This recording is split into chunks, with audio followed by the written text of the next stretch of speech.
As concerns grow over illegal immigration in the national capital and the political bickering intensifies, Delhi police shared an update on the ongoing probe in the matter. Delhi police said that it has identified more than 25 unauthorized Bangladeshi settlers and that the process to deport them is underway. Delhi police also said that it has uncovered and busted a separate racket which was issuing fake Aadhaar cards. The police informed that most of the unauthorized settlers in the national capital sneaked in from Bangladesh. नहीं, ये drive तो हम लगातार जारी रखेंगे, इसमें कोई शक नहीं है। ऑफ कोर्स समय समय पर जैसे जैसे थोड़ी प्रैक्टिस जो आती है, जैसे अब दिल्ली के चुनाव आने वाले हैं, उस समय चूंकि हमारी बहुत सारी फोर्स जो है वो चुनाव रिलेटेड एक्टिविटीज़ में बिजी हो जाती, तो हो सकता है इस ड्राइव की ओर थोड़ा सा जो है वो हमारा जो प्रेशर है वो कम हो जाए, लेकिन फिर भी ये ड्राइव रुकेगी नहीं, इतना मैं आपको विश्वास दिलाता हूँ। They said that the drive to identify and act against the illegal settlers has been intensified on the orders of Delhi's Lieutenant Governor V.K. Saxena. Police said that they leaned on human intelligence and tech support to pick out illegal immigrants in the national capital. Earlier, Delhi police busted a racket aiding illegal immigrants into the national capital by arresting 12 persons. The uncovering of the racket set the stage for a political showdown, and a blame game between the BJP and the ruling Aam Aadmi Party has since ensued. As the ongoing probe sheds new light on the extent of illegal immigration into Delhi, expect the war of words to intensify as the polls draw near. All right, viewers, getting you some big breaking updates coming in from Haryana, where we are learning the BJP is hit at the Congress over the suicide of a Dalit girl. So this is the big update in terms of the latest news, where the row over Dalit girl's suicide in Haryana is getting bigger. And the details are as such. This is over the Dalit girl's suicide in Haryana after she was allegedly pressurized by the college authorities over unpaid college fee. Haryana the Social Justice and Empowerment Minister Krishan Bedi alleged that the college was run by a Congress politician in that village area, and which is under the Loharu Assembly constituency in the Bhavani district of the state. Bedi says that the director of the college where the girl studied was a relative of the Congress MLA called Rajbir Fartia. He said that Rajbir Fartia won elections after running propaganda that fees will not be taken from the SC students and their transport services will be waived. Let's have a look at the reactions that we're getting for our viewers. देखिए, suicide जब करते हैं कोई बच्चे, कोई ना कोई कारण तो रहा होगा, वो कारण ढूंढना होगा जिसकी वजह से इतना बड़ा स्टेप उठाया। कोई इसके पीछे जो भी बात रही होगी उसको ढूंढ के, और जिन लोगों की वजह से ये सुसाइड हुआ उनको सजा देनी चाहिए। नहीं, विपक्ष द्वारा ही पीड़ित महिला है, लेकिन विपक्ष हमेशा हर बात की राजनीति करता है, बिना समझे उस केस को कि कौन उसके लिए दायित्व है, किस विधायक के गांव की भी वो है, किस विधायक कांग्रेस विधायक के स्कूल की वो छात्रा है, और लड़की ने किस विधायक के रिश्तेदार पर, कांग्रेस विधायक के रिश्तेदार पर आरोप लगाया है, और ये उल्टा सरकार पर आरोप लगा रहे हैं। इनको, मुझे लगता है इनके समझ अब ठीक नहीं रही, तो इनको अच्छी तरह से चीज़ों को समझना चाहिए, और इन्होंने कहा है कि उसको इंसाफ दिलाया जाए, हम पूरा इंसाफ दिलाएंगे।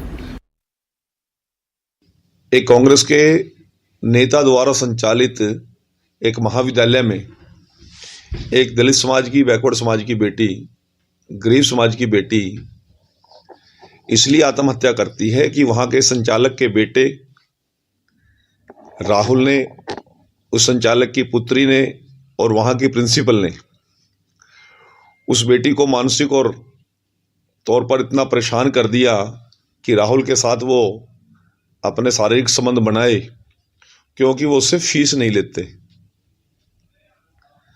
और इस दबाव में वो दबाव सहन नहीं कर सकी बेटी, और उसने आत्महत्या कर ली। कल के कांग्रेस के दो नेताओं ने उसके ऊपर अपना बयान दिया, ट्वीट किया कि हरियाणा सरकार किसी गरीब की बेटी की फीस न भरने के कारण वो आत्महत्या करती है, जबकि उन्होंने तथ्यों को छुपाया।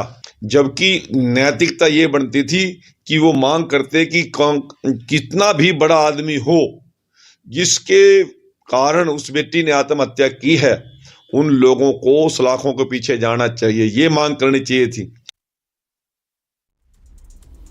And we must move ahead right now to some of the other stories we're tracking. A clash broke out between two groups in Maharashtra's Jalgaon. This after State Minister Gulabrao Patil's driver allegedly honked a car horn, and that irked some residents of the Paladi village. Here is a report. Take a look. Tension and chaos gripped Maharashtra's Jalgaon after a scuffle broke out between two groups on Tuesday late evening. The clash broke out in the Palhari village of Jalgaon after continued honking by the driver of Maharashtra Minister Gulabrao Patil irked some villagers. Palhari happens to be the hometown of Gulabrao Patil, a leader of the ruling Mahayuti alliance in the state. Two groups gathered at the village and got into an argument. However, the argument took a violent turn as a full-blown scuffle broke out between the two groups. Amid the showdown, a mob broke away from the melee and set nearby shops and vehicles ablaze. A huge police contingent arrived at the scene to douse tensions. As tensions soared, a curfew was enforced overnight and a large police contingent was deployed to restore order. About 25 people were booked in connection with the clash and the violence that followed, while 10 were detained. Officials said the administration will convene a meeting to help restore peace in the area.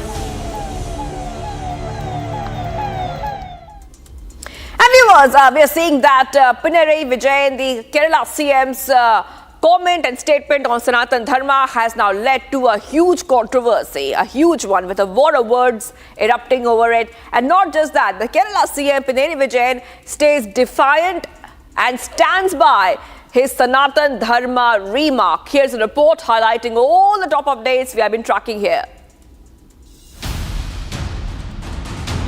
Kerala Chief Minister Pinarayi Vijayan has stoked a controversy with this latest statement on Sanatan Dharma.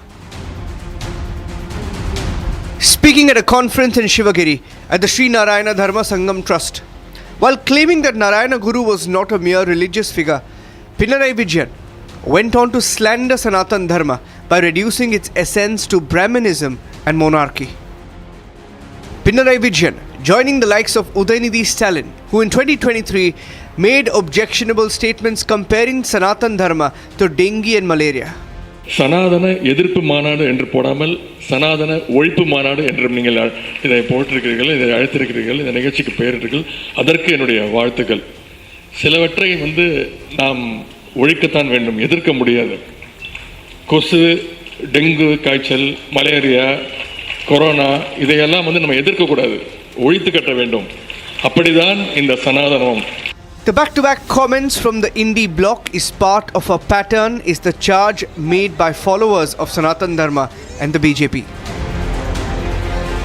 Pinarayi Vijayan tries to portray Sanatana Dharma as something which is to bring back the rule of kings and emperors. It is against democracy. This is all a well thought out strategy so that they feel they can get the support of the organized vote banks. Meanwhile, the left parties are standing strong in support of Pinarayi Vijayan, despite the backlash for his anti-Sanatan remarks. Sanatan Dharma, I don't call it Dharma. Sanatan ideology is one which perpetuates caste system in India, which perpetuates inequality of all kinds in India, which perpetuates patriarchy in India. That is Sanatan Dharma. Sanatan Dharma doesn't agree for equality, justice to all people. That's what one should understand. After DMK and Congress, the CPI joining those indie parties that have openly attacked Sanatan Dharma. Why does Sanatan remain the only target of the so-called progressive fronts? And viewers, going ahead to the other big story coming in all the way from Karnataka, we see that The CM Siddaramaiah has ruled out the resignation of Karnataka Minister Priyank Kharge over the suicide case that we have been seeing of a contractor in Bidar. Now, the BJP has been demanding that Priyank Kharge should put in his resignation as soon as possible. Here is a full story. Take a look. With BJP demanding the resignation of Karnataka Minister Priyank Kharge in connection with the suicide of a contractor in Bidar, Karnataka Home Minister G. Parmeshwara on Wednesday, citing police department, said the former prima facie has no role in the case. Karnataka Chief Minister Siddaramaiah also ruled out the resignation of Minister Priyank Kharge. Even as the BJP reiterated its demand to sack the minister over the suicide of a contractor in Bidar.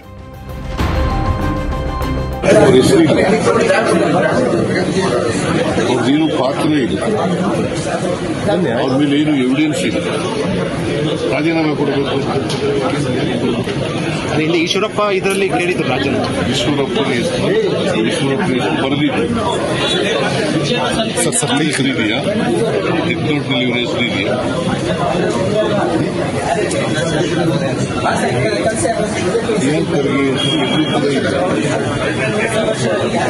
ಹೇಳಿದರೆ ಯಾವುದೇ ಎನ್ಕ್ವೈರಿಗೆ ನಾವು ತಯಾರಿದ್ದೀವಿ. ನಾವು ಈಗ ಅವ್ರ ಮೇಲೆ complaint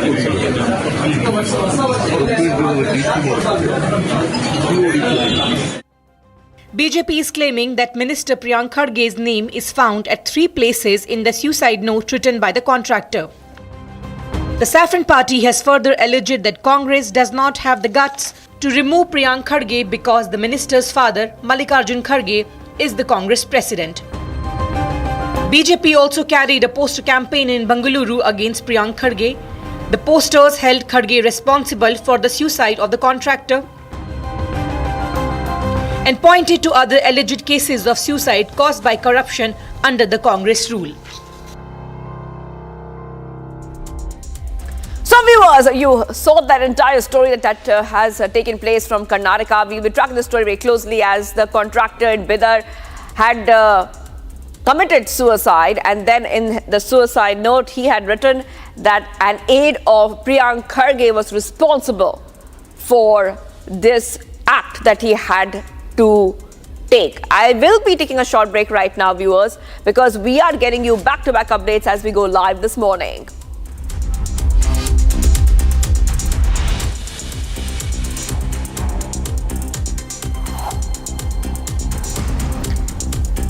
Getting you a lot of international updates next. Devastating plane crash in South Korea has left the world in shock, and the investigation has picked up pace. More details after a short break. Do not go anywhere.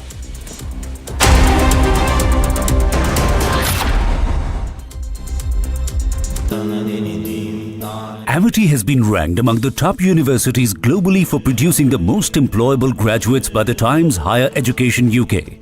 Yet another testimony to Amity's excellent placement record.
मेरा बच्चा तो चला गया।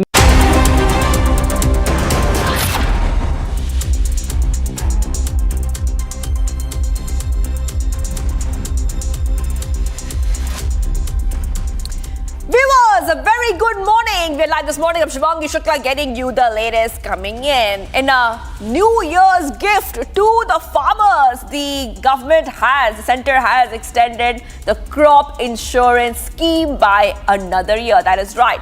Big updates coming here. Republic TV will tell you everything that you need to know. But as usual, the headlines. Let's get started.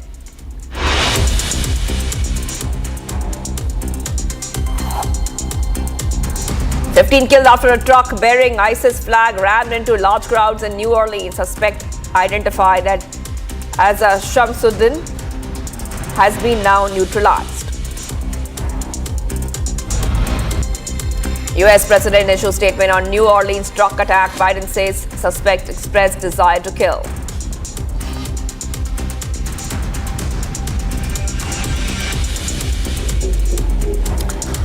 Multiple injuries after cyber truck outside Trump Hotel burst into flames.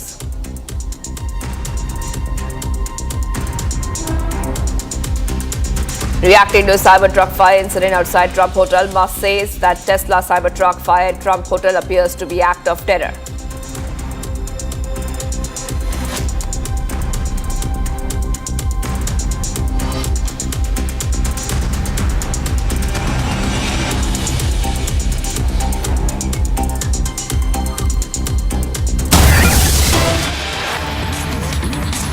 Getting some big breaking updates coming in right now. The death toll has now risen to 15 people in the New Orleans act of terrorism after a car rammed into a crowd in the early hours of Wednesday. And New Orleans rang in the new year with a tragedy as a man drove a pickup truck into crowds of revelers early on Wednesday, killing 15 and injuring dozens more in a horrifying attack near the iconic street there. Authorities are now investigating potential ties between the suspect, a 42-year-old Army veteran from Texas, and the Islamic State terrorist group. Investigators later found out an ISIS flag, weapon, and a possible explosive device inside the vehicle. So that is the picture that we have for you. Those are the visuals coming in from that attack which took place. This is after a car rams into a crowd in New Orleans in a very, very early hours of Wednesday. This was happening, as you can see, those pictures also coming in. This was happening as people were ringing in the new year. They were celebrating. Authorities are now investigating this case, and they're trying to understand that could there be a tie between the suspect, the 42-year-old Army veteran from Texas, and the Islamic State terrorist group. Investigators later found an ISIS flag, weapons, and a possible explosive device inside the vehicle, intensifying concerns about a coordinated terrorist plot. There are more pictures coming in right now from that attack which took place. You can see that this is a second angle. In the first picture, you can see how the car is just rushing through on the road. And from another angle, you can see that white vehicle on the road. This is that car which rammed into a crowd in the early hours, extremely early hours of Wednesday. The suspect has been identified as Shamsuddin and has now been neutralized. There are more pictures coming in right now, viewers. On the right hand of your screen, you can see what happened post that attack. You can see that paramedics and police are attending to those who were injured, and the death toll now has risen to at least 15.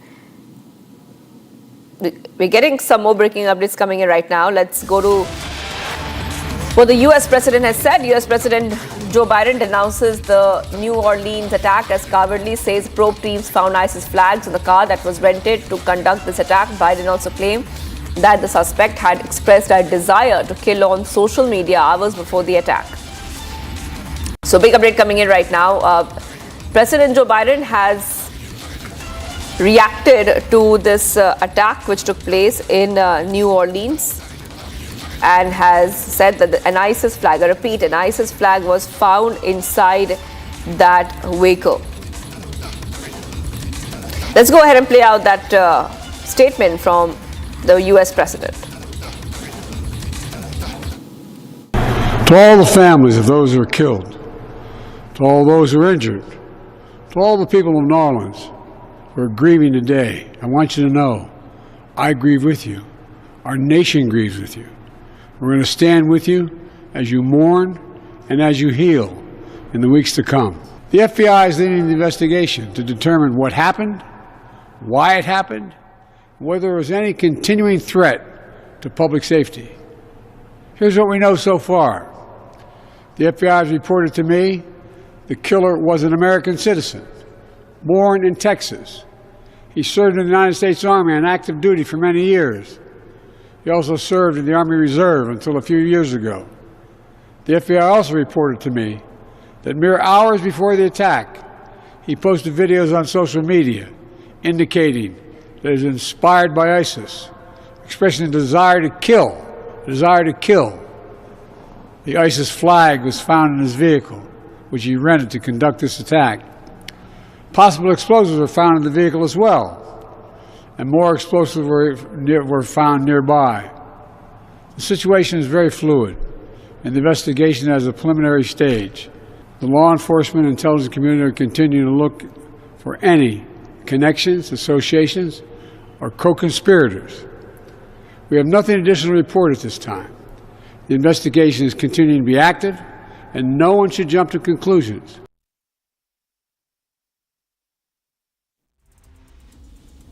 We're getting some more updates coming in now. One person died and 7 others were injured on Wednesday when a Tesla Cybertruck that appeared to be carrying fireworks caught fire, exploded outside President-elect Donald Trump's Las Vegas hotel. Las Vegas Metropolitan Police and Clark County Fire Department officials said that a news conference that a person died inside the futuristic-looking pickup truck and they were working to get the body out. 7 people nearby had minor injuries and several were taken to a hospital. Musk said that the fire appeared to be an act of terrorism, although the Las Vegas Metro Police Department says that it has a lot to figure out before they're releasing more information to the public. A law enforcement source claims that the probe team had not ruled out terrorism. So this is another update coming in from the US on the Cybertruck case, where we see that a Tesla Cybertruck appeared to be carrying fireworks, caught fire and exploded, and this happened right outside President-elect Donald Trump's Las Vegas hotel. Las Vegas Metropolitan Police and Clark County Fire Department officials said at a news conference that a person died inside the futuristic-looking pickup truck and they were working to get more details. We're getting some more reactions coming in, and this time we see that once again the US President Joe Biden has reacted on the Cybertruck fire incident, and he says, and I quote here, that we are tracking the explosion of a Cybertruck outside the Trump Hotel in Las Vegas. Law enforcement and intelligence community are investigating this as well, including whether there's any possible connection with the attack in New Orleans. So far, there's nothing to report on that score at this time. Biden also says, I directed my team to make sure every resource is made available to federal, state, and local law enforcement to complete the investigation. Let's have a look at and listen then to what Joe Biden had to say. We're tracking the explosion of a Cybertruck outside the Trump Hotel in Las Vegas. Law enforcement and the intelligence community are investigating this as well, including whether there's any possible connection with the attack in New Orleans. Thus far, there's nothing to report on that score at this time. I've directed my team to make sure every resource is made available to federal, state, and local law enforcement to complete the investigation in New Orleans quickly and to make sure there is no remaining threat to the American people. And we'll support the people of New Orleans as they begin the hard work of healing. A devastating plane crash in South Korea has left the world in shock. Harrowing footage, critical clues from the black boxes, and a desperate mayday call has now made this tragedy very, very very mysterious and more questions are being raised. What went wrong during those final moments in the sky? Here's a full report as we track the story very closely. All 179 victims of the tragic Jeju air crash in South Korea have been identified as of Wednesday morning, according to the South Korean government. Authorities have confirmed the extraction of the cockpit voice recorder. The data is now being converted into audio for analysis. The Boeing 737-800 crashed during landing at Muan International Airport.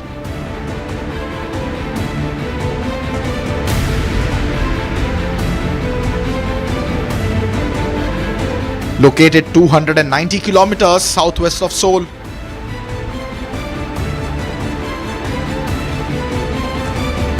An apparent landing gear failure caused the plane to touch down without its wheels, skidding off the runway and crashing into the outer barrier.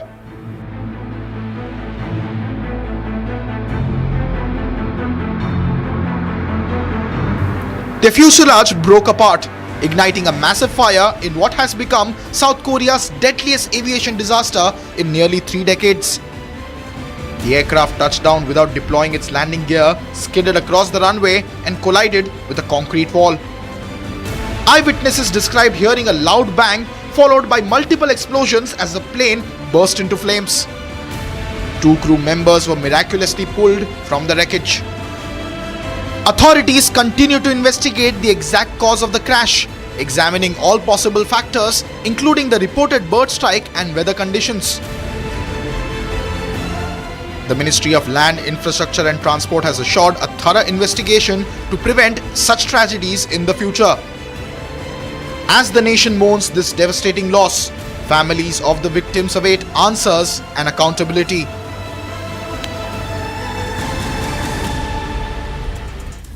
Thousands of protesters took to the streets in Belgrade and other Serbian cities on New Year's Eve, demanding political reforms and justice in the country. Here's a report on the story.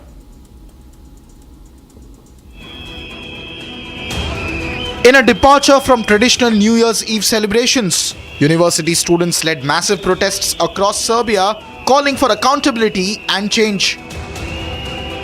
The demonstrations, which have been ongoing for 2 months, were sparked by a tragic incident in Novi Sad, where a concrete canopy collapsed, killing 15 people. Ovdje smo da u stvari da obeležimo novu godinu, ali na jedan poseban način. Ćutat ćemo u ponoć, ali drago mi je da se svi ovdje skupljamo zajedno i tu smo u stvari da zajednički obeležimo ovaj inače praznik, ali danas je jedan dan koji obeležavamo sa sećanjem na neki ljudi koji sa nama više nisu tu. The protesters blame corruption and substandard construction practices by the populist Serbian leadership for the tragedy. The incident has largely been attributed to corruption by authorities, leading to widespread public outcry and demands for accountability.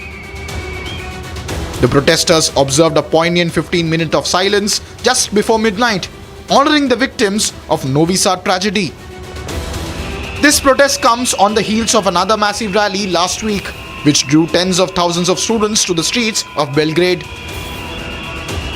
With massive outrage spilling onto the streets, the people of Serbia are making their voices heard, demanding a better future for their country. A knife attack in Berlin's district has left many people injured. The suspect was stopped by passerby and is now in police custody. Listen in as we break down the details. Berlin's quiet Charlotte-Ornberg district has been shaken after a knife attack that left several injured. The incident unfolded just outside a supermarket on New Year's Eve. Witnesses describe sheer chaos as the attacker stabbed indiscriminately before passerbys intervened and managed to subdue him. The suspect, a Syrian national residing in Sweden, allegedly used a knife stolen from the supermarket to carry out the attack. Emergency teams responded swiftly and the injured were rushed to the hospital. Police have confirmed that there is no evidence of a terrorist motive so far. The attack began inside the supermarket before spilling onto the sidewalk near a hotel, leaving bystanders in shock. Authorities are treating the case as an attempted murder. with ongoing investigation expected to uncover more details about the suspect's motives. Earlier, Chancellor Olaf Scholz had emphasized stricter measures on irregular migration and faster deportations following similar violent incidents in 2024. As Berlin processes the shock, authorities remain vigilant and investigation continues to piece together the motive behind this alarming attack.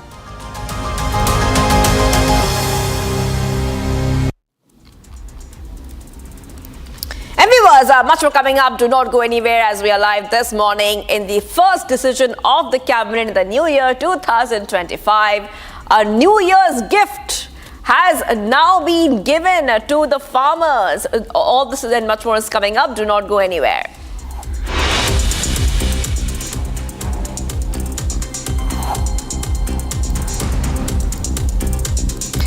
The centre has approved the allocation of a crop insurance scheme and has even raised subsidy to key fertilizers. Stay tuned.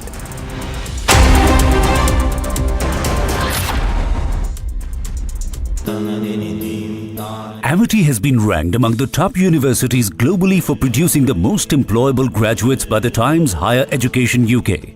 Yet another testimony to Amity's excellent placement record. מוודא שאני רשאי לך לסוחר השני.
Artificial intelligence has changed the way we do things.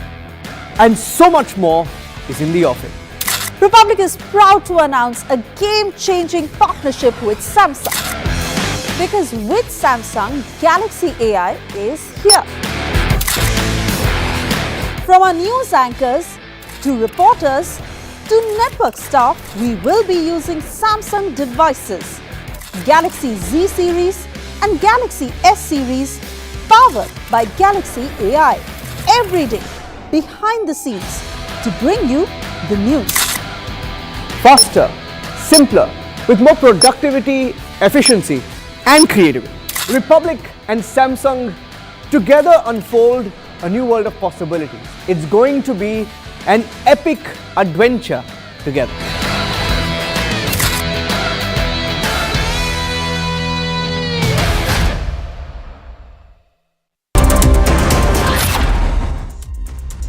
The centre has approved the allocation to crop insurance scheme and has even raised subsidy to key fertilizers. Take a look at this report for more.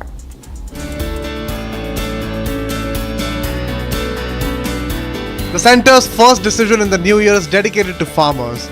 The Union Cabinet approved the allocation of crop insurance scheme and raised subsidy to a key fertilizer. The centre enhanced the allocation with an overall outlay of Rs 69,000 crores. decision was taken in a meeting which was chaired by Prime Minister Modi. The cabinet also approved extra subsidy of rupees 3,850 crore rupees for DAP fertilizers. उस फसल बीमा योजना के लिए जितनी धनराशि की आवश्यकता है, आज केंद्रीय मंत्रिमंडल ने प्रधानमंत्री फसल बीमा योजना को और मौसम आधारित फसल बीमा योजना को 2025-26 तक जारी रखने की स्वीकृति दी है, जिसमें कुल बजट 69,515 करोड़ 71 लाख रुपया होगा. The centre has also authorized the establishment of a fund for innovation and technology with a capital of rupees 824 crores in addition to the continuation of the projects. The fund will be utilized towards funding the technological initiatives under the scheme. Further, the centre has made efforts in covering all farmers in northeastern states under different schemes.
Just about anything like I did on the Samsung Galaxy S24 Ultra and watch it come to life in color. The sketch to image feature uses AI to convert the sketches into images. Sketch to image with drawing assist. Galaxy AI is here.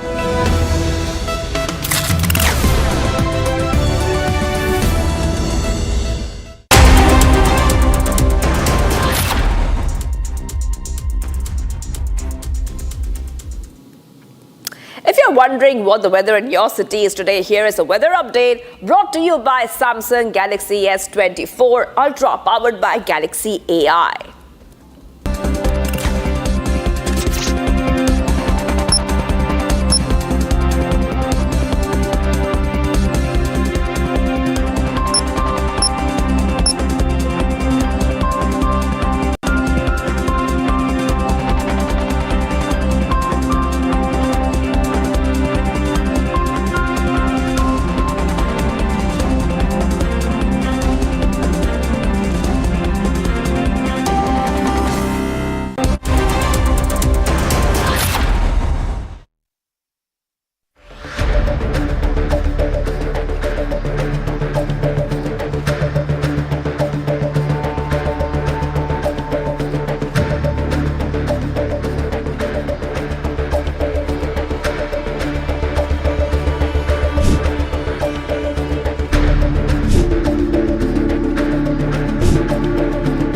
मेरा बच्चा तो चला गया, मेरा बच्चा चला गया, मेरे बच्चे को इंसाफ दिलाओ, उसकी आत्मा को शांति मिलेगी। साहब मनिका पावा और उसके माँ बाप, उसकी बहन ने मेरे भाई को इतना मजबूर कर दिया, इतना मेंटली स्ट्रेस दिया, इतना टॉर्चर किया, इतना हरास किया कि वो उसको इतना उकसाया बोल बोल के, तू तो फट्टू है, तू तो कुछ कर नहीं सकता, हिम्मत है तो मर जाना, जाके करके दिखाना। अब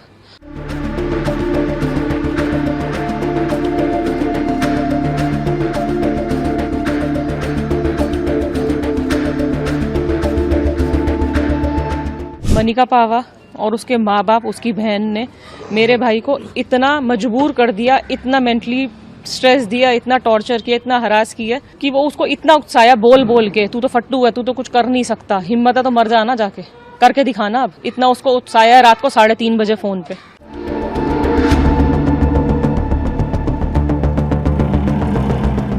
पुनीत ने वो वीडियो बना के गया रात को, जो उसके फोन में है। 59 मिनट्स 34 सेकंड्स की वो वीडियो है, जो पुलिस को दिखा दी गई थी। पुलिस ने हमें सुनवाई थी, लेकिन हमने उनकी कॉपी मांगी तो उन्होंने हमें कॉपी नहीं दी, फोन उनका सीज कर लिया।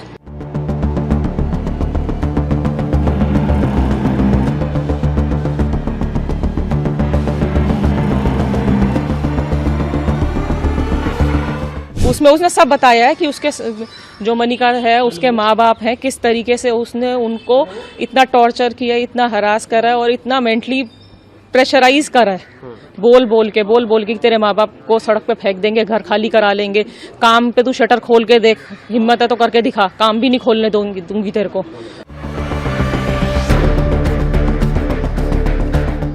इस चक्कर में उसने काम की ईमेल आईडी मांगते मांगते उसका इंस्टाग्राम भी हैक कर लिया, जिसकी वजह से उसने उस बदतमीजियां भी करी उसका इंस्टाग्राम हैक करके, जिसकी वजह से उसको रात को मेरे भाई को 3 बजे फोन करना पड़ा कि भाई ये क्या है।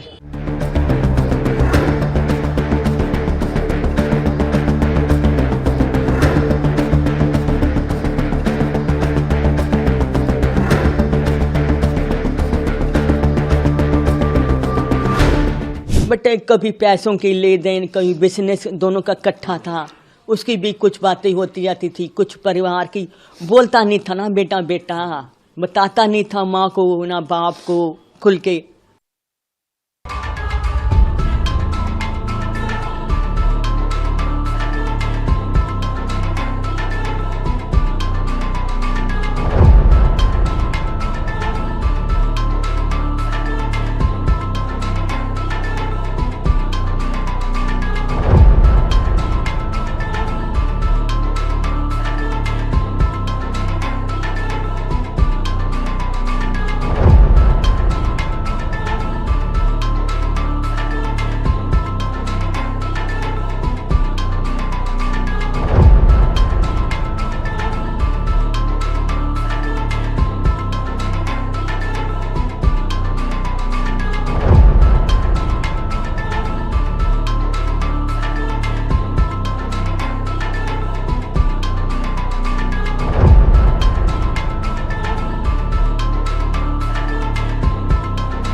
From Asia's largest news headquarters,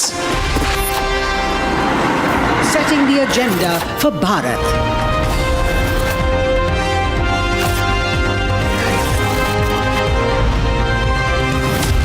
You're watching Republic.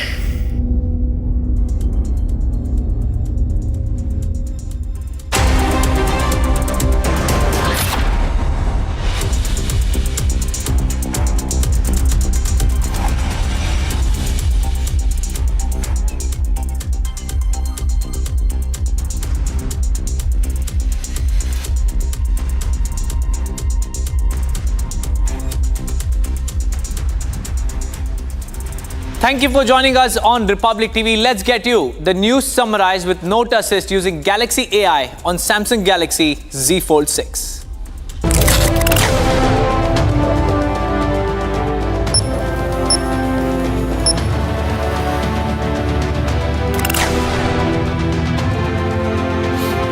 "15 killed after a truck bearing ISIS flag rammed into large crowds in New Orleans. Suspect identified as Shamsuddin Jabbar neutralized."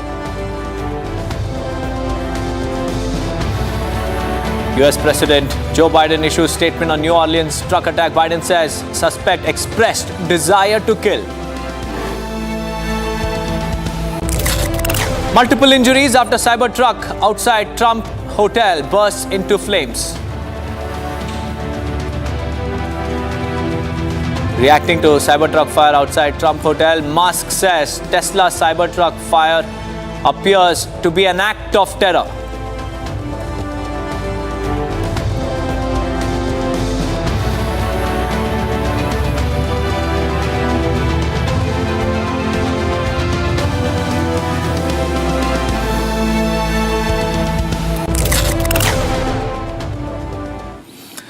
That was the news summarized with Note Assist using Galaxy AI on Samsung Galaxy Z Fold 6. Let's start our big story of the day. Viewers, our top focus is on jailed Hindu seer Chinmoy Krishnadas because his bail plea is all set to be heard today, and ISKCON is hoping that the Hindu seer gets the much needed relief. Here's the story. ISKCON has expressed hope that jailed Bangladeshi Hindu monk Chinmoy Krishnadas will receive justice in the court hearing scheduled for today. The organization also held prayers for Hindus in Bangladesh on Wednesday.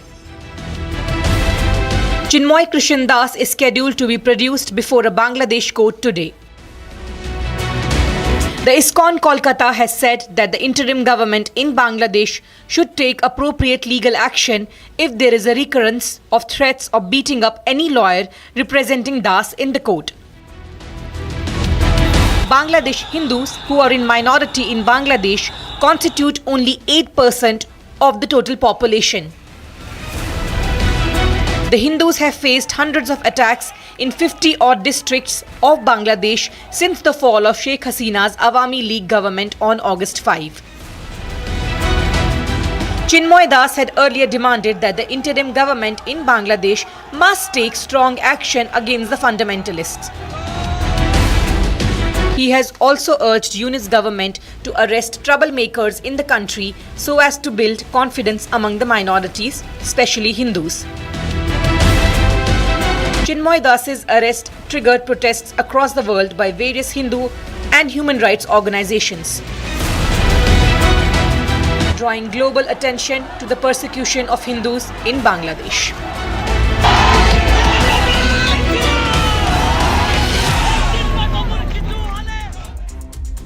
Moving on, viewers, amid the massive political showdown over the uncovering of an illegal immigration racket in the national capital, Delhi police said that it has identified 25 illegal immigrants from Bangladesh and also has initiated its deportation. Here's a detailed report on that. As concerns grow over illegal immigration in the national capital and the political bickering intensifies, Delhi police shared an update on the ongoing probe in the matter. Delhi police said that it has identified more than 25 unauthorized Bangladeshi settlers and that the process to deport them is underway. Delhi police also said that it has uncovered and busted a separate racket which was issuing fake Aadhaar cards. The police informed that most of the unauthorized settlers in the national capital sneaked in from Bangladesh. नहीं, ये drive तो हम लगातार जारी रखेंगे, इसमें कोई शक नहीं है। ऑफ कोर्स समय समय पर जैसे जैसे थोड़ी प्रैक्टिस जो आती है, जैसे अब दिल्ली के चुनाव आने वाले हैं, उस समय चूंकि हमारी बहुत सारी फोर्स जो है वो चुनाव रिलेटेड एक्टिविटीज़ में बिजी हो जाती, तो हो सकता है इस ड्राइव की ओर थोड़ा सा जो है वो हमारा जो प्रेशर है वो कम हो जाए, लेकिन फिर भी ये ड्राइव रुकेगी नहीं, इतना मैं आपको विश्वास दिलाता हूँ। They said that the drive to identify and act against the illegal settlers has been intensified on the orders of Delhi's Lieutenant Governor V.K. Saxena. Police said that they leaned on human intelligence and tech support to pick out illegal immigrants in the national capital. Earlier, Delhi police busted a racket aiding illegal immigrants into the national capital by arresting 12 persons. The uncovering of the racket set the stage for a political showdown, and a blame game between the BJP and the ruling Aam Aadmi Party has since ensued. As the ongoing probe sheds new light on the extent of illegal immigration into Delhi, expect the war of words to intensify as the polls draw near. Moving on, a clash broke out between two groups in Maharashtra's Jalgaon, and this after State Minister Gulabrao Patil's driver allegedly honked a car, irking some residents of that particular village. Here's how tensions escalated in Jalgaon. Tension and chaos gripped Maharashtra's Jalgaon after a scuffle broke out between two groups on Tuesday late evening. The clash broke out in the Palhari village of Jalgaon after continued honking by the driver of Maharashtra Minister Gulabrao Patil irked some villagers. Palhari happens to be the hometown of Gulabrao Patil, a leader of the ruling Mahayuti alliance in the state. Two groups gathered at the village and got into an argument. However, the argument took a violent turn as a full-blown scuffle broke out between the two groups. Amid the showdown, a mob broke away from the melee and set nearby shops and vehicles ablaze. A huge police contingent arrived at the scene to douse tensions. As tensions soared, a curfew was enforced overnight and a large police contingent was deployed to restore order. About 25 people were booked in connection with the clash and the violence that followed, while 10 were detained. Officials said the administration will convene a meeting to help restore peace in the area.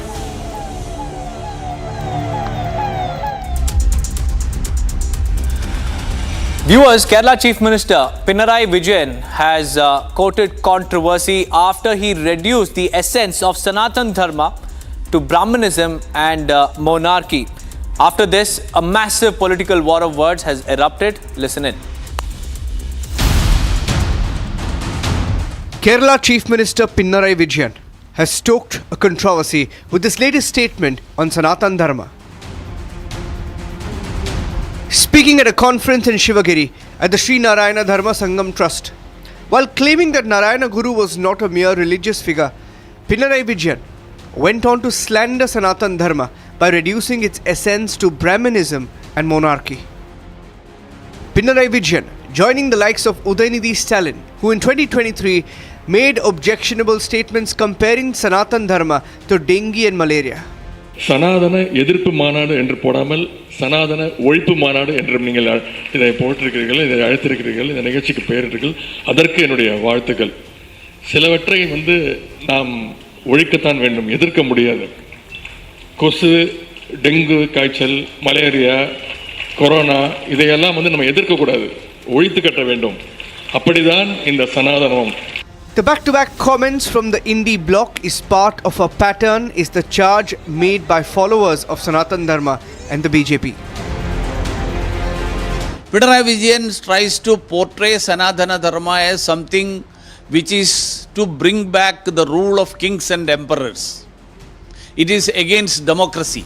This is all a well thought out strategy so that they feel they can get the support of the organized vote banks. Meanwhile, the left parties are standing strong in support of Pinarayi Vijayan, despite the backlash for his anti-Sanatan remarks. Sanatan Dharma, I don't call it Dharma. Sanatan ideology is one which perpetuates caste system in India, which perpetuates inequality of all kinds in India, which perpetuates patriarchy in India. That is Sanatan Dharma. Sanatan Dharma doesn't agree for equality, justice to all people. That's what one should understand. After DMK and Congress, the CPI joining those indie parties that have openly attacked Sanatan Dharma. Why does Sanatan remain the only target of the so-called progressive fronts?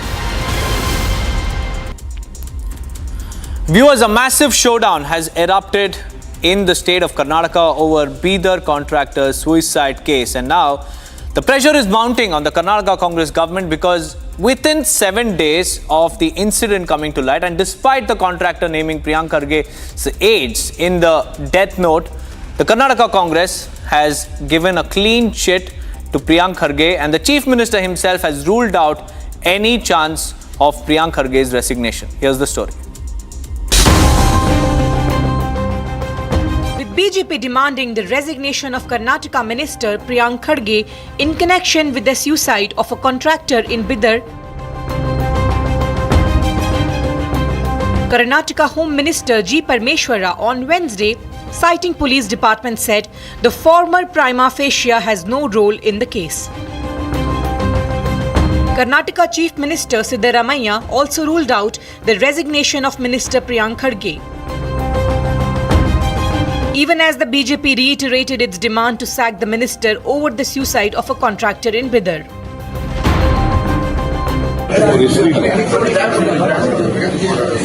ಅವ್ರದ್ದೇನು ಪಾತ್ರ ಇಲ್ಲ, ಅವ್ರ ಮೇಲೆ ಏನು evidence ಇಲ್ಲ, ರಾಜೀನಾಮೆ ಕೊಡಬೇಕು. ಇಲ್ಲಿ ಈಶ್ವರಪ್ಪ ಇದರಲ್ಲಿ ಕೇಳಿದ್ರು ರಾಜೀನಾಮೆ. ಈಶ್ವರಪ್ಪನ ಬರೆದಿದ್ದು ಹೆಸರು ಇದೆಯಾ, ಹೆಗ್ನೋಟ್ನಲ್ಲಿ ಇವರ ಹೆಸರು ಇದೆಯಾ?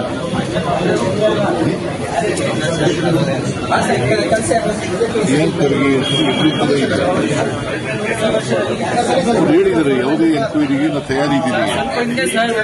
ನಾವು ಈಗ ಅವ್ರ ಮೇಲೆ ಕಂಪ್ಲೇಂಟ್ ಕೊಟ್ಟಿದ್ದೇವೆ.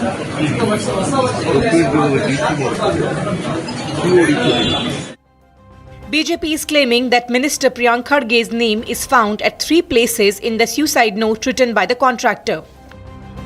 The Saffron Party has further alleged that Congress does not have the guts to remove Priyank Kharge because the minister's father, Mallikarjun Kharge, is the Congress president. BJP also carried a poster campaign in Bengaluru against Priyank Kharge. The posters held Kharge responsible for the suicide of the contractor and pointed to other alleged cases of suicide caused by corruption under the Congress rule.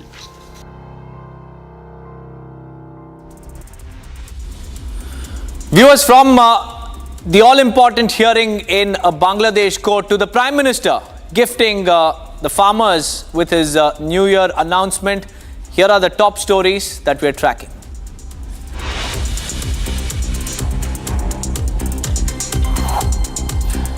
ISKCON Kolkata expressed hope that jailed Hindu monk Chinmoy Das will receive justice in the court hearing which is scheduled for today.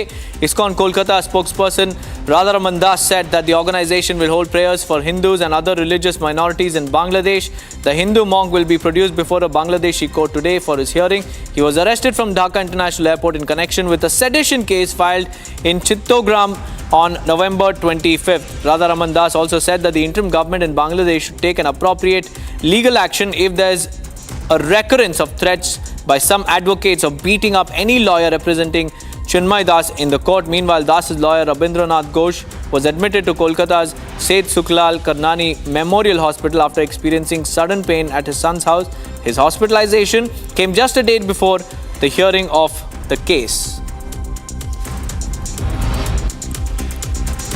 Karnataka BJP President B.Y. Vijendra met Union Home Minister Amit Shah. He requested Shah's intervention to resolve factionalism in the Karnataka BJP unit. Vijendra also extended New Year greetings to the Union Home Minister and told him about the infighting and explained to him the need of centre's intervention to resolve problems at the earliest.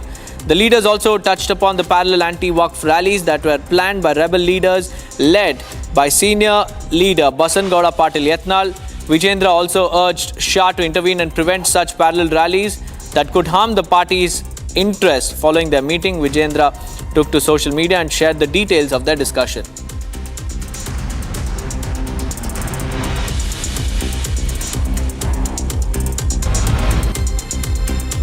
A bakery owner in Delhi allegedly died by suicide amid an ongoing dispute with his wife. His body was found hanging in his house in Model Town's Kalyan Vihar. His family has demanded for justice, even accused the police of delaying the investigation.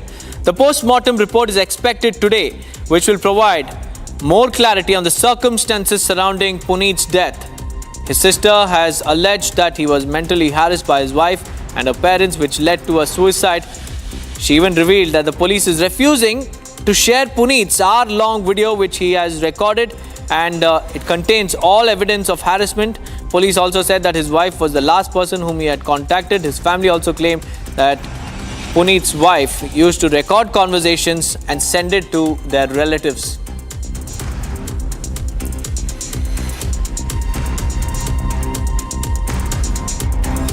Manika पावा और उसके माँ बाप, उसकी बहन ने मेरे भाई को इतना मजबूर कर दिया, इतना मेंटली स्ट्रेस दिया, इतना टॉर्चर किया, इतना हरास किया कि वो उसको इतना उकसाया बोल बोल के, तू तो फट्टू है, तू तो कुछ कर नहीं सकता, हिम्मत है तो मर जाना, जाके करके दिखाना। अब इतना उसको उकसाया रात को 3:30 बजे फ़ोन पे। उसमें उसने सब बताया है कि उसके जो मनिका है, उसके माँ बाप हैं, किस तरीके से उसने उनको इतना टॉर्चर किया, इतना हरास करा है और इतना मेंटली प्रेशराइज करा है।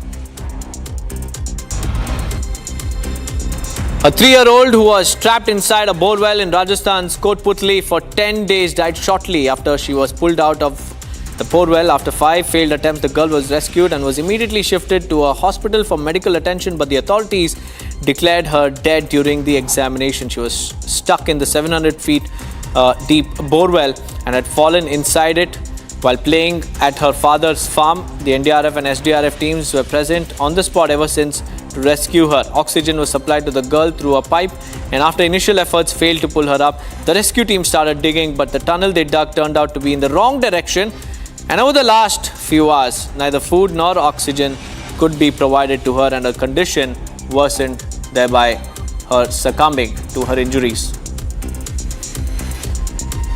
बच्ची की कंडीशन सही नहीं थी और 3 डॉक्टर्स की टीम ने उसको एग्जामिन किया, एग्जामिनेशन अपनी फाइंडिंग्स डाली हैं। मॉर्चरी में बॉडी को शिफ्ट किया गया बच्चे की, और अब उसका बोर्ड के द्वारा, मेडिकल बोर्ड के द्वारा पीएम किया जा रहा है। A group of priests have announced plans to protest against Delhi government's Pujari Granthi Yojana. They labelled it as an election gimmick ahead of the Delhi Assembly polls. The protesters, who represent various temples and religious organizations, allege that the scheme is a desperate attempt to woo voters. They even urge that the scheme, which promises a monthly honorarium of 18,000 rupees to priests and Granthis, is not a genuine attempt to support the priestly community. A massive protest broke out at a girls' hostel of CMR Engineering College in Medchal in Hyderabad after students alleged that the hostel staff had recorded videos of them in the bathrooms. The students demanded justice and raised slogans. They were even joined by student union in large numbers. The police assured that the case will be launched following the complaints from various students. The incident has sent shockwaves across the college, and many have demanded strict action against the perpetrators.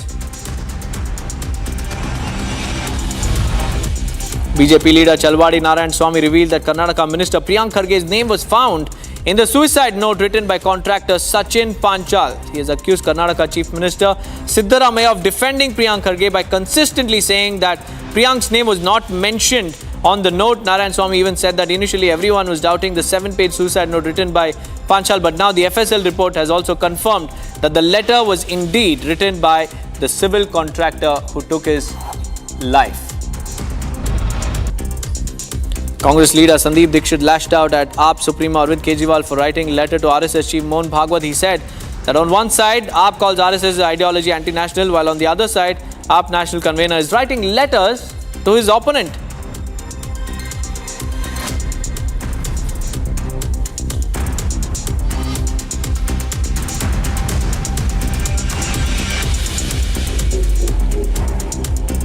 Bharatiya Janata party है, हमारी प्रतिद्वंदिता राजनीतिक तौर पर Bharatiya Janata party से है, तो ये RSS के पास क्यों पहुंच गए? देखो, आदमी पत्र लिखता है, सवाल उनसे मांगता है जो अपने होते हैं या जिनसे डायरेक्ट कोई, जैसे बीजेपी से हमारा रिश्ता है, वो ओपोनेंट हैं हमारे, हम विपक्ष की पार्टी हैं। आम आदमी से हमारा रिश्ता है, आरएसएस से तो आपका कोई रिश्ता नहीं है। तो ये अपनापन इनको कैसे आने लगा और आरएसएस को क्यों लिख रहे हैं आप? With that, viewers, it's time for a quick break. On the other side, we'll tell you more about what's happening as far as the probe is concerned into South Korea's plane crash. Stay tuned.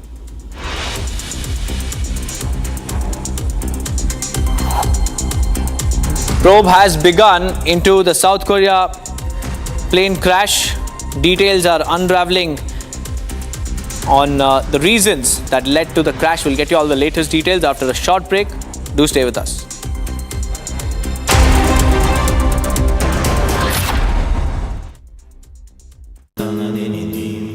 Amity has been ranked among the top universities globally for producing the most employable graduates by the Times Higher Education UK. Yet another testimony to Amity's excellent placement record.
Artificial intelligence has changed the way we do things, and so much more is in the offing.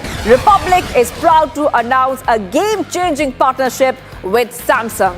Because with Samsung, Galaxy AI is here. From our news anchors to reporters to network staff, we will be using Samsung devices, Galaxy Z series and Galaxy S series, powered by Galaxy AI. Every day behind the scenes to bring you the news. Faster, simpler, with more productivity, efficiency and creativity. Republic and Samsung together unfold a new world of possibilities. It's going to be an epic adventure together.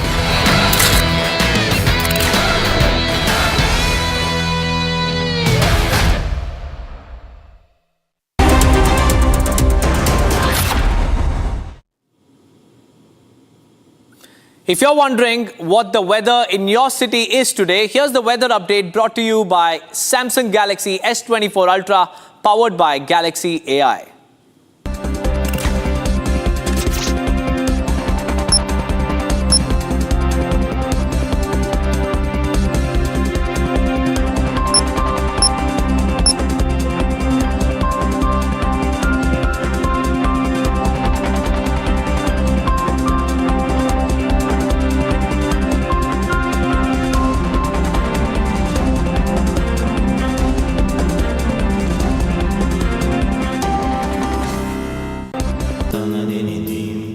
Amity has been ranked among the top universities globally for producing the most employable graduates by the Times Higher Education UK. Yet another testimony to Amity's excellent placement record. משנה, בזה שאני רשאי לך לשוחה השני?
Very good morning, viewers. It's 8:30 and you're watching Republic TV. I'm Deepak Suresh Kumar and our focus will be on the South Korea plane crash because the probe has begun to ascertain the cause behind the tragic incident. We'll get you all the latest, but first a quick check on the headlines we're tracking.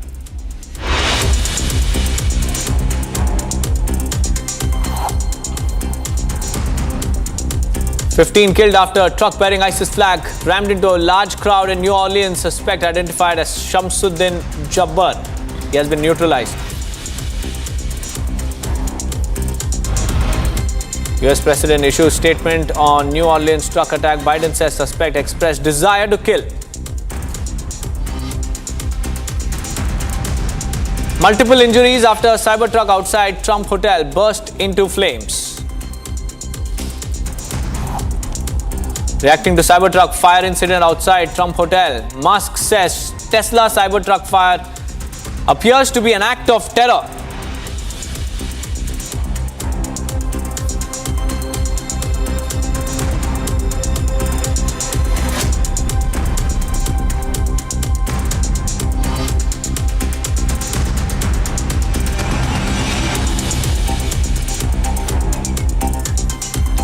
First up, viewers, hundreds march with Palestinian flags in New York chanting Global Intifada. This massive protest march comes against Biden's administration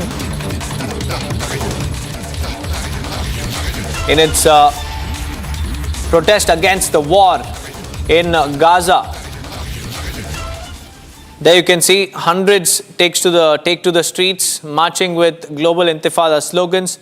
This is the latest set of protests that have erupted in New York City against Biden administration. You can see Palestine flags being raised by the protesters there chanting Global Intifada.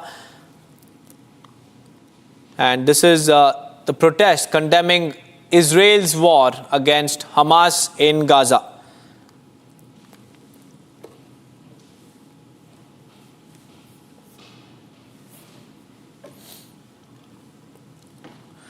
Moving on, the devastating plane crash in South Korea has left the world in a state of shock. Harrowing footage, critical clues from black box and a desperate mayday call led to the tragedy that claimed the lives of 179 people. And the incident has also raised more questions than answers about what went wrong during those final moments in the sky.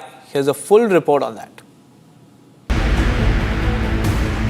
All 179 victims of the tragic Jeju air crash in South Korea have been identified as of Wednesday morning, according to the South Korean government. Authorities have confirmed the extraction of the cockpit voice recorder. The data is now being converted into audio for analysis. The Boeing 737-800 crashed during landing at Muan International Airport.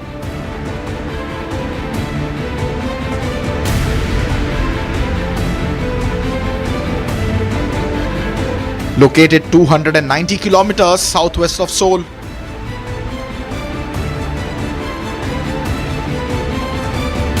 An apparent landing gear failure caused the plane to touch down without its wheels, skidding off the runway and crashing into the outer barrier.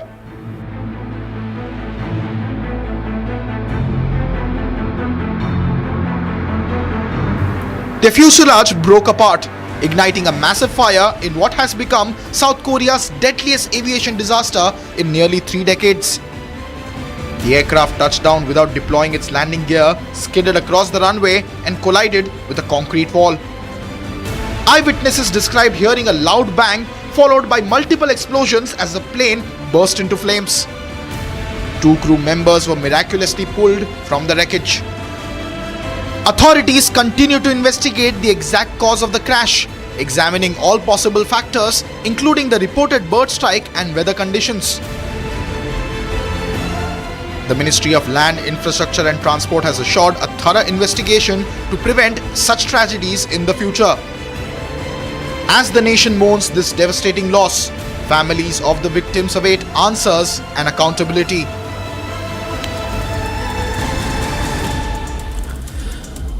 A significant rally has taken place in Syria as activists demand answers about the disappearance of lawyer and activist Razan and her colleagues, with little information about her whereabouts since her abduction in 2013. The search for justice continues. Take a look. In Douma, Syria, dozens of human rights activists have gathered, demanding answers about the fate of missing activist Razan and her colleagues. Razan, a lawyer and critic of both the Assad regime and rebel forces, was abducted in December 2013 and has since vanished without a trace. Activists, including Yasin Haj Saleh, have gathered to remind the world of her case, hoping to bring attention to the political shift in the Syria and the fight for justice. نحن متجمعين هون لنعيد التذكير بالقضية. هاي أول فرصة تتاح لنا أن نجي على دوما ومن أمام المكان اللي غيبوا منه نحكي بالقضية. هذا طبعا مستفيدين بلا شك من التغير السياسي الكبير اللي صار بالبلد ومن فرص الكلام الحر. This rally marks the first time they have been able to gather in Douma, the site of her abduction, to speak about his disappearance. Wafa Mustafa, another activist, emphasized that justice in Syria must address the actions of all parties involved in torture and detention, not just those of the Assad regime. العدالة اليوم لسوريا برأيي الشخصي لا يمكن أنه تنحصر فقط بالعدالة للمعتقلين عند نظام الأسد. لسنوات طويلة جهات أخرى كانت حاكمة مناطق مختلفة من سوريا مارست نهج مشابه بالاعتقال والتعذيب والقتل والمحاسبة اليوم لسوريا برأيي إذا كانت ما بتشمل كل هاي المناطق وإذا كانت ما بتشمل كل هدول الضحايا. The activists are calling for accountability from all sides, believing that justice must be comprehensive for Syria's future.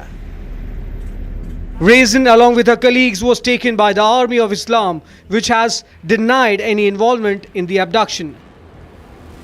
For many, rally serves as a reminder that the fate of the missing is still unknown and justice remains elusive. The fight for accountability and truth continues as activists press for the release of Razan and her colleagues. Thousands of protesters took to the streets in Belgrade and other Serbian cities on New Year's Eve, demanding political reforms and justice in the Balkan nation. Take a look at this story to know more. In a departure from traditional New Year's Eve celebrations, university students led massive protests across Serbia, calling for accountability and change. The demonstrations, which have been ongoing for 2 months, were sparked by a tragic incident in Novi Sad, where a concrete canopy collapsed, killing 15 people. Ovdje smo da u stvari da obeležimo novu godinu, ali na jedan poseban način. Čutat ćemo u ponoć, ali drago mi je da se svi ovdje skupljamo zajedno i tu smo u stvari da zajednički obeležimo ovaj inače praznik, ali danas je jedan dan koji obeležavamo sa sećanjem na neki ljudi koji sa nama više nisu tu. The protesters blame corruption and substandard construction practices by the populist Serbian leadership for the tragedy. The incident has largely been attributed to corruption by authorities, leading to widespread public outcry and demands for accountability. The protesters observed a poignant 15-minute of silence just before midnight, honoring the victims of Novi Sad tragedy.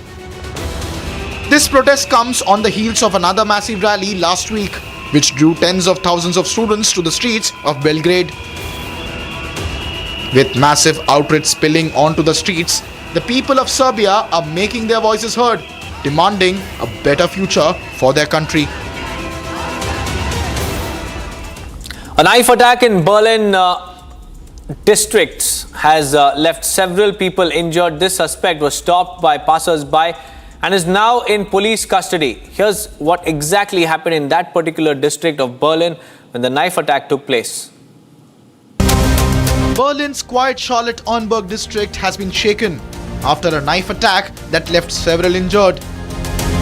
The incident unfolded just outside a supermarket on New Year's Eve. Witnesses describe sheer chaos as the attacker stabbed indiscriminately before passerbys intervened and managed to subdue him. suspect, a Syrian national residing in Sweden, allegedly used a knife stolen from the supermarket to carry out the attack. Emergency teams responded swiftly and the injured were rushed to the hospital. Police have confirmed that there is no evidence of a terrorist motive so far. The attack began inside the supermarket before spilling onto the sidewalk near a hotel, leaving bystanders in shock. Authorities are treating the case as an attempted murder, with ongoing investigation expected to uncover more details about the suspect's motives. Earlier, Chancellor Olaf Scholz had emphasized stricter measures on irregular migration and faster deportations following similar violent incidents in 2024.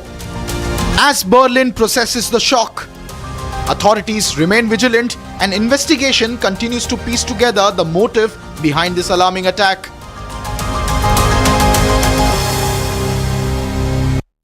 Viewers, we have accessed exclusive eyewitness visuals from outside Trump Hotel where the cyber truck caught fire, killing one person and leaving 15 others injured. Now, these visuals clearly show how a loud blast was heard as the cyber truck on fire outside Trump Tower behind reported a smoke.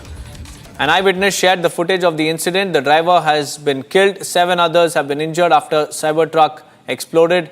Others are now being treated at a nearby medical facility. The visuals clearly show how the cyber truck was completely in flames. Elon Musk has denied any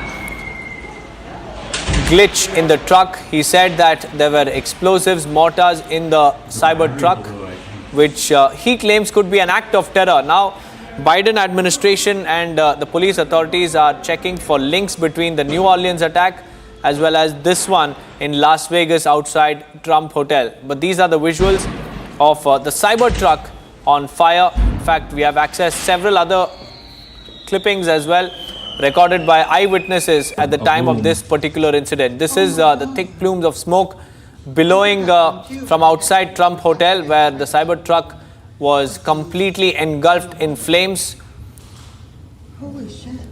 To give you a quick lowdown of what exactly happened, the driver pulled up, stopped right outside the front doors and remained in the vehicle with the foot on the brake. And then the vehicle, allegedly with explosives, detonated, thereby setting the cyber truck on flames, and the entire area, the vicinity, was engulfed by thick plumes of smoke.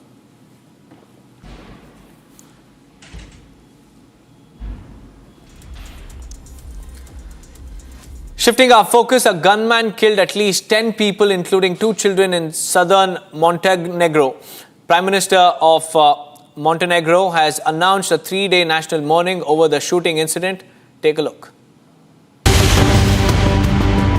In a shocking incident, a gunman killed at least 10 people, including 2 children in southern Montenegro. The shooter first opened fire inside a restaurant in Centenige area, after which he moved to the streets where he killed 2 children. The police forces dispatched special troops to search for the attacker, who is currently absconding. The police identified attacker as 45-year-old Eko Martinovic. As per the officials, he killed the owner of the bar owner's children and his own family members. Montenegro's Prime Minister condemned the incident and announced 3 days of mourning. The Prime Minister even visited the hospital where the injured were being treated. Užasna tragedija koja nas je sve pogodila na Cetinju, odnosno selo Bajice blizu Cetinja. Trenutno su sve ekipe policije, posebne PJP, specijalci, sve što je raspoloživo u Podgorici je trenutno na Cetinju. Tražimo počinioca, na dobrom smo tragu, međutim najbitnije sada imamo 4 teško povrijeđene osobe koje su iza nas u kliničkom centru. Ljekari se bore za njihove živote, svi su na operacionim stolovima, tako da prvo se nadamo da će se izvući i nadamo se da će ljekari uspjeti da spase njihove živote. To je trenutno. Meanwhile, President Milatovic said that he was shocked and stunned by the tragedy. Montenegro has a population of 620,000 people and is known for its gun culture. Even many locals traditionally keep weapons with themselves. The police is on a lookout for the absconding accused.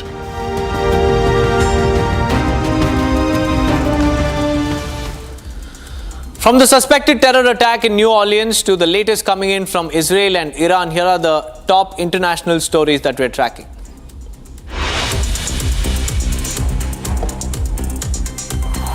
Investigators have identified the suspect in the New Orleans attack. The suspect, identified as Shamsuddin Jabbar, intentionally rammed a pickup truck into a crowd which killed 10 people and left at least 30 others injured. The driver was killed in a firefight with the police. Following the attack, the FBI is investigating the case as an act of terrorism. They are looking into any possible associates of the suspect who may have been involved in the case. The truck that mowed down the crowd was rented, and now the FBI is working to confirm how the suspect came into the possession of the vehicle. An ISIS flag was also recovered from the vehicle. Police officials also found guns and pipe bombs inside the pickup truck, and a corresponding remote control was also discovered. Has been identified as 42-year-old Samsud Dim Jabbar, a U.S.-born citizen from Texas. He was driving a Ford pickup truck, which appears to be rented, and we are working to confirm how the subject came in possession of this vehicle. An ISIS flag was located on the trailer hitch of the vehicle, and the FBI is working to determine the subject's potential associations and affiliations with terrorist organizations. At least one person was killed and 7 others were injured when a Tesla Cybertruck that appeared to be carrying fireworks caught fire and exploded outside President-elect Donald Trump's Las Vegas hotel. The officials said that the driver of the truck was declared dead, while 7 others had minor injuries and were transferred to hospital. Meanwhile, Elon Musk has said that Tesla is investigating the Cybertruck fire incident. When we arrived here, we saw a Star Trek, Elon Musk, on fire. The water was just falling from the ceiling, and there was one cop that, by the time there was just one, there weren't a lot of cops anyway, so he told us to stay to the other side of the road, as we did. And there were a couple of elderlies behind me, a woman and husband, and she actually got really hurt because she was there at the moment. In a shocking incident, an armed man killed at least 10 people, including 2 children, in the western Montenegrin city of Cetinje. Police dispatched special troops to search for the attacker. The gunman started open firing in a restaurant, after which he left from the spot and started shooting on the street, killing at least 2 children. The Prime Minister has called the incident a terrible tragedy and declared 3 days of national mourning. The Prime Minister, who even went to the hospital where the wounded were being treated, interacted with them. The police have appeared and have appealed to the residents to remain calm and stay indoors, ruling out a clash between criminal gangs. Parts of the United Kingdom are flooded by heavy rains and powerful winds. More than 100 flood warnings have been issued across the nation. Several communities in Manchester were flooded, with several homes evacuated and cars submerged up to their roofs on roads and in parking lots after nearly a month-long worth of rain fell in 2 days. A major incident took place and rescue teams were called in to help respond to the swamped properties and also stranded vehicles in Grand Manchester. Some weather warnings for wind and ice remain in place across United Kingdom, mostly in the northern region, as forecasters say that the temperatures will plummet in the upcoming days. Places affected include Bolton, Didsbury, South Manchester, Haffrey, North Manchester, among others. Israel's former defense minister Yoav Gallant was fired after clashing with Prime Minister Benjamin Netanyahu. Has resigned from the Israeli parliament. In an address, he said that he had been fired for his insistence on the need to end controversial exemptions from the military draft for ultra-Orthodox men. He said he was resigning from the Knesset, or the parliament, over the government's intentions to uphold these exemptions. In early November last year, Netanyahu and Gallant were repeatedly at odds Also over the war in Gaza, with Gallant pushing for a diplomatic deal that would bring back hostages, while Netanyahu called for continued military pressure. They also clashed over the draft issue. Military service is compulsory for most Jews, but ultra-Orthodox males receive exemptions in order to pursue religious studies. The system has generated widespread resentment among the broader public, especially since the war erupted in October 2023, forcing tens of thousands of men into months of reserve duty.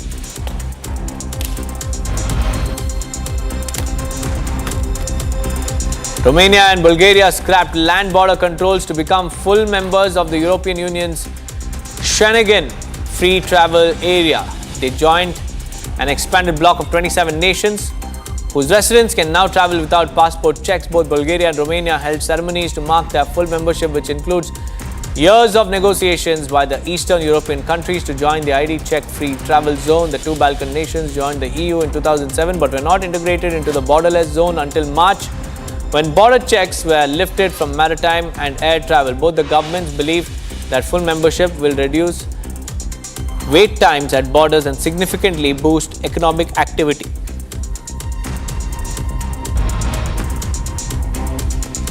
Iran's Supreme Leader Ayatollah Ali Khamenei vowed victory for Lebanon and Yemen, which are considered part of Iran's self-described axis of resistance.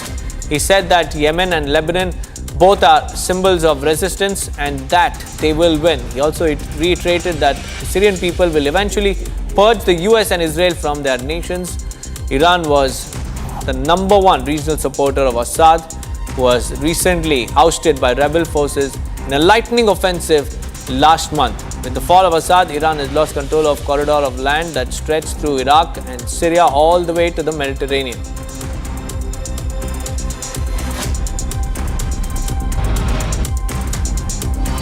The Ivory Coast announced that French troops will leave the country after a decades-long military presence. It becomes the latest African nation to downscale military ties with its former colonial power. Ivorian President Alassane Ouattara said that the pullout would begin in this month. There were almost 600 French troops in Ivory Coast. His announcement follows that of other leaders across West Africa, where France's militaries are being asked to leave. Zimbabwe has officially abolished death penalty, a widely expected move in a country that last carried out the punishment nearly 2 decades ago. President Emerson Mnangagwa, who once faced the death penalty himself in the 1960s during the War of Independence, approved the law this week after a bill passed through the parliament.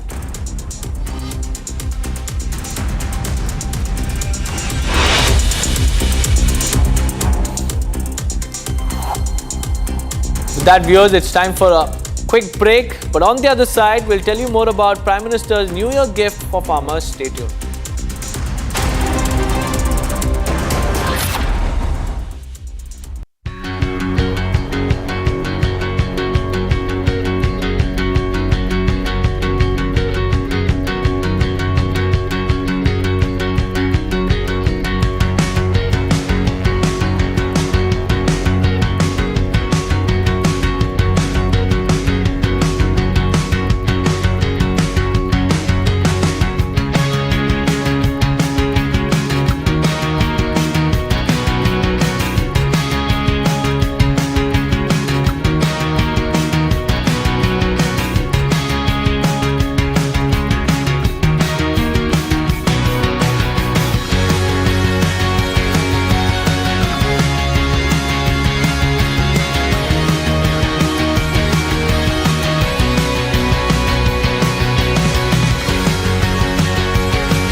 Samsung Galaxy Z Fold 6 and Samsung Galaxy S24 Ultra powered by Galaxy AI bring you the latest news in a super efficient and summarized format from across the country only on Republic TV.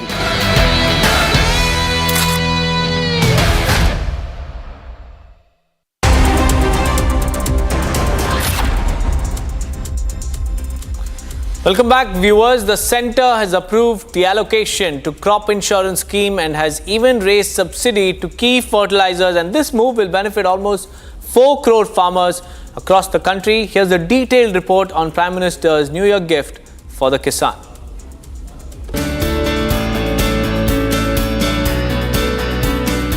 The centre's first decision in the new year is dedicated to farmers. The Union Cabinet approved the allocation of crop insurance scheme and raised subsidy to a key fertilizer. The centre enhanced the allocation with an overall outlay of Rs 69,000 crores. The decision was taken in a meeting which was chaired by Prime Minister Modi. The Cabinet also approved extra subsidy of Rs 3,850 crore rupees for DAP fertilizers. उस फसल बीमा योजना के लिए जितनी धनराशि की आवश्यकता है, आज केंद्रीय मंत्रिमंडल ने प्रधानमंत्री फसल बीमा योजना को और मौसम आधारित फसल बीमा योजना को 2025-26 तक जारी रखने की स्वीकृति दी है, जिसमें कुल बजट 69,515 करोड़ 71 लाख रुपया होगा. The centre has also authorized the establishment of a fund for innovation and technology with a capital of Rs 824 crores in addition to the continuation of the projects. The fund will be utilized towards funding the technological initiatives under the scheme. Further, the centre has made efforts in covering all farmers in northeastern states under different schemes. With that, viewers, that's all we could pack for you in this edition of Live This Morning. Stay tuned for all the live and breaking news updates on the other side of the short break with my colleague Shivangi.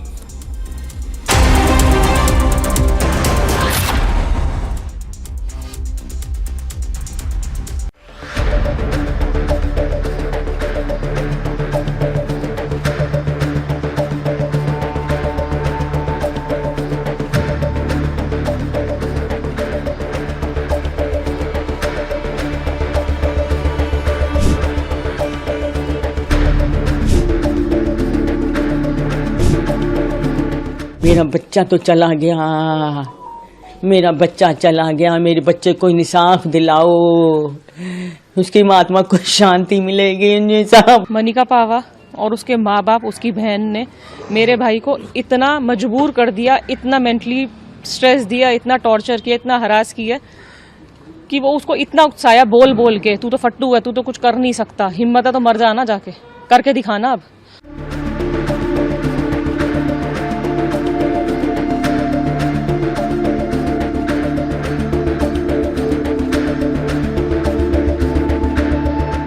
Manika पावा और उसके माँ बाप, उसकी बहन ने मेरे भाई को इतना मजबूर कर दिया, इतना मेंटली स्ट्रेस दिया, इतना टॉर्चर किया, इतना हरास किया कि वो उसको इतना उकसाया बोल बोल के, तू तो फट्टू है, तू तो कुछ कर नहीं सकता, हिम्मत है तो मर जाना, जाके करके दिखाना. अब इतना उसको उकसाया रात को 3:30 बजे फोन पे.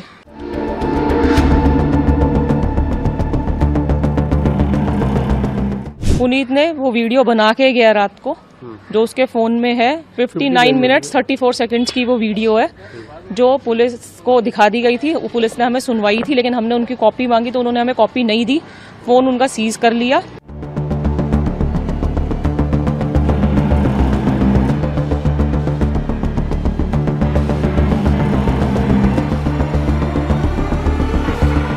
उसमें उसने सब बताया है कि उसके जो मनिका है, उसके माँ बाप हैं, किस तरीके से उसने उनको इतना टॉर्चर किया, इतना हरास करा है और इतना मेंटली प्रेशराइज करा है बोल बोल के.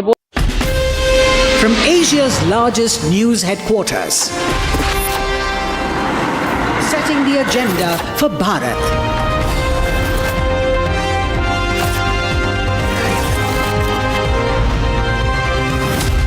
You're watching Republic.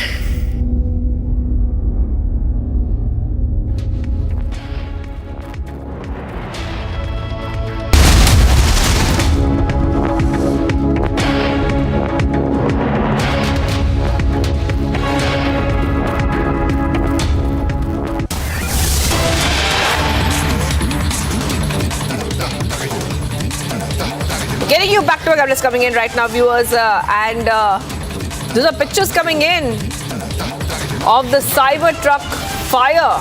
And remember that this is a Tesla Cybertruck which exploded outside the Trump International Hotel in Las Vegas, killing one person, and many people have been injured. The FBI is investigating whether the incident was an act of terrorism. Those are the pictures coming in, viewers. Remember that these are videos which are captured by eyewitnesses showing the vehicle engulfed in flames near the hotel's entrance. Explosion occurs just hours after a separate attack in New Orleans. So we are seeing two major attacks, major incidents which happened in the US. This one is the Tesla cyber attack which exploded outside the Trump International Hotel in Las Vegas. Okay, we have a second picture for you, a second visual coming in for you. We're just showing you one more angle. And you can see this is the Trump International Hotel in Las Vegas. And we see that this Tesla Cybertruck had exploded. Now, the Trump International Hotel in Las Vegas is owned by President-elect Donald Trump. Now, this is a Cybertruck. Many questions have to be answered as to what exactly has happened so far. And even Elon Musk has reacted on this. Elon Musk says the blast was unrelated to the Cybertruck's design. Back-to-back updates coming in right now, viewers. We will be getting you more updates because we see two big incidents happen in the US simultaneously, very close to each other. This is the Tesla Cybertruck which exploded outside the Trump Hotel in Las Vegas, and we are getting you all these pictures where the eyewitnesses have shared the video. So these pictures are from the eyewitnesses who are in and around that site, and they are sharing this video. This is a Tesla Cybertruck which exploded outside the hotel belonging to the US President-elect Donald Trump in Las Vegas. We are seeing that the electric vehicle pulled up to the Trump International Hotel's glass entrance before a large explosion. The police are saying that the hotel has now been evacuated. We're getting you these pictures coming in. All of them have been captured by eyewitnesses from different angles. The Las Vegas sheriff says that so far they had no indication that the blast had any links to the ISIS, adding it's a Tesla truck, and we know that Elon Musk is working with President-elect Trump. So right now, obviously, we are seeing that there will be a investigation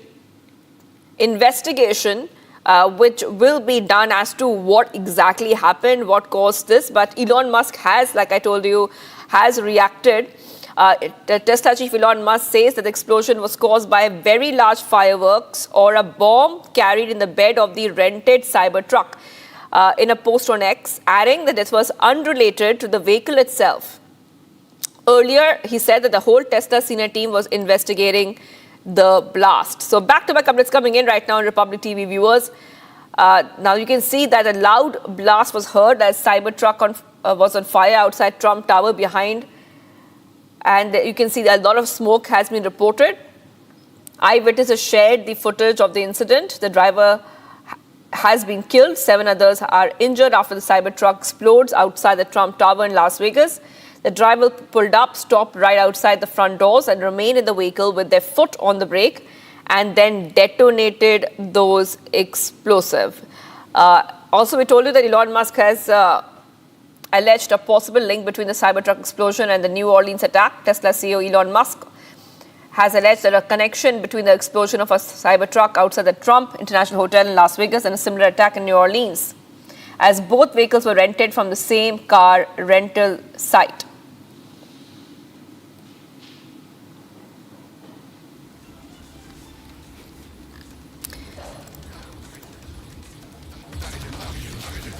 All right, we're getting some more breaking updates coming in because we told you that there are two simultaneous attacks which happened close to each other. We'll talk about the New Orleans attack now, where Donald Trump has slammed Democrats over the New Orleans car ramming incident.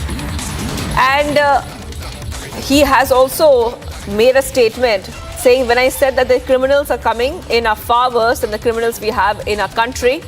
That statement was constantly refuted by Democrats and the fake news media, but it turned out to be true. The crime rate in our country is at a level that nobody has ever seen before. Our hearts are with all of the innocent victims and their loved ones, including the brave officers of the New Orleans Police Department. The Trump administration will fully support the city of New Orleans as they investigate and recover from this act of pure evil. So this is a statement which has come in from Donald Trump in connection with the New Orleans attack. I repeat, in connection with the New Orleans attack. We're getting these back-to-back updates coming in where in New Orleans there was a truck attack. At least 15 people have been killed. As in New Orleans, a driver has intentionally rammed into a crowd as these people were celebrating. At least 15 were killed and dozens were injured when a driver, and those pictures are also coming in, rammed into a crowd, rammed a truck into a crowd during the New Year's celebrations in New Orleans. This happened on Wednesday morning. The FBI is investigating this as an act of terrorism. The FBI has also identified the suspect as a 42-year-old Texas man and an Army veteran. The FBI says the suspect, who was killed in a firefight with officers, had an ISIS flag in a vehicle at the time of the attack.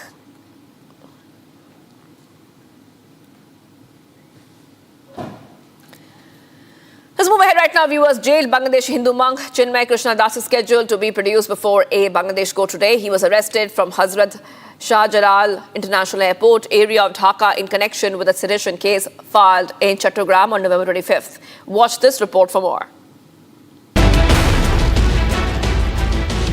ISKCON has expressed hope that jailed Bangladeshi Hindu monk Chinmoy Das will receive justice in the court hearing scheduled for today.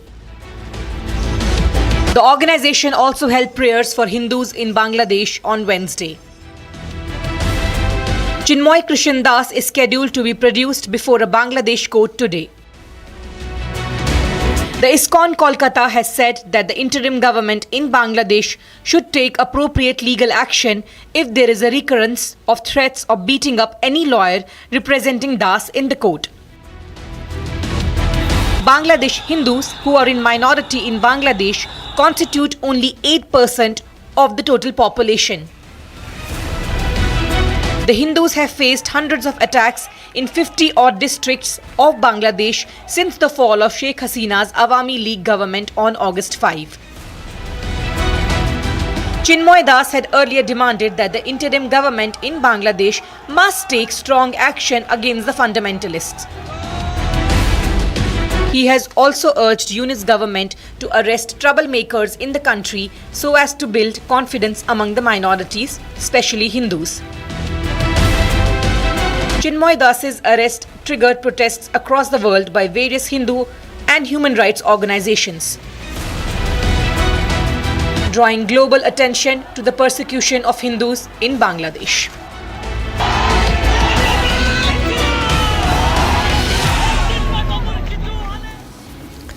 A clash broke out between two groups in Maharashtra's Jalgaon today. This after the State Minister Gulab Rao Patil's driver allegedly honked a car horn, irking some residents of the Paladi village. Take a look at this report for more. Tension and chaos gripped Maharashtra's Jalgaon after a scuffle broke out between two groups on Tuesday late evening. The clash broke out in the Palhari village of Jalgaon after continued honking by the driver of Maharashtra Minister Gulab Rao Patil irked some villagers. Palhari happens to be the hometown of Gulab Rao Patil, a leader of the ruling Mahayuti alliance in the state. Two groups gathered at the village and got into an argument. However, the argument took a violent turn as a full-blown scuffle broke out between the two groups. Amid the showdown, a mob broke away from the melee and set nearby shops and vehicles ablaze. A huge police contingent arrived at the scene to douse tensions. As tensions soared, a curfew was enforced overnight and a large police contingent was deployed to restore order. About 25 people were booked in connection with the clash and the violence that followed, while 10 were detained. Officials said the administration will convene a meeting to help restore peace in the area. First, let's get you some of the stories we're tracking in our next segment, Bharat in 5 minutes. Let's get started.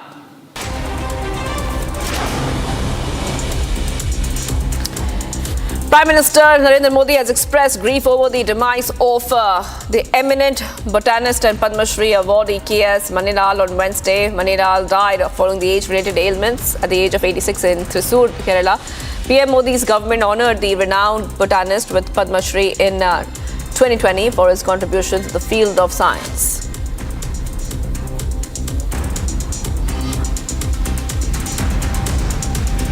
Jharkhand Chief Minister Hemant Soren on Wednesday paid tribute to the martyrs of the Kharsavan firing incident on its 77th anniversary and the Shahid Sthal in the district of Kharsavan on Wednesday. On in fact Jan 1st, 1948, the town of Kharsavan in the present-day Jharkhand and formerly in Odisha witnessed a massacre as police opened fire at a crowd gathered at a protest, killing hundreds.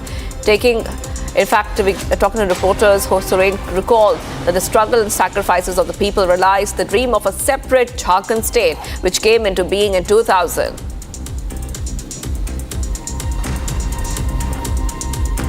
यहाँ के आदिवासी मूलवासियों ने अपनी पहचान, अपना अधिकार, अपना संघर्ष को बचाए रखने के लिए अपने आंदोलनकारी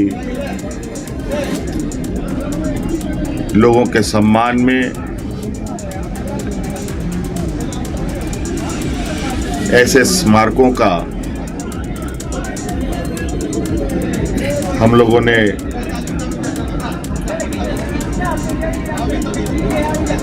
अपना एक इन स्मारकों को मार्गदर्शक के रूप में माना है।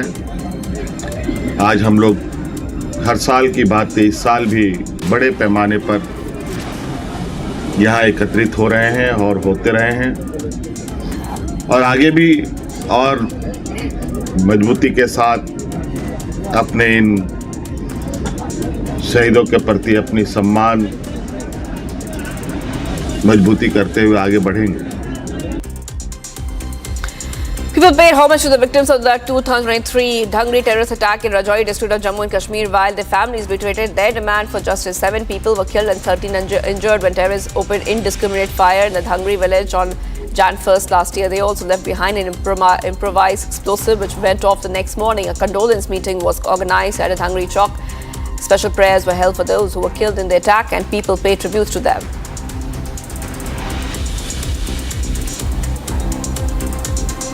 Noting that the government is fully committed to furthering the welfare of farmers, Prime Minister Modi on Wednesday hailed the Union Cabinet's decision to continue Pradhan Mantri Fasal Bima Yojana and restructured weather-based crop insurance scheme and extend the one-time special package on D-ammonium phosphate beyond NBS subsidy from Jan 1st to December 31st, 2025. The BJP's Jammu and Kashmir unit on Wednesday held out at the National Conference for running a visionless and directionless government to the Union territory, accusing it of failing to address critical public issues such as water, electricity and job shortages, tourism and key development projects. The Saffron Party expressed confidence in its growing popularity in development initiatives in Jammu and Kashmir, asserting that the party would emerge stronger in 2025 and win the upcoming elections, including the urban local body and panchayat polls. Leader of the opposition in West Bengal Legislative Assembly and BJP MLA Subindu Adhikari on Wednesday alleged that the Bangladesh-style attacks on Hindus were taking place in several parts of West Bengal. BJP leader specifically referred to an incident in Uttar Dinajpur district where a group of miscreants allegedly attacked and looted Hindus without provocation.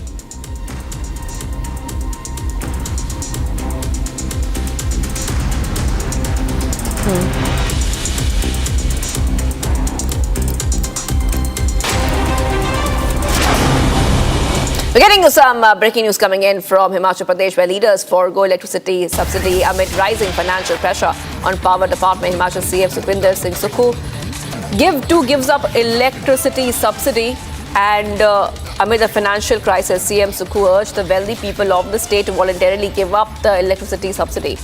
A big update coming in right now, Republic TV viewers, where we are learning back-to-back updates. This is in connection with the Himachal Pradesh financial crisis. And in the latest, I repeat, in the latest, we're coming to know that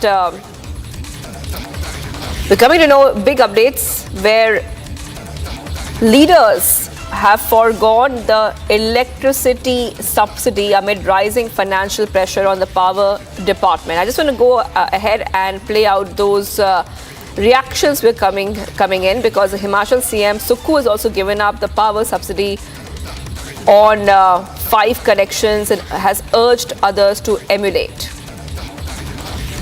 विभाग का मंत्रालय मेरे पास है, हमने कई बैठकें की, बिजली विभाग के अधिकारियों से चर्चा की, यूनियन से चर्चा की और कर्मचारियों से चर्चा की। सबने कहा कि हम सामर्थ हो सकते हैं, कुछ फैसले लेने की जरूरत है और इस दृष्टि से हमने फैसले लिए और जो हमें अनुदान देना था उसमें कुछ कमी आई है।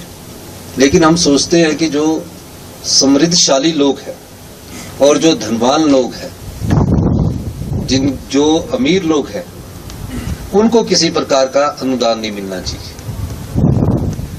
और इस अनुदान के दृष्टिकोण से मुख्यमंत्री के तौर पर जब मैं हूं, मुझे सब कुछ मिलता है, हमारे मंत्रिमंडल के सदस्य सब कुछ मिलता है और हम पे करने की कैपेसिटी में है। तो हमने ये कोशिश की है कि जो समृद्धशाली लोग हैं वो स्वेच्छा से भी अपनी जो बिजली का अनुदान है, जो बिजली की सब्सिडी है, उसका त्याग कर सकते हैं। मैं मुख्यमंत्री होने के नाते मेरे जो घर है, जो मेरा अपना व्यक्तिगत घर भी है, उसमें भी अनुदान मिल रहा है। अब मेरा व्यक्तिगत घर या शिमला में हम रह रहे तो उसमें भी अनुदान मिल रहा है। तो जब मैं मुख्यमंत्री और मैं भी सब्सिडी ले रहा हूं तो ये अच्छी बात नहीं है। पिछले कल हमारे मंत्रिमंडल के सदस्यों के साथ बैठक हुई तो सबने कहा कि हम जब दे सकते हैं तो हम अनुदान क्यों लें। इस दृष्टिकोण से आज मैं जो भी मेरे घर में जितने भी मेरा जो घर है अपना व्यक्तिगत, एक तो सरकारी आवास है, इसमें भी और जो मेरा निजी आवास है और जो मेरा फ्लैट है, उसकी भी जो अनुदान हमें मिल रहा है बिजली का, उसकी स्वेच्छा से मैं चाहता हूं कि उस सब्सिडी को हम नहीं लें और सब्सिडी किसे दी जाए, उस अनुदान को किसको दिया जाए, जो गरीब है और जो इसका सही मायने में हकदार है। उसके लिए हमने फैसला किया है। तो हमने एक परफॉर्मा बनाया है जिसमें मैं खुद अपने मकान की स्वेच्छा से अनुदान बंद करने की बात अधिकारियों से कर रहा हूं और इसमें मैं जनता से भी अपील करना चाहूंगा कि इस मौके पर हमने एक टोल फ्री नंबर दिया है। जो भी सामर्थ्य है, इस ऑप्शनल है, हम नहीं कह रहे, हम किसी पर इन्फोर्स नहीं कर रहे कि आपको छोड़नी पड़ेगी। हम ये कह रहे हैं कि आप अगर सामर्थ्य है तो आपको भी समाज को देने का वक्त आया है। जिस समाज से हमने लिया, जिस समाज से हमने शिक्षा ग्रहण की, जिस समाज से हमने अपनी सब सुविधाएं ली, तो एक समय हमें उनको देने का भी समय आता है। में फिर से खटाखट मॉडल का एक और परिचय मिला, जब बिजली की सब्सिडियों को अब खत्म करने वाली है हिमाचल की सरकार, कम करने वाली है। वादा किया था मुफ्त में बिजली देंगे, वादा किया था कि हम दाम कम करेंगे, परंतु सरकार में आने के बाद इस प्रकार की खटाखट गारंटीज पूरी करने के चक्कर में और लूट के चक्कर में तिजोरियां खाली कर दी और अब न सैलरी पेंशन दी जा रही है, अब पेट्रोल डीजल पर टैक्स बढ़ाया जा रहा है, टॉयलेट पर टैक्स लगाया जा रहा है, बिजली पर सब्सिडी देने के बदले सब्सिडी काटी जा रही है और बिजली के दाम भी बढ़ाए जा रहे हैं। ये सब खटाखट मॉडल का नतीजा है। अब तो हिमाचल प्रदेश में कहीं पर हिमाचल भवन निकलने की बारी आ रही है, कहीं पर हिमाचल प्रदेश के बड़े बड़े जो सरकारी होटल्स हैं उनको भी बेचने की या उनको भी बंद करने की बारी आ रही है। यही होता है राहुल गांधी खटाखट इकोनॉमिक्स में, चाहे कर्नाटका हो, चाहे तेलंगाना हो, चाहे हिमाचल हो। जहां भी कांग्रेस आई, लूट, बर्बादी और महंगाई साथ में लेकर आई, अर्थव्यवस्था को पूरी तरह से ध्वस्त कर दिया है हिमाचल प्रदेश की। As Hindus in Bangladesh remain under attack, fate hangs in balance for Hindu seer Chinmoy Das. And today the court will be hearing Das's plea. That is right. And the ISKCON Kolkata has expressed hope, and they are also conducting prayers, hoping that the jailed Hindu monk Chinmoy Das will receive justice in the court hearing. Hindu seer's fate is hanging in the balance, viewers, and we are seeing that very soon Chinmoy Das will be produced before the court. This is coming in as we have seen the saga continue, where the Bangladeshi Hindu monk Chinmoy Krishna has been seriously ill. He is also denied proper treatment. His bail hearing was postponed. His lawyers have been attacked. And amidst all this, now the new date is today. The new date is Jan 2nd, that is today. And in the midst of all this, we see that ISKCON Kolkata is holding prayers, hoping that justice should be served. There should be justice for Chinmoy Das. Now remember that Chinmoy Krishna Prabhu was a spokesperson of the BSSJJ, which was leading protests calling for protection of the minority following the ouster of the Sheikh Hasina government. Then a case was filed against him in October when he left. He led a huge rally in the city of Chittagong, and he was accused of disrespecting Bangladesh's national flag. That means a sedition case was slapped on him. I want to go across to my colleague who's joining us. Riyanka is joining us live. Riyanka, the court in Chattogram sent him to jail, rejected his bail petition while he was accused of sedition charge, and the case was postponed. Today is Jan 2nd. Today is the day when his case will be heard. But also there are a lot of doubts about what will happen in the court, given the fact his lawyers have been attacked, his lawyers have been hospitalized, his lawyers have been threatened. Riyanka.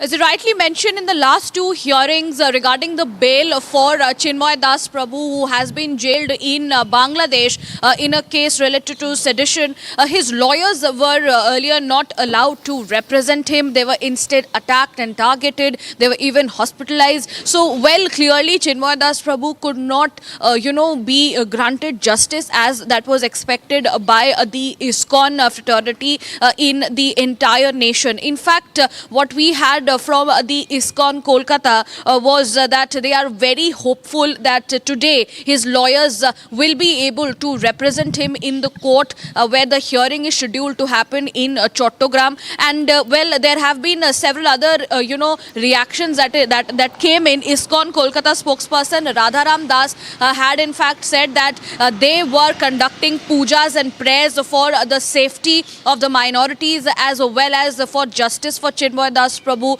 for the entire last month. And they also said that they, these pujas and prayers will be continuing to be held from the side of the ISKCON fraternity in order to have a proper, hearing that can be expected in the Chattogram court today when Chinmoy Das Prabhu will be presented.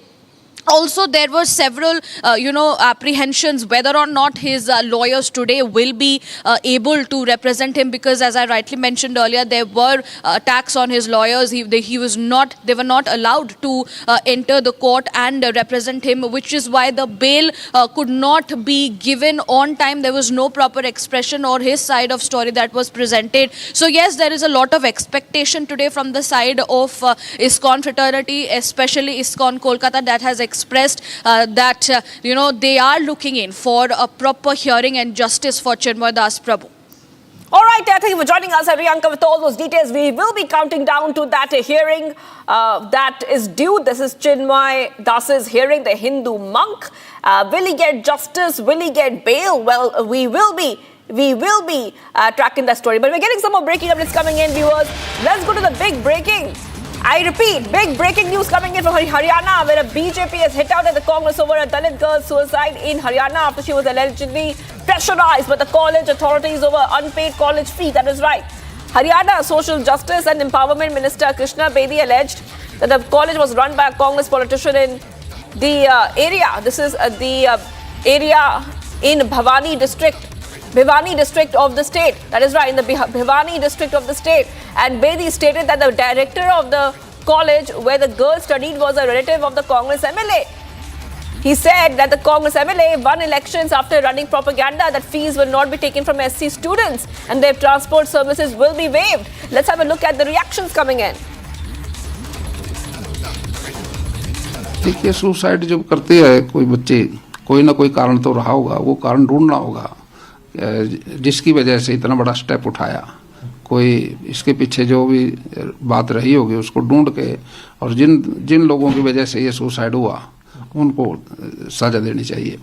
नहीं, विपक्ष द्वारा ही पीड़ित महिला है, लेकिन विपक्ष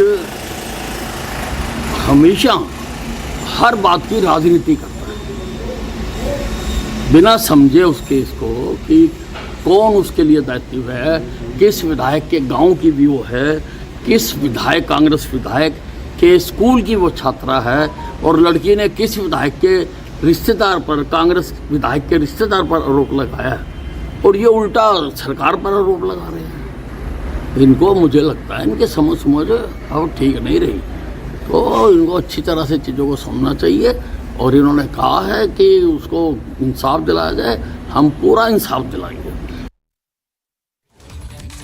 एक कांग्रेस के नेता द्वारा संचालित एक महाविद्यालय में एक दलित समाज की, बैकवर्ड समाज की बेटी, गरीब समाज की बेटी इसलिए आत्महत्या करती है कि वहां के संचालक के बेटे राहुल ने, उस संचालक की पुत्री ने और वहां की प्रिंसिपल ने उस बेटी को मानसिक और तौर पर इतना परेशान कर दिया कि राहुल के साथ वो अपने शारीरिक संबंध बनाए, क्योंकि वो उससे फीस नहीं लेते, और इस दबाव में वो दबाव सहन नहीं कर सकी बेटी और उसने आत्महत्या कर ली। कल के कांग्रेस के 2 नेताओं ने उसके ऊपर अपना बयान दिया, ट्वीट किया कि हरियाणा सरकार किसी गरीब की बेटी की फीस न भरने के कारण वो आत्महत्या करती है, जबकि उन्होंने तथ्यों को छुपाया। जबकि नैतिकता ये बनती थी कि वो मांग करते कि कितना भी बड़ा आदमी हो जिसके कारण उस बेटी ने आत्महत्या की है, उन लोगों को सलाखों के पीछे जाना चाहिए, ये मांग करनी चाहिए थी। Much for coming up, viewers, as we are getting you top updates. The Prime Minister Narendra Modi has met Punjabi singer and actor Diljit Dosanjh in Delhi, as the both of them have discussed music and culture and more. Stay tuned, viewers.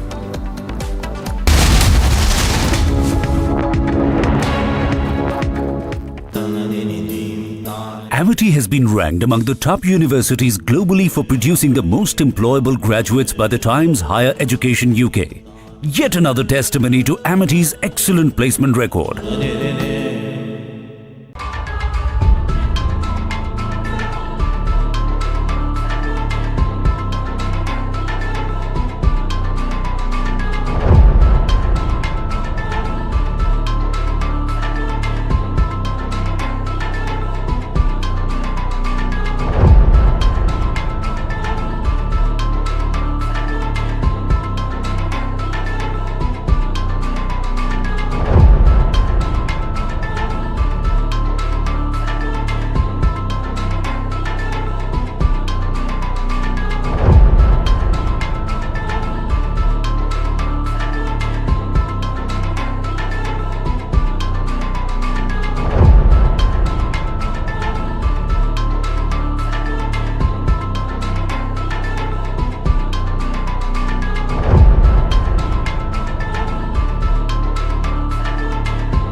मेरा बच्चा तो चला गया, मेरा बच्चा चला गया, मेरे बच्चे को इंसाफ दिलाओ, उसकी आत्मा को शांति मिलेगी साहब। मनिका पावा और उसके माँ बाप, उसकी बहन ने मेरे भाई को इतना मजबूर कर दिया, इतना मेंटली स्ट्रेस दिया, इतना टॉर्चर किया, इतना हरास किया।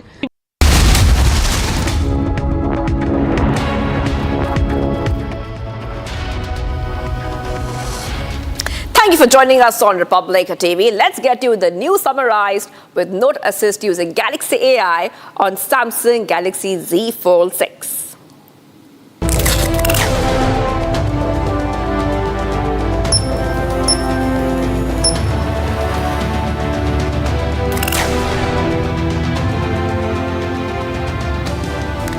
Hindu seer Chinmoy Krishna Das's fate hangs in balance. Bangladesh court to hear his bail plea today. Supreme Court to hear a plea by AIMIM Chief Aswaddin Owaisi seeking implementation of the 1991 Places of Worship Act.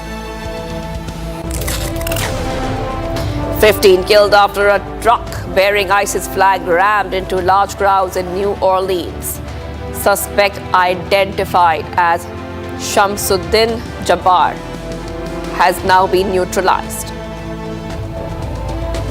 US President issues statement on New Orleans truck attack. Biden says suspect expressed desire to kill.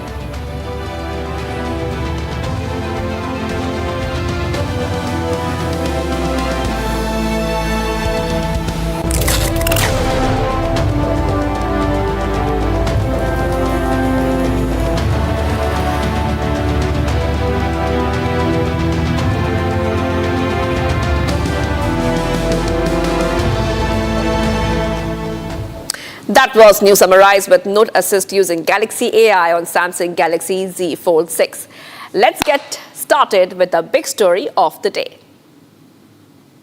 Amid the massive political showdown over the uncovering of an illegal immigration racket in the national capital, Delhi police says it has identified 25 illegal immigrants from Bangladesh and initiated their deportation process. We get you this report. Take a look.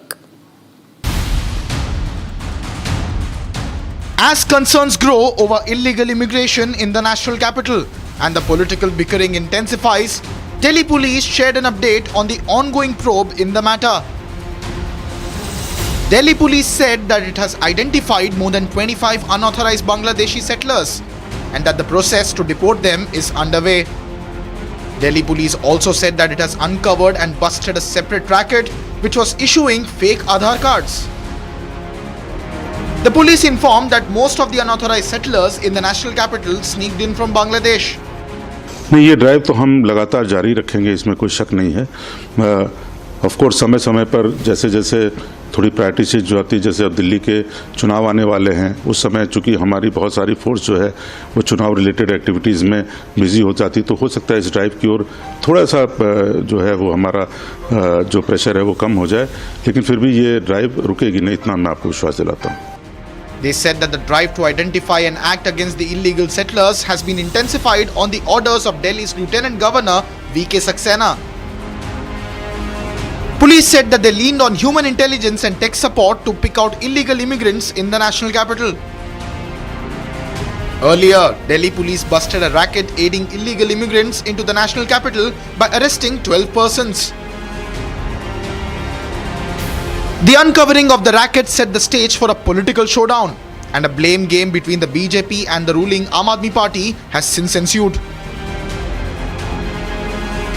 As the ongoing probe sheds new light on the extent of illegal immigration into Delhi, expect the war of words to intensify as the polls draw near. We're getting some more breaking updates coming in, viewers. Delhi police busts a gang involved in forgery of Aadhaar and other documents of Bangladeshis. Earlier, a syndicate was arrested who used to make birth certificates and other certificates through a fake website, and then with his help, their bases were made. Okay, big update coming in right now. Delhi police busting a gang involved in Aadhaar forgery. I repeat, in Aadhaar forgery, and this is coming in the backdrop, viewers, of remember of these major crackdown on illegal Bangladeshi immigrants who have now been identified and their deportation process has started. And helping these illegal immigrants illegally is a gang which has been involved in the forgery of Aadhaar cards and other documents of these illegal immigrants from Bangladesh in the national capital. That's a picture coming in on the right hand of the screen. You can see that this is the gang. That's a gang aiding the Bangladeshis. And that entire racket has now been busted at the backdrop of the crackdown on illegal infiltration. Remember earlier a syndicate was arrested who used to make these birth certificates through a fake website. And then with the help of these gangs, these illegal immigrants from Bangladesh were staying here in the national capital. I want to go to my colleague Piyush, who's joining us live. And Piyush, at the backdrop of the huge drive to identify and to send back these illegal immigrants from Bangladesh, and in fact 25 of them have been identified and they will be sent back and deported back to their home country, that is Bangladesh. We are seeing now that there's a bunch of people who are helping these illegal immigrants with forged documents. Now, one gang has been identified and they now have been apprehended. The Delhi police have busted this gang involved in the forgery of Aadhaar cards. Go ahead, Piyush, and take our viewers through the latest coming in. So Shivangi, very quickly, I will just like to tell you that how sinister this entire nexus can be gauged from the fact that just recently the Delhi police arrested a person known as Mohammed Abrul. Now this person had come from Bangladesh to India in 2004 and he was working over here as a construction laborer. He had got the citizenship through fake means by marrying a Hindu girl over here, and he had proclaimed himself as citizen of West Bengal. Now, owing to a petty crime that this person had committed, the Delhi police had arrested him. However, subsequent investigation led Delhi police to understand that this person was not the resident of West Bengal as he was claiming, but rather he was a resident of Bangladesh. So this is just one of the incidents where you understand that how actually there are a large number of Bangladeshis and Rohingyas that are residing illegally in Delhi, and now after the direction by the Lieutenant Governor, the Delhi police has begun to crack down. A very important step over here in this entire nexus is that not only there are Bangladeshis and Rohingyas that are residing illegally in Delhi, but there are a large number of corrupt Indian agents who are helping these Bangladeshis to stay put over here. They are giving them land to stay put. They are allowing them to become the citizens of Bharat by giving them fake Aadhaar cards and other form of documentation. And now, action that has been taken by the South District unit of the Delhi Police to get hold of these corrupt Indian agents. We hope that more such Indian agents are going to get held who are making these Bangladeshis and Rohingyas residing illegally over here in the national capital. Back in the studio. Right. Piyush is getting us on the top updates coming in. And Piyush, what we see right now is that some of these illegal immigrants were using help of these people. Now, if you could tell our viewers once more about who these people are who are forging these documents. Are they locals? Are they locals helping these illegal immigrants?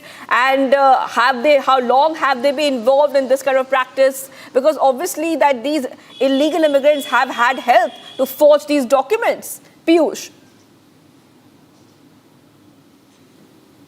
So Shivangi, this is in continuation of the crackdown by the South unit of the Delhi Police, wherein they had got hold of some of the Bangladeshis who were residing illegally over here.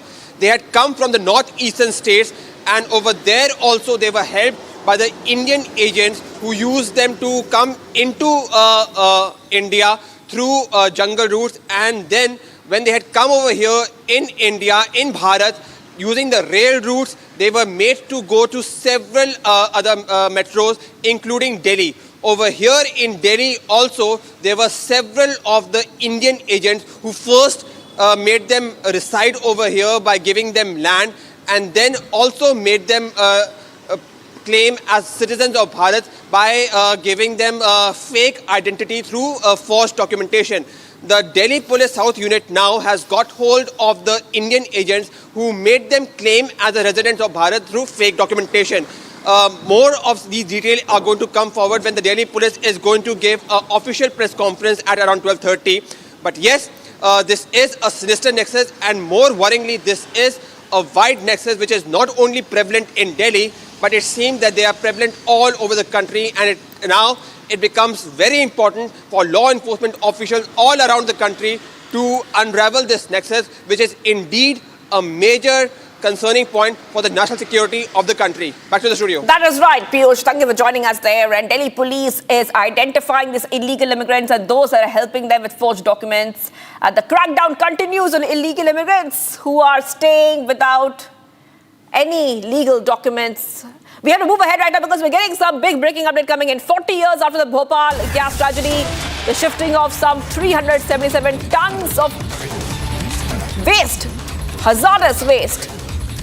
Now, removing it, that process has now, in fact, started, and it has also left now the Union Carbide factory.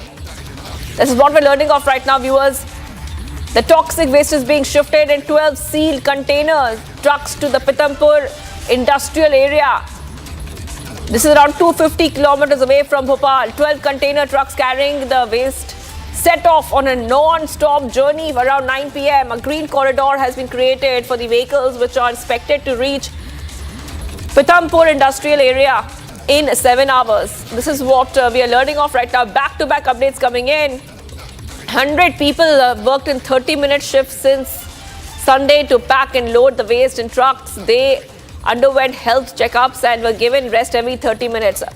Big update coming out, Republic TV viewers. 40 years after the devastating Bhopal gas tragedy, the efforts to relocate around 337 tons of the waste from the Union Carbide factory site has begun.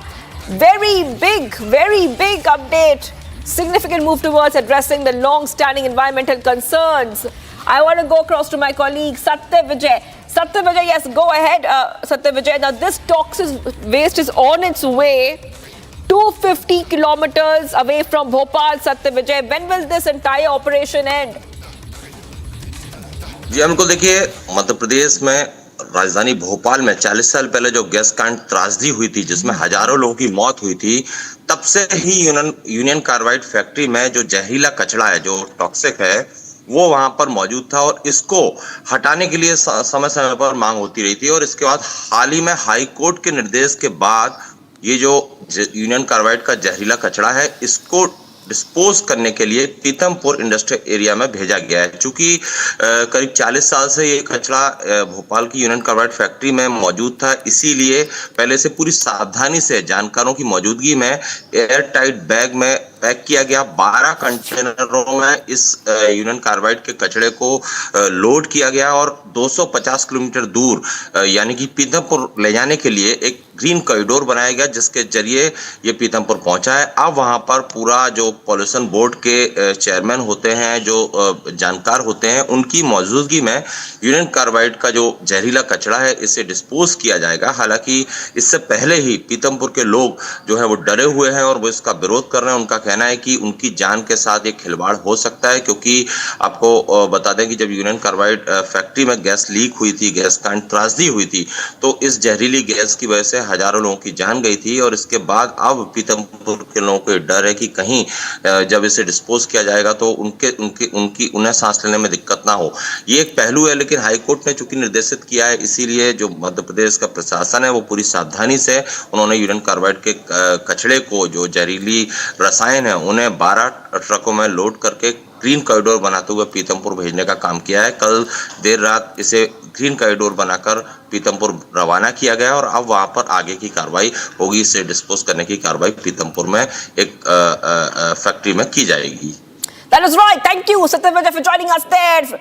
4 decades, 40 years after the Bhopal gas tragedy, this waste is being moved, and we're getting some more updates, viewers. We'll move ahead because dense fog has hit flight operations in Jammu. Morning flights to and from Jammu airport have been delayed. No flight, I repeat, no flight operations till 11 a.m. as dense fog engulfs runway. Visibility dips below 100. I repeat, visibility dips below 100 meters in Jammu. No flights to take off. No flights to take off till 11 a.m. due to low visibility. This is the big update coming in right now, viewers, because North India has been reeling under very, very cold weather, severe cold wave conditions. And we are seeing that the cold wave has intensified in multiple areas. We are talking about Jammu right now. And we see this dense fog. I repeat, dense fog, especially in the Jammu area. Morning flights to and from Jammu airport have been delayed. And no flight operations till 11 a.m. as dense fog has engulfed runway. Visibility has dipped even further, lower and lower, viewers. We see that the dense fog has halted daily activities as well in multiple areas, especially in the north area. And we will try to connect to our colleague Gursimran. Okay, we have Gursimran. Gursimran, I'm coming across to you right now. You know, cold wave conditions. We can see cold wave conditions, and we can see there's a lot of fog behind you as well. If you could take our viewers through what the cold wave conditions are like and how it has impacted activities there. See, Shivangi, on the second day of the year, the dense fog has engulfed the entire plains of the Jammu region, and especially when it comes to the air operations, they have been put to halt. Reason being that the visibility has dipped below the required 800 meters. At present, the visibility is below 100 meters. Right now, we are close to the runway of the Jammu airport. Here, only the barricadings of the runway that you can see. Beyond that, nothing is visible, and due to the same reason, all the flight operations till 11:30 have been put on hold. The next decision will be taken around noon, because the present situation, the visibility does not allow any of the flight operations. Usually at the Jammu airport, the flight operations began at around 8:30 in the morning, but for now it has been delayed. Reason being that the low flight visibility. The airport authorities are now monitoring the situation. When can the flight operations be resumed? But the IMD has issued a warning that starting from January 4 for the next couple of days, there will be more strong western disturbances that will be taking an impact on ground, which means that there will be more dense fog that will be in the plains that will impact not only the air operations but also the rail operations, and also the local commuters that are moving on the roads. They are also facing the hardships. It's for the first time in this season that the visibility has dipped below the 100 meters mark, which makes it really very challenging. Not only the flight operations, the commercial flight operations, but also the security force operations, they have also been put to halt for now due to the ongoing situation, because less than 100-meter visibility clearly means that it is very challenging. I'll request Gaurav to keep showing you the visuals of the runway of the Jammu airport. These are from the north portal of the Jammu airport's landing area. This is the runway where all the flights that come from the national capital and from the valley, they land. But for now, dense fog has engulfed the entire stretch of around 1 kilometer. So no visibility can be seen, no flight landing for next couple of hours, and by noon, if the situation improves, only then there will be resumption of the flights, which for now seems really very challenging, because 200 and 250 meters have been quite normal in the winter days, but dipping below 100 meters visibility clearly means that the dense fog will prevail in the low regions, and there is no prediction of the rains that will take place, so as there can be some relief for the air operations for now. Shivangi. Right. Okay, thank you for joining us. Gursimran joining us live from the Jammu airport. We see that flight operations have been suspended for a short while because of dense fog. We're getting some more breaking updates coming in, viewers. Amid the hot debate over the rift between Team India and coach Gautam Gambhir and players, Gambhir issued a statement saying that Indian cricket is in safe hands. Further, I repeat, further adding that the debate between the coach and players should remain in the dressing room. Big update coming in right now, Republic TV viewers. And this is, I repeat, this is the big update. And remember, there were so many reports of unrest in the Indian dressing room following the loss in the Boxing Day test. And after that, we see back-to-back updates coming in. Gautam Gambhir says that Indian cricket is right now in safe hands. This is coming in the backdrop of the unrest in the dressing room, and there was a lot of talk about what really is happening in the dressing room, or whether the players are getting along. Back-to-back updates coming in right now, Republic TV viewers. We're trying to connect to our sports team, our Sport Fit. We are getting Shane now live, joining us from our newsroom. And Shane, you know, this is very important because there was a little controversy which erupted. If you could take our viewers through what this controversy is about and what are these talks that Gautam Gambhir is referring to. These talks, some debates which happen in the dressing room. Go ahead, Shane. Yeah, absolutely. Now, the main thing that has happened is that after the loss in the Boxing Day test, there has been a news report that has leaked and spoken about the fact that Gambhir had a very honest heart-to-heart conversation with the players where he said that, listen, enough is enough. You can't be talking about playing your natural game and not playing to team situations. You need to be putting the team first. So this report, as it is, has blown up, has gone viral, and there's been a lot of debate over it. So it was very surprising to see the head coach himself come out to address a pre-match press conference. Usually it'll be one of the players or it'll be one of the support staff of the coaching team who will come out to address these conferences. But the fact that Gambhir himself came out shows that he's come out swinging. Shane, I'll come back to you, Shane. Thank you for getting us those details. This is from our Sport Fit team. We will be right back. Do not go anywhere, viewers.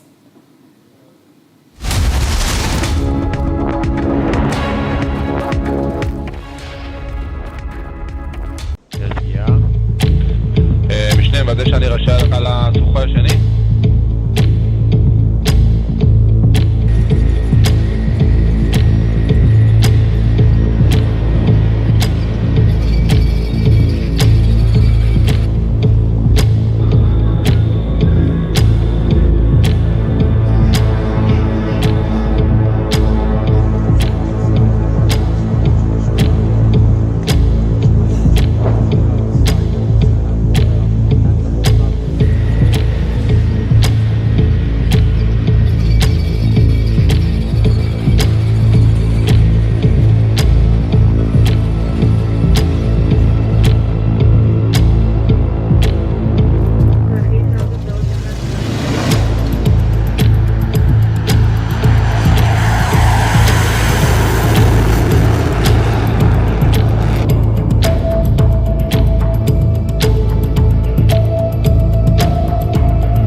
Artificial intelligence has changed the way we do things, and so much more is in the offing. Republic is proud to announce a game-changing partnership with Samsung. Because with Samsung, Galaxy AI is here. From our news anchors to reporters to network staff, we will be using Samsung devices, Galaxy Z series and Galaxy S series, powered by Galaxy AI, every day behind the scenes to bring you the news. Faster, simpler, with more productivity, efficiency and creativity. Republic and Samsung together unfold a new world of possibilities. It's going to be an epic adventure together.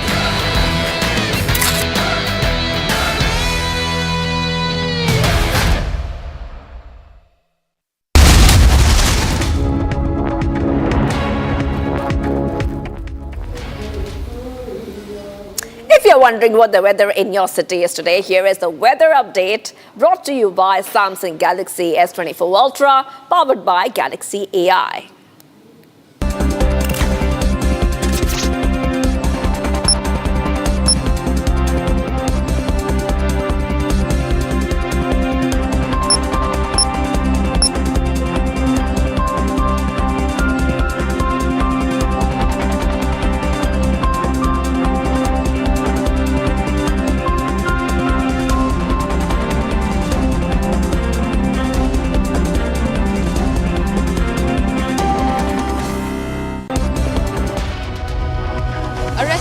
year, Chinmoy Krishna Das is scheduled to be produced in front of a Bangladesh court today.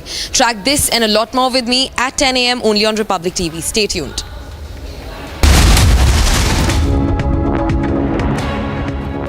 कभी सोचा नहीं था कि मुझे भी ऐसी बीमारी हो सकती है। लाखों के हॉस्पिटल बिल्स में पहले सारी सेविंग्स गई, अब ये घर भी। पॉलिसी बाजार पर 1 करोड़ का हेल्थ इंश्योरेंस सिर्फ 430 रुपए महीने से शुरू। A year ago, it was just an idea. Today, it has become a strong shield of protection. Sadak Suraksha Force Punjab, a fleet of 5,000 trained personnel equipped with world-class technology, 144 high-tech vehicles. Objective: to provide 24/7 safety to Punjab's road. This was the dream of Chief Minister Bhagwant Singh Maan. इस बार SSF करके किन्नियां मौतां घट गईयां। जे 50% भी घटा लिया 3000 बंदे दी जान बच जूगी जी, 3000 बंदे दी। That's exactly what happened. In just 1 year, road accident fatalities have decreased by nearly 50%. Over 9,500 people were given first aid, and more than 10,000 individuals were transported to hospitals. ਕੁਝ ਸਮਾਂ ਪਹਿਲਾਂ ਮੇਰੇ ਭਰਾ ਦਾ ਐਕਸੀਡੈਂਟ ਹੋਇਆ ਸੀ। ਸੜਕ ਸੁਰੱਖਿਆ ਫੋਰਸ ਨੂੰ ਕਾਲ ਕੀਤਾ 112 ਨੰਬਰ ਤੇ। ਵਿਦਿਨ 5 ਮਿੰਟਾਂ ਦੇ ਵਿੱਚ ਇਹਨਾਂ ਨੇ ਆ ਕੇ ਮੇਰੇ ਭਰਾ ਦੀ ਜਾਨ ਬਚਾਈ। ਜੇ ਉਹ ਨਾ ਮੈਨੂੰ ਉੱਥੋਂ ਚੱਕਦੇ ਤਾਂ ਹੋ ਸਕਦਾ ਸੀ ਮੇਰੀ ਮੌਤ ਹੋ ਜਾਂਦੀ। जब भी हम सड़कों पे निकलते हैं तो हमें सुरक्षित महसूस होता है। ਪਿੱਛੋਂ ਮੈਨੂੰ ਕਿਸੇ ਕਾਰ ਨੇ ਟੱਕਰ ਮਾਰੀ, ਮੈਂ ਉੱਥੇ ਹੀ ਬੇਹੋਸ਼ ਹੋ ਗਿਆ ਸੀਗਾ ਤੇ ਜਿਨ੍ਹਾਂ ਤੋਂ ਵੱਲੋਂ ਮੈਨੂੰ ਜੋ ਹਸਪੀਟਲ ਪਹੁੰਚਿਆ ਤੇ ਮੈਨੂੰ ਬਾਅਦ ਚ ਪਤਾ ਲੱਗਿਆ SSF ਵਾਲਿਆਂ ਨੇ ਕਿ ਮੈਨੂੰ ਇੱਥੇ ਬਚਾਇਆ। हम धन्यवाद करते हैं CM साहब का। With the relentless efforts of Chief Minister Bhagwant Singh Maan, Punjab is transforming into Rangla Punjab.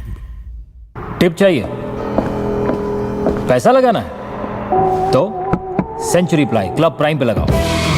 डूबेगा नहीं, जलेगा भी नहीं, कोई खा नहीं जाएगा और मिनिमम 30 साल का रिटर्न देगा। अब इससे बेटर इन्वेस्टमेंट है तो बताओ। सेंचुरी प्लाई क्लब प्राइम, रहो बेफिक्र। Wait. This is an excellent article.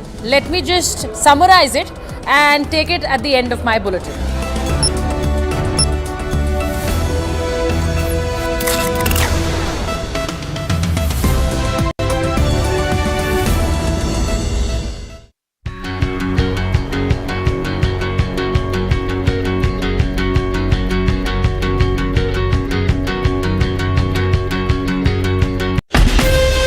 From Asia's largest news headquarters, setting the agenda for Bharat.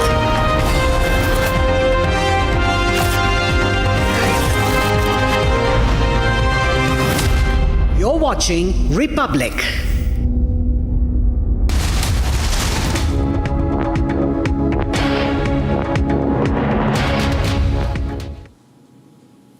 Thank you for joining us on Republic TV. Let's get you the news summarized with Note Assist using Galaxy AI on Samsung Galaxy Z Fold 6.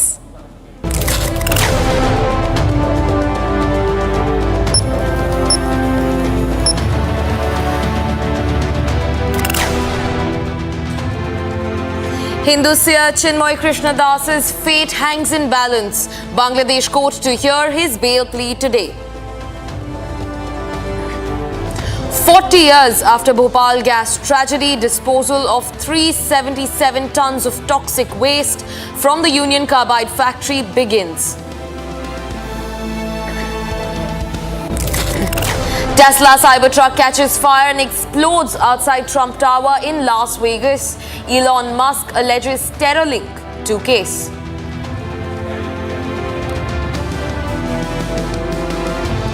"15 killed after a truck bearing ISIS flag rammed into large crowds in New Orleans.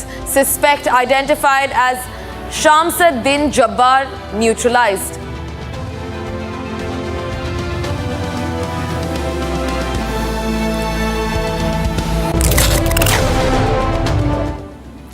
That was the news summarized with Note Assist using Galaxy AI on Samsung Galaxy Z Fold 6.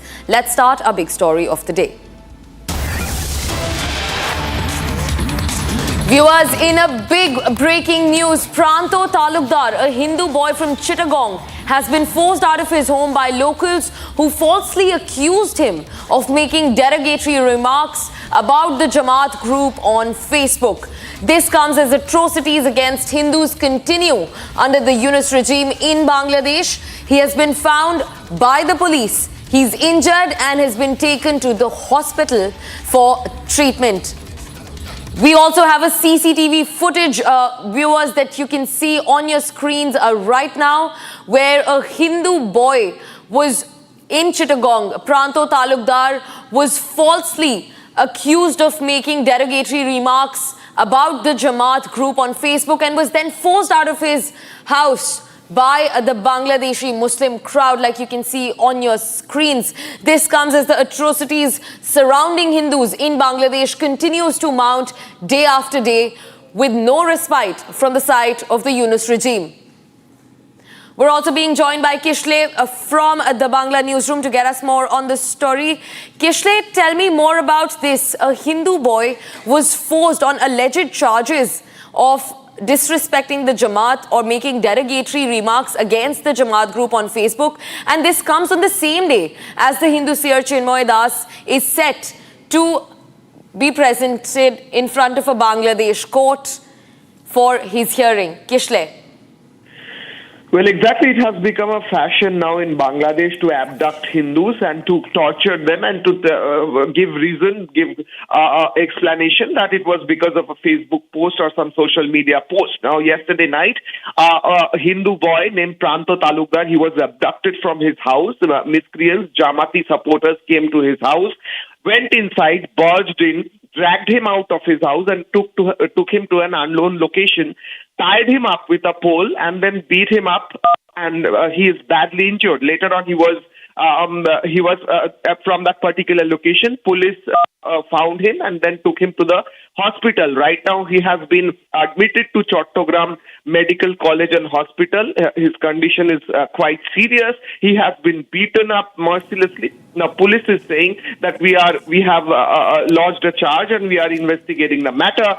But the primary factor, the primary question is where is the right now, where is the situation going, and why every time Hindus will be targeted by radicals, Islamic radicals and Jamatis every time, and then police will come up with an explanation that we are starting an investigation and we will look into it. Until now, not a single person has been arrested. He is being right now treated in the hospital, and police is saying that they are investigating the matter. Right, Kishle, thank you so much for joining us on the broadcast. We will keep tracking this story. For now, viewers, it's time to move on to more updates from Bangladesh, where jailed Bangladeshi Hindu monk Chinmoy Krishna Das is scheduled to be produced before a Bangladesh court today. He was arrested from Hazrat Shah Jalal International Airport area in Dhaka in connection with a sedition case filed in Chattogram on the 25th of November. Watch this report that gets you all the details. ISKCON has expressed hope that jailed Bangladeshi Hindu monk Chinmoy Krishna Das will receive justice in the court hearing scheduled for today. The organization also held prayers for Hindus in Bangladesh on Wednesday.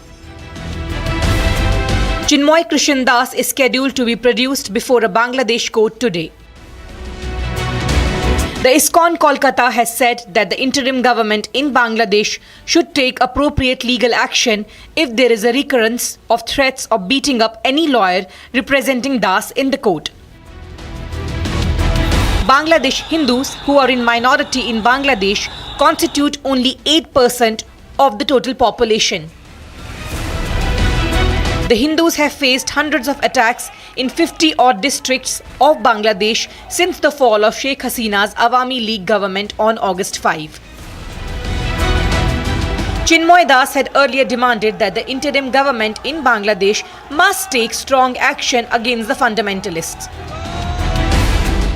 He has also urged Union's government to arrest troublemakers in the country so as to build confidence among the minorities, especially Hindus.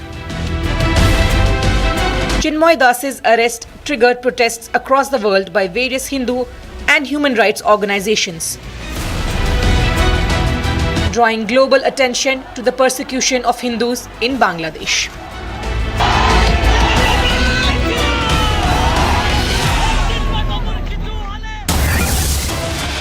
Viewers, in a big breaking news, the police have arrested at least 3 Bangladeshi women staying illegally in the Thane city of Maharashtra. An official said that on Thursday. The city police on Tuesday conducted raids at a locality in Vartak Nagar and found the 3 women residing there in a room. The women who worked as waiters in hotels could not produce any valid documents or ID proofs for their entry into India and their stay here. The official from Vartak Nagar police station has said that the police subsequently arrested the 3 Bangladeshi nationals in the age group of 22 to 45 years and booked them under provisions of the Passport Act and the Foreigners Act.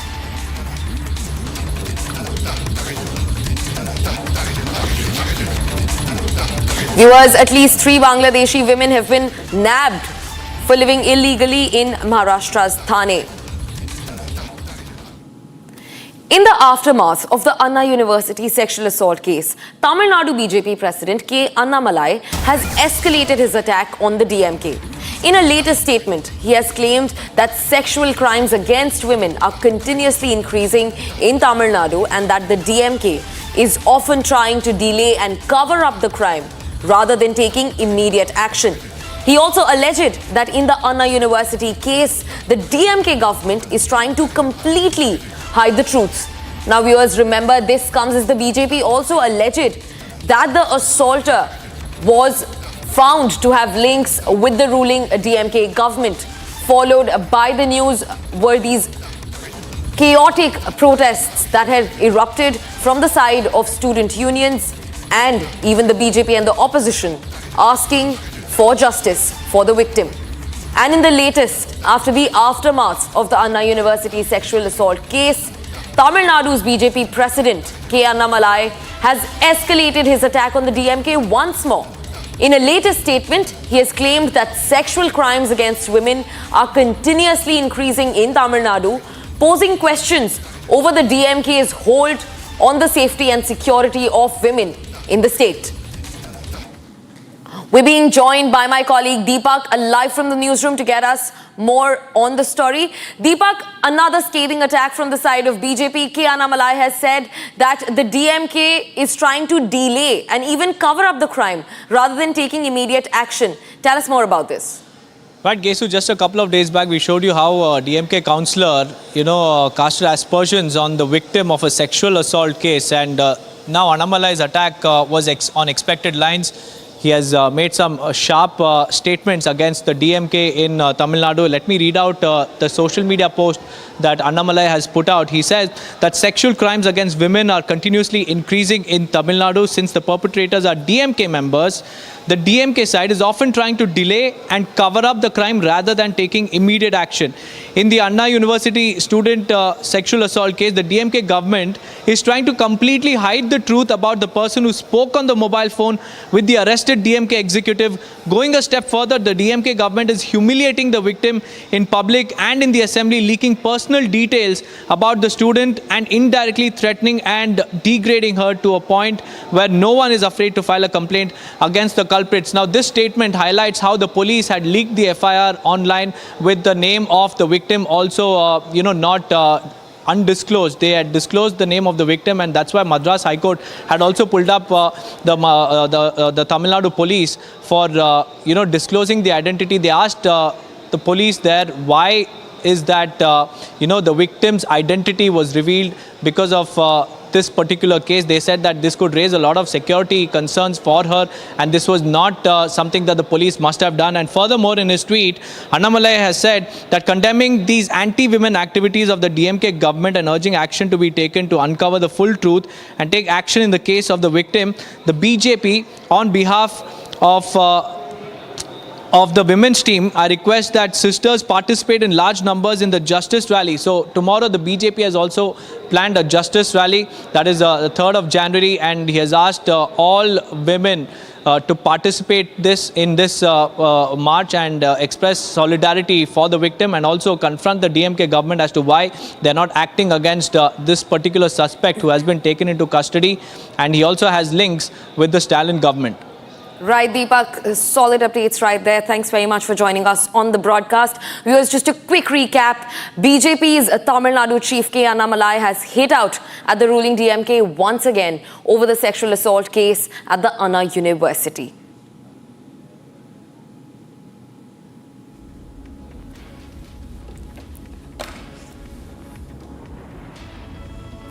Prime Minister Narendra Modi met Punjabi singer and actor Diljit Dosanjh in the national capital as the both of them discussed music, culture and more. Here's a short report. Punjabi actor and singer Diljit Dosanjh met Prime Minister Narendra Modi in New Delhi. He expressed his admiration for Modi's sentiments toward his mother and Ganga River. Diljit even presented his official Dilluminati tour poster to PM Modi.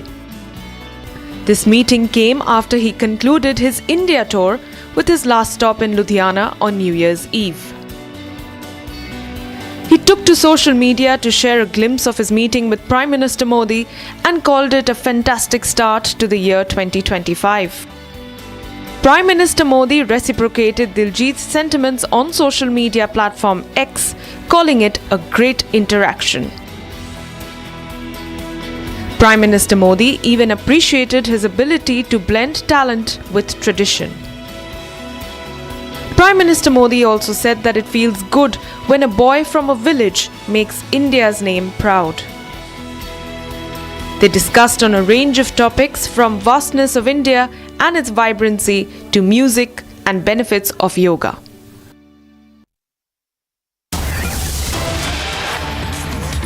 Viewers, in a big breaking news, Hindu seer Chinmoy Krishnadas is all set to be presented in front of a Bangladesh court today over his bail hearing, which will begin today, shortly from now. At least 11 Supreme Court lawyers are set to participate in the bail hearing of former ISKCON priest Chinmoy Krishnadas.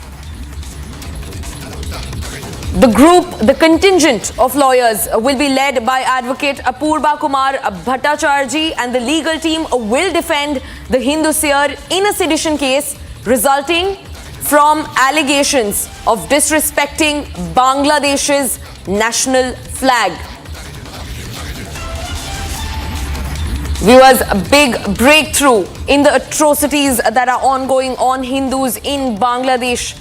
Arrested Hindu seer Chinmoy Krishnadas Prabhu is scheduled to be presented in front of a Bangladesh court today over his bail hearing. A group of 11 Supreme Court lawyers are set to participate in the bail hearing of the former ISKCON priest, and they will be defending Chinmoy Das in a sedition case resulting from allegations of disrespecting Bangladesh's national flag. Also being joined on the broadcast by my colleague from the Bangla newsroom, Kishle, to get us more on the story. Kishle, the hearing today, ISKCON Kolkata, in fact, by the side, has also prayed that justice will be served to the Hindu seer Chinmoy Krishnadas. In fact, 11 Supreme Court lawyers will defend the Hindu seer over sedition charges. Tell us more. Well, exactly. We are giving out the latest details in this matter, and 11 Supreme Court, Dhaka Supreme Court lawyers have reached at Chattogram Chittagong court right now. They're inside the courtroom right now as we speak, and they're led by a very senior lawyer of the Supreme Court, whose name is Apurvo. Right now, he has received the Okalatnama, or the power of attorney, to talk in favor of Chinmoy Krishna Prabhu. Chinmoy Krishna Prabhu, his case will be up for hearing at 11 a.m. today, and the serial number of that case is 5 in today's matters. So we are looking at the whole situation where Chinmoy Krishna Prabhu was arrested, after which there were several attempts by the Hindu lawyers to argue for him, but they were stopped. They were physically manhandled and humiliated in the court as well in the past. But this time, precautions have been taken by the lawyers. They contacted the police commissioner in this matter, and according to sources, the police commissioner has told them that this time there will be enough police force present inside and outside the court to prevent any untoward situation. We are looking at that, whether that happens, whether that hearing can happen, because in the past also lawyers have endeavored for this hearing, but that did not happen. We saw Ravindra Ghosh was physically manhandled. Right now, 11 lawyers are inside the courtroom. 11 is the time when the hearing will start, and the case number is 5. We are looking and we are tracking the case very closely. Right, Kishle, thank you so much for getting us those updates. We will keep tracking the story, one of the biggest stories, in fact, for today, minute by minute, as and when there are updates.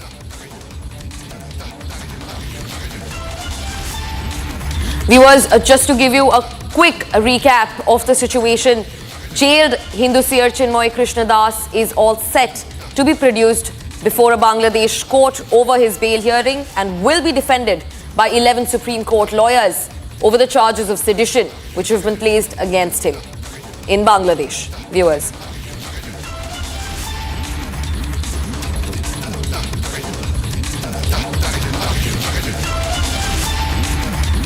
The Hindu seer Chinmoy Krishnadas has been jailed over a sedition case resulting from allegations, unfounded allegations, mind you, of disrespecting Bangladesh's national flag. This comes amid the uproar against the Hindu minority under the Unrest-led government in Bangladesh.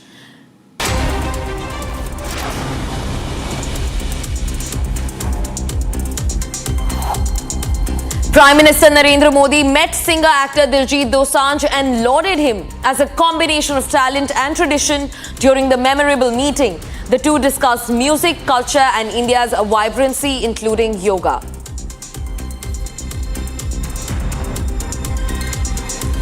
ISKCON Kolkata expressed hope on Wednesday that jailed Hindu monk Chinmoy Krishnadas receives justice in the court hearing scheduled for today. He was arrested from the Hazrat Shah Jalal International Airport area in Dhaka in connection with a sedition case filed in Chattogram on the 25th of November. ISKCON Kolkata further hoped that this time Das's lawyers would be able to represent him, unlike in previous incidents. The Bharatiya Janata Party on Wednesday launched a scathing attack on the Congress party after a Dalit girl died by suicide in Haryana. She was allegedly pressured by the college authorities to have physical relations with the director's son in order to get her college fee waived. Haryana Social Justice and Empowerment Minister Krishan Bedi alleged that the college was run by a Congress politician. विपक्ष द्वारा ही पीड़ित महिला है, लेकिन विपक्ष हमेशा हर बात की राजनीति करता है बिना समझे उस केस को कि कौन उसके लिए दायित्व है, किस विधायक के गांव की भी वो है, किस विधायक कांग्रेस विधायक के स्कूल की वो छात्रा है और लड़की ने किस विधायक के रिश्तेदार पर, कांग्रेस विधायक के रिश्तेदार पर आरोप लगाया है और ये उल्टा सरकार पर आरोप लगा रहे हैं. B.Y. Vijayendra, president of the Karnataka BJP unit, met with Union Home Minister Amit Shah in New Delhi on Wednesday, seeking his intervention to resolve the ongoing factionalism within the state party. Vijayendra briefed Shah on the current situation, emphasizing the need for central leaders to step in and address the issues promptly. Prashant Kishore, the chief of Jan Swaraj Party, announced that he will begin an indefinite hunger strike from today in support of Bihar Public Service Commission students. This move follows a police case filed against him. Kishore warned the government to take a positive decision to avoid further escalation.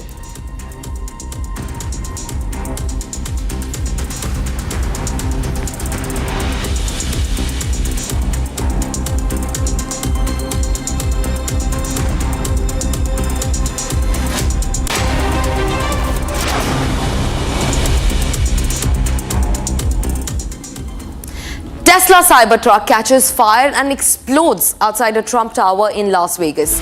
Elon Musk alleges terror link to the case. We're tracking this and a lot more for you right after this short break. Don't go anywhere. Stay tuned to Republic TV.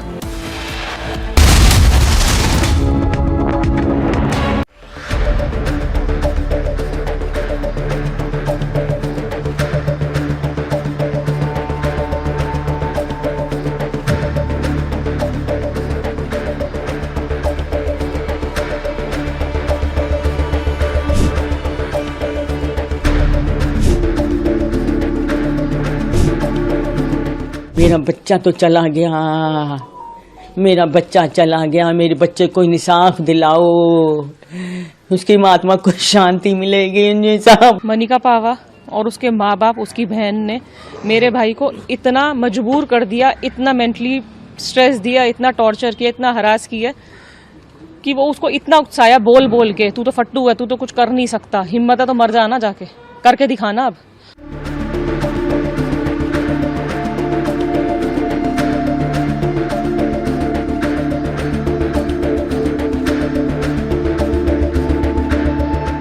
Manika पावा और उसके माँ बाप, उसकी बहन ने मेरे भाई को इतना मजबूर कर दिया, इतना मेंटली स्ट्रेस दिया, इतना टॉर्चर किया, इतना हरास किया कि वो उसको इतना उकसाया बोल बोल के, तू तो फट्टू है, तू तो कुछ कर नहीं सकता, हिम्मत है तो मर जाना, जाके करके दिखाना। अब इतना उसको उकसाया रात को 3:30 बजे फोन पे।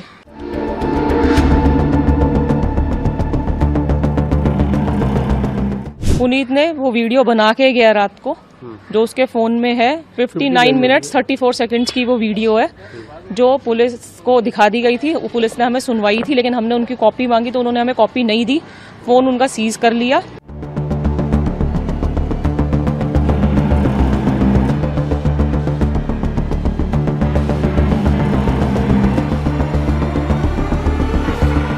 उसमें उसने सब बताया है कि उसके जो मनिका है, उसके माँ बाप हैं, किस तरीके से उसने उनको इतना टॉर्चर किया, इतना हरास करा और इतना मेंटली प्रेशराइज करा है, बोल बोल के कि तेरे माँ बाप को सड़क पे फेंक देंगे, घर खाली करा लेंगे, काम पे तू शटर खोल के देख, हिम्मत है तो करके दिखा, काम भी नहीं खोलने दूंगी तेरे को।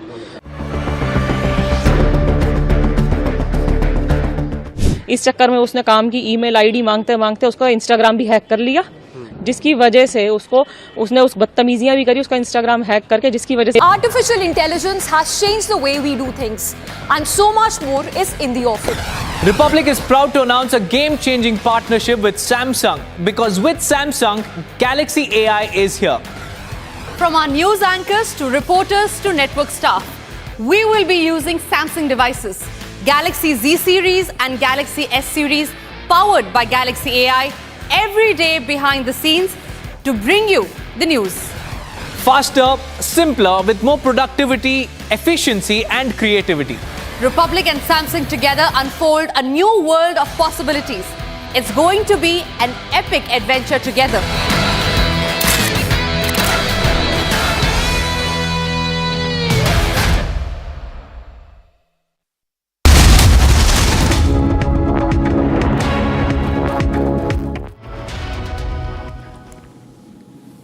If you're wondering what the weather in your city is today, here is the weather update brought to you by Samsung Galaxy S24 Ultra, powered by Galaxy AI.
$76.5 billion to India's economy by 2028.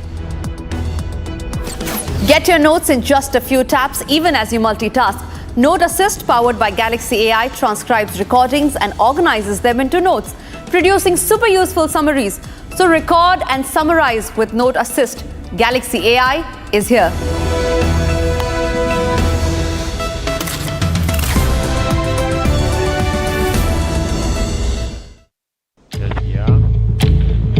משנה, בזה שאני רשאי לך לסוחר השני?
Samsung Galaxy Z Fold 6 and Samsung Galaxy S24 Ultra, powered by Galaxy AI, brings you the latest news in a super efficient and summarized format from across the country, only on Republic TV.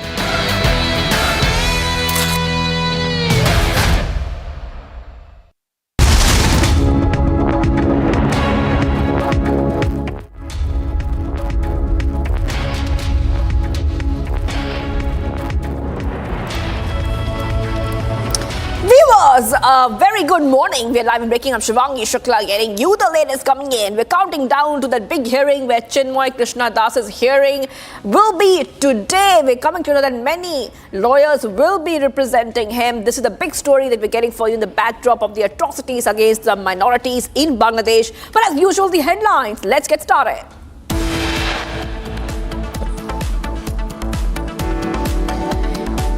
Hindu seer Chinmoy Krishna Das's fate hangs in balance. Bangladesh court to hear his bail plea today.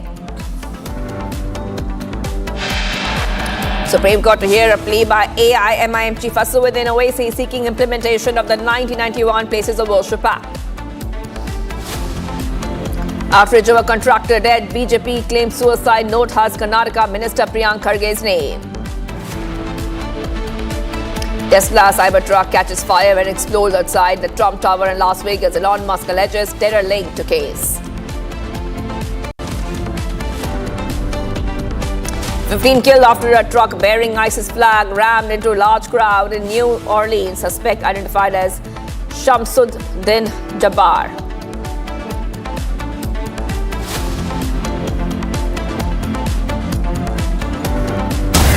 Getting some back-to-back updates coming in right now. Maharashtra Deputy Chief Minister Ajit Pawar's mother, Asha Pawar, visited the temple town of Pandharpur and in her own words prayed for the reunion of Ajit and his uncle and NCP SP Chief Sharad Pawar. Later, Praful Patel, a senior member of the NCP led by Ajit, says that Sharad Pawar is our deity. We have high degree of respect for him. If the Pawar family comes together, it will make us extremely happy.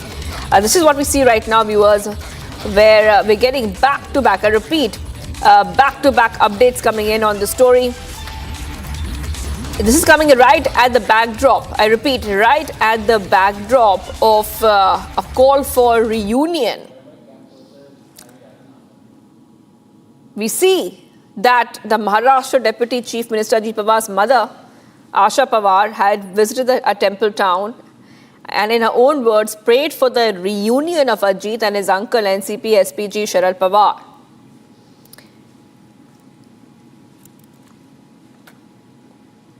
आम्ही शरद पवार साहेबांना सदैव दैवत मानत आलेलो आहो. आम्ही जरी राजकीय आमच्या काही वेगळा मार्ग स्वीकारला असेल तरीही आम्हाला पवार साहेबांच्याबद्दल सदैव आदर राहिलेला आहे, राहणार आहे. आणि त्यामध्ये जर एकत्र आले किंवा त्यांच्या पवार कुटुंब एक झालं तर आम्हाला अत्यंत आनंदच वाटेल. आणि मी पवार कुटुंबाचा एक सदस्य म्हणूनच स्वतःला समजतो आणि त्यामुळे मलाही या बाबतीत आनंद होईल. Let's go straight across to my colleague Satya Prakash joining us. And Satya Prakash, you know, what we see right now is a call, a reunion call. Now, this is, of course, in a form of a prayer by Ajit Pawar's mother, Asha Pawar, who says that all disputes should end. Sharad Pawar and Ajit Pawar should reunite. And what does this really mean? Because, you know, we see that is this a reunion in terms of coming together on a political stage, or is it some other kind of reunion that she is referring to, and what can we expect next? Go ahead. देखिए शिवांगी, लगातार NCP party के द्वारा कोशिश किया जा रहा है कि शरद पवार एक बार फिर से साथ में आ जाए. और जो प्रफुल्ल पटेल का बयान आया, क्योंकि बड़े नेता है, एनसीपी में बड़े नेता है प्रफुल्ल पटेल और बड़ा कद है, और जिस तरह से बयान आया है कि शरद पवार और अजित पवार को एक साथ में हो जाना चाहिए, क्योंकि लगातार जो भी विधायक है, जो भी एमएलए है, जो भी कार्यकर्ता है, दोनों पार्टियों की लगातार कोशिश किया जा रहा है कि दोनों एक बार साथ में आ जाए.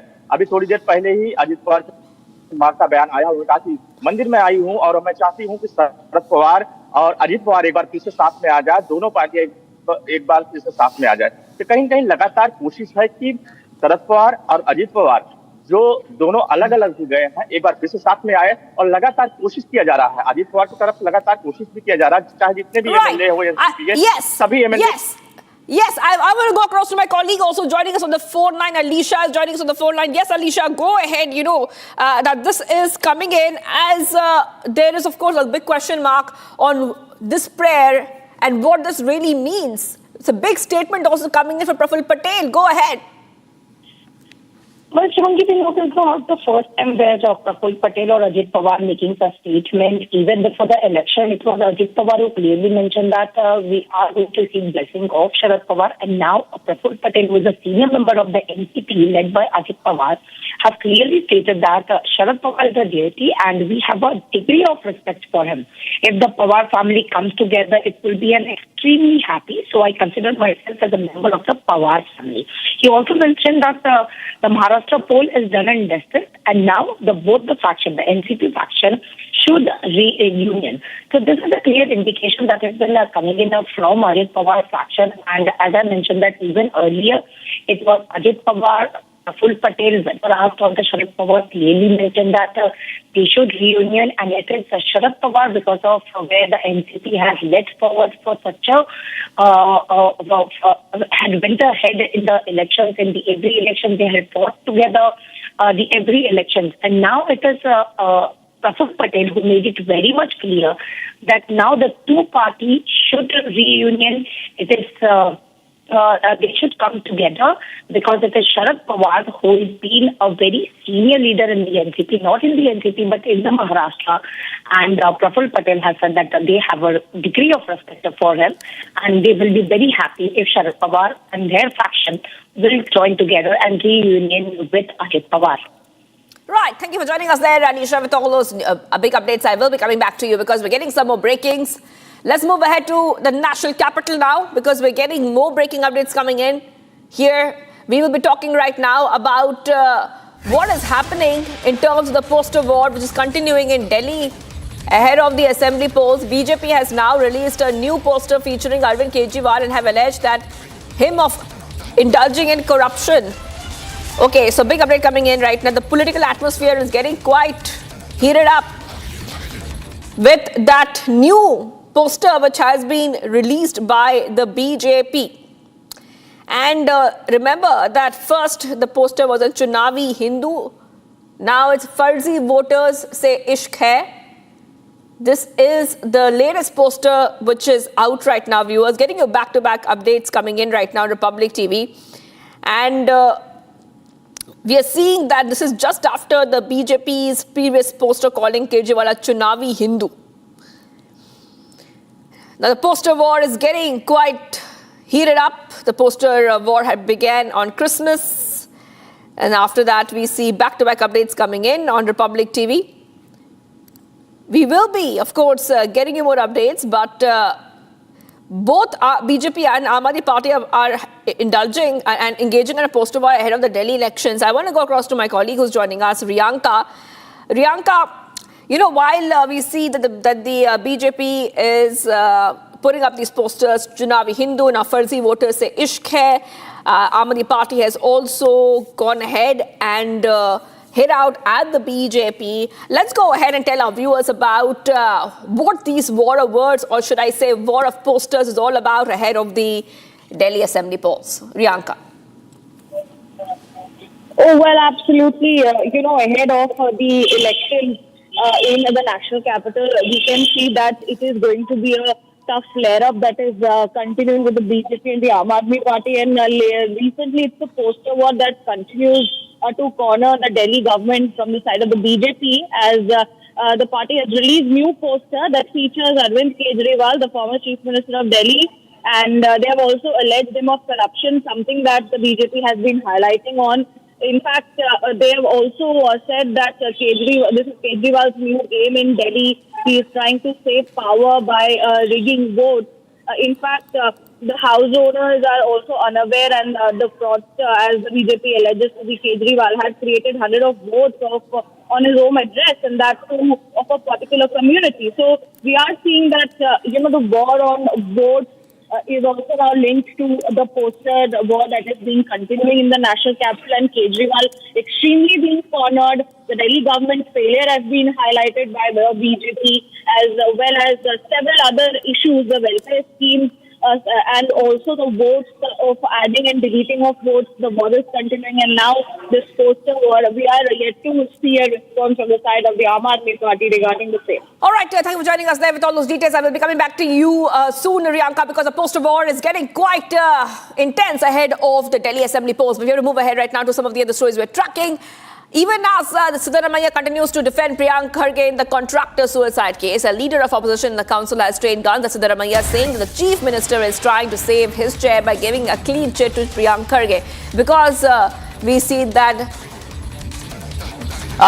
Chalwadi Narayanaswamy claims that Siddaramaiah fears that AICC chief would snatch his CM post if Priyank Kharge is removed from the cabinet.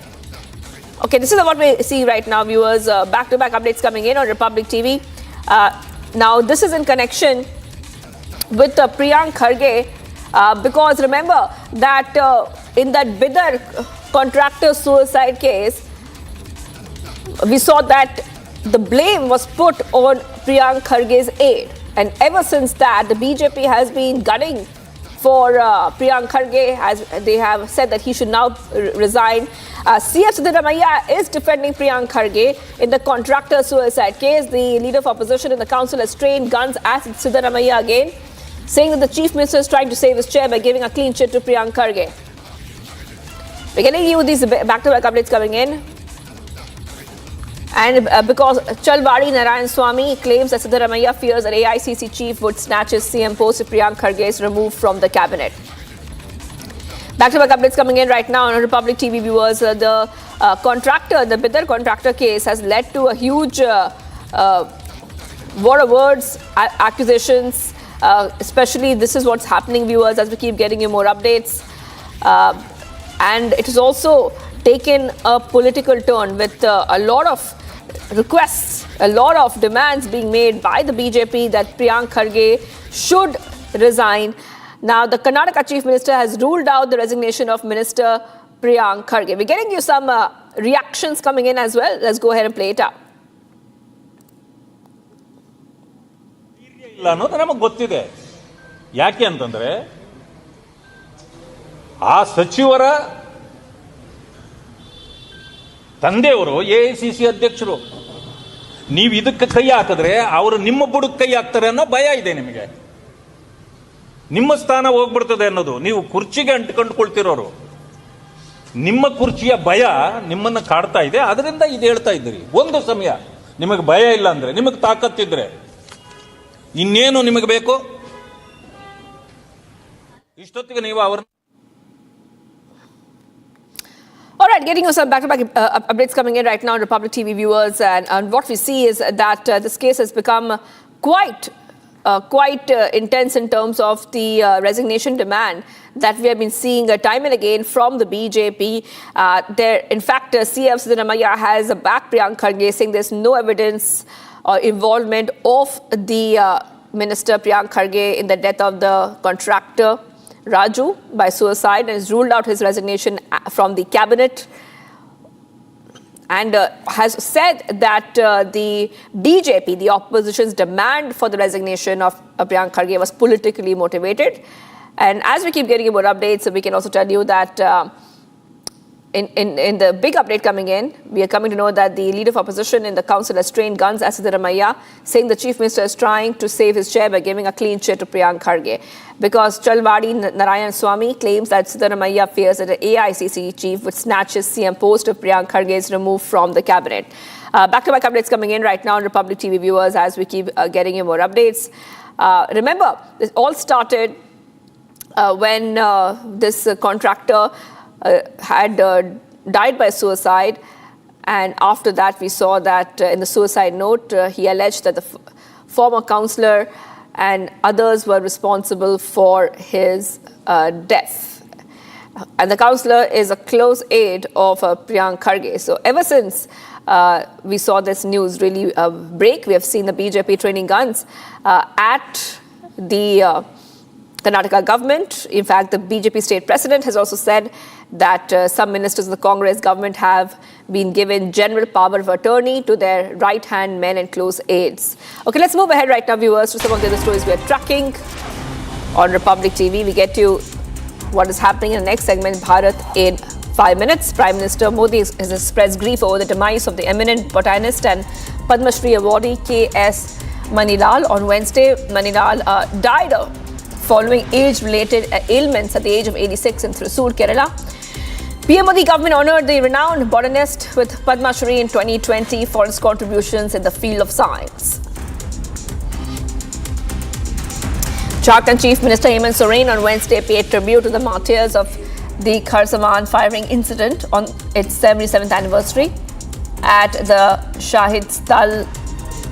And this happened on, remember, back in Jan 1st, 1948, the town of Kharsavan in present-day Jharkhand and formerly in Odisha witnessed a massacre as police opened fire at a crowd gathered for a protest, killing hundreds. Talking to reporters, Soren recalled that the struggle and sacrifices of the people realized the dream of a separate Jharkhand state, which came into being in 2000.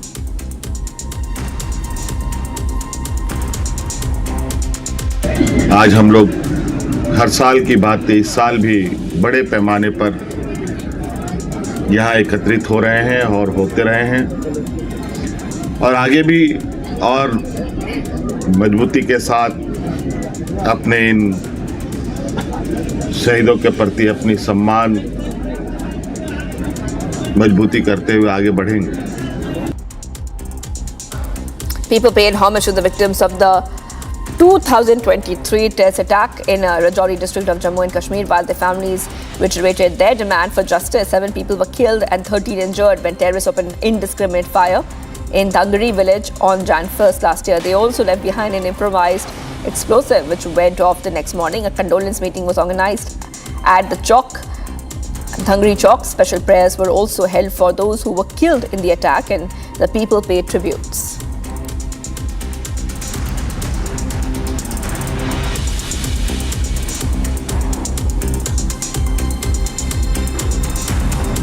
Noting that the government is fully committed to furthering the welfare of farmers, Prime Minister Modi has hailed the Union Cabinet's decision to continue Pradhan Mantri Fasal Bima Yojana and restructure weather-based crop insurance scheme and extend the one-time special package on D-ammonium phosphate beyond NBS subsidy on Jan 1st to December 31st, 2025.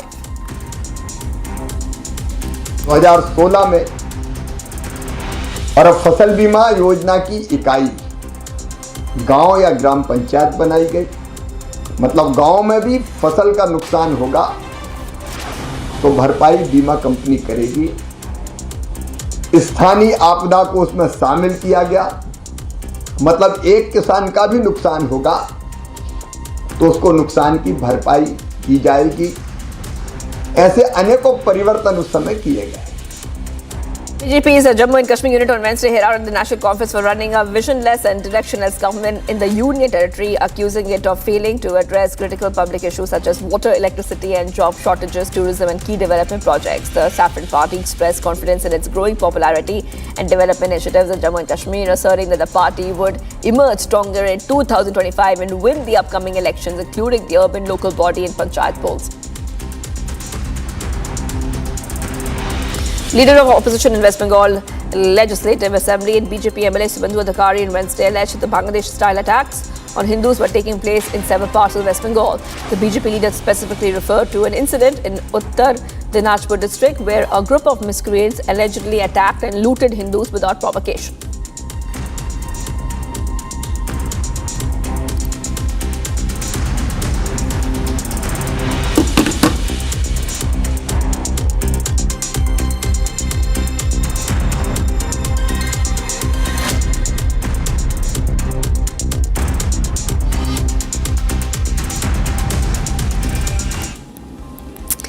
If you are wondering what the weather in your cities today, here is the weather update brought to you by Samsung Galaxy S24 Ultra, powered by Galaxy AI.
Artificial intelligence has changed the way we do things, and so much more is in the offing. The Republic Media Network is very, very proud to announce this game-changing partnership with Samsung. Because with Samsung, the Galaxy AI is here. From our news anchors to our reporters to Republic Network staff, we will all be using Samsung devices.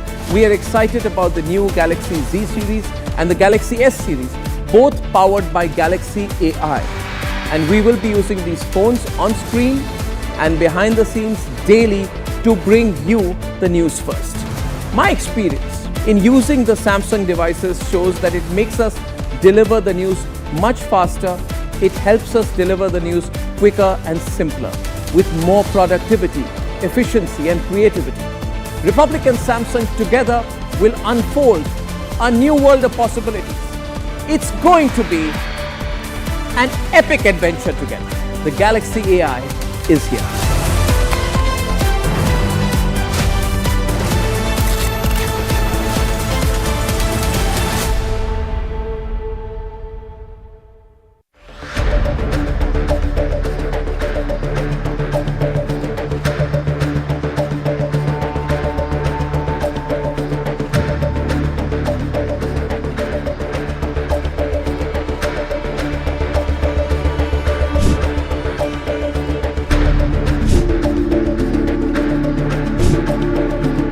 मेरा बच्चा तो चला गया, मेरा बच्चा चला गया, मेरे बच्चे को इंसाफ दिलाओ, उसकी महात्मा को शांति मिलेगी। साहब मनिका पावा और उसके माँ बाप, उसकी बहन ने मेरे भाई को इतना मजबूर कर दिया, इतना मेंटली स्ट्रेस दिया, इतना टॉर्चर किया, इतना हरास किया कि वो उसको इतना उकसाया बोल बोल के, तू तो फट्टू है, तू तो कुछ कर नहीं सकता, हिम्मत है तो मर जाना, जाके करके दिखाना। अब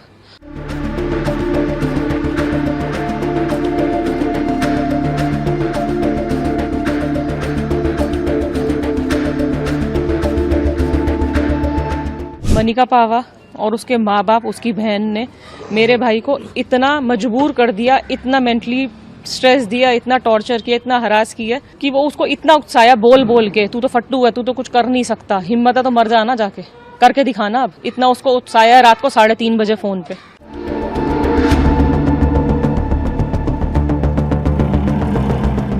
पुनीत ने वो वीडियो बना के गया रात को, जो उसके फोन में है। 59 मिनट्स 34 सेकंड्स की वो वीडियो है, जो पुलिस को दिखा दी गई थी। पुलिस ने हमें सुनवाई थी, लेकिन हमने उनकी कॉपी मांगी तो उन्होंने हमें कॉपी नहीं दी, फोन उनका सीज कर लिया।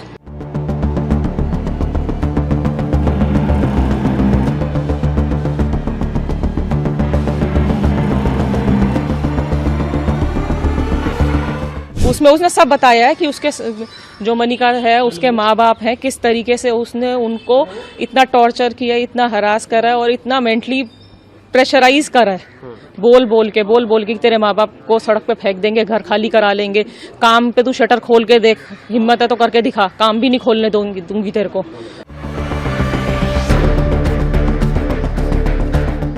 इस चक्कर में उसने काम की ईमेल आईडी मांगते मांगते उसका इंस्टाग्राम भी हैक कर लिया, जिसकी वजह से उसने उस बदतमीजियां भी करी उसका इंस्टाग्राम हैक करके, जिसकी वजह से उसको रात को मेरे भाई को उसको 3 बजे फोन करना पड़ा कि भाई ये क्या है।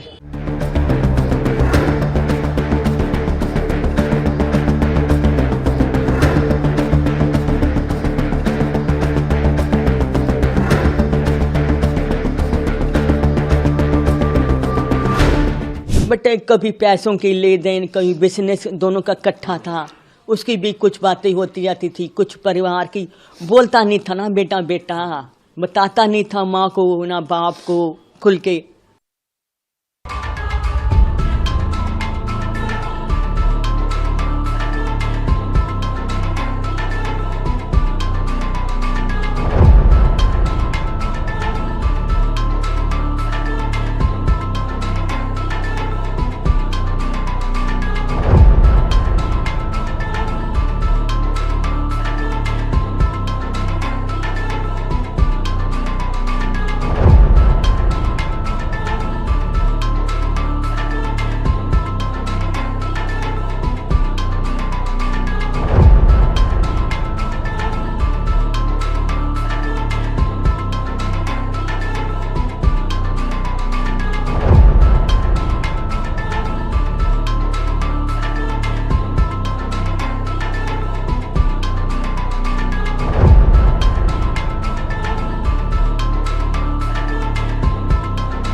largest news headquarters.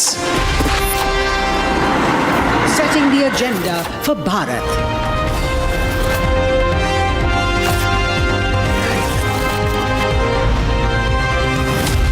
You're watching Republic.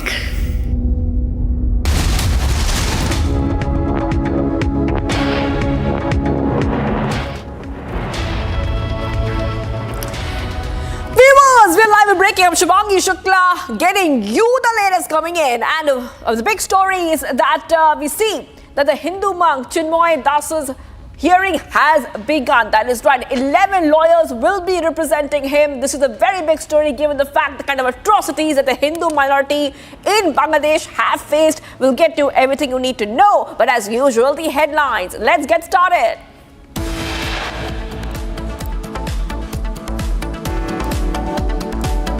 Hindu seer Chinmoy Krishna Das's fate hangs in balance. Bangladesh court to hear his bail plea today. Supreme Court to hear a plea by AIMM Chief Asud in OAC seeking implementation of the 1991 Places of Worship Act. Outrage over contractor death. BJP claims suicide note has Karnataka Minister Priyank Kharge's name. Tesla Cybertruck catches fire and explodes outside Trump Tower in Las Vegas. Elon Musk alleges terror link to case. 15 killed after truck bearing ISIS flag rams into a large crowd in New Orleans. Suspect identified as Shamsuddin Jabbar, who has now been neutralized.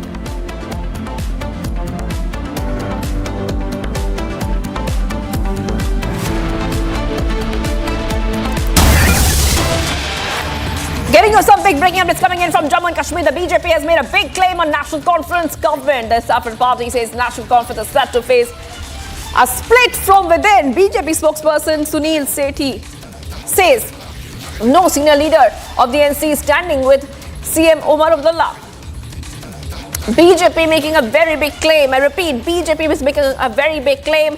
Will NC split from within? This is coming in as the big breaking news is that the BJP has made a claim on National Conference government. The Saffron Party says the National Conference is all set to face a split.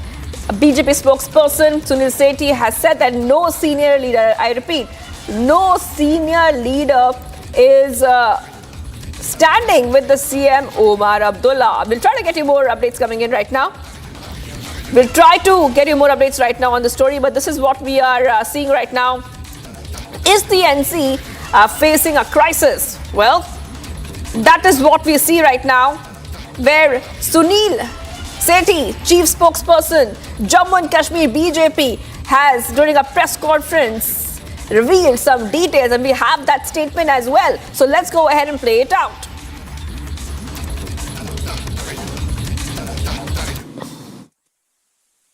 हम ये भी कहना चाहते हैं कि आने वाले वक्त में नेशनल कॉन्फ्रेंस अंदर से ही टूटेगी। नेशनल कॉन्फ्रेंस के अंदर में लीडरशिप के लिए क्राइसिस है। कोई नेशनल कॉन्फ्रेंस का बड़ा नेता इस वक्त नेशनल कॉन्फ्रेंस के चीफ मिनिस्टर साहब के साथ खड़ा नहीं दिखता है।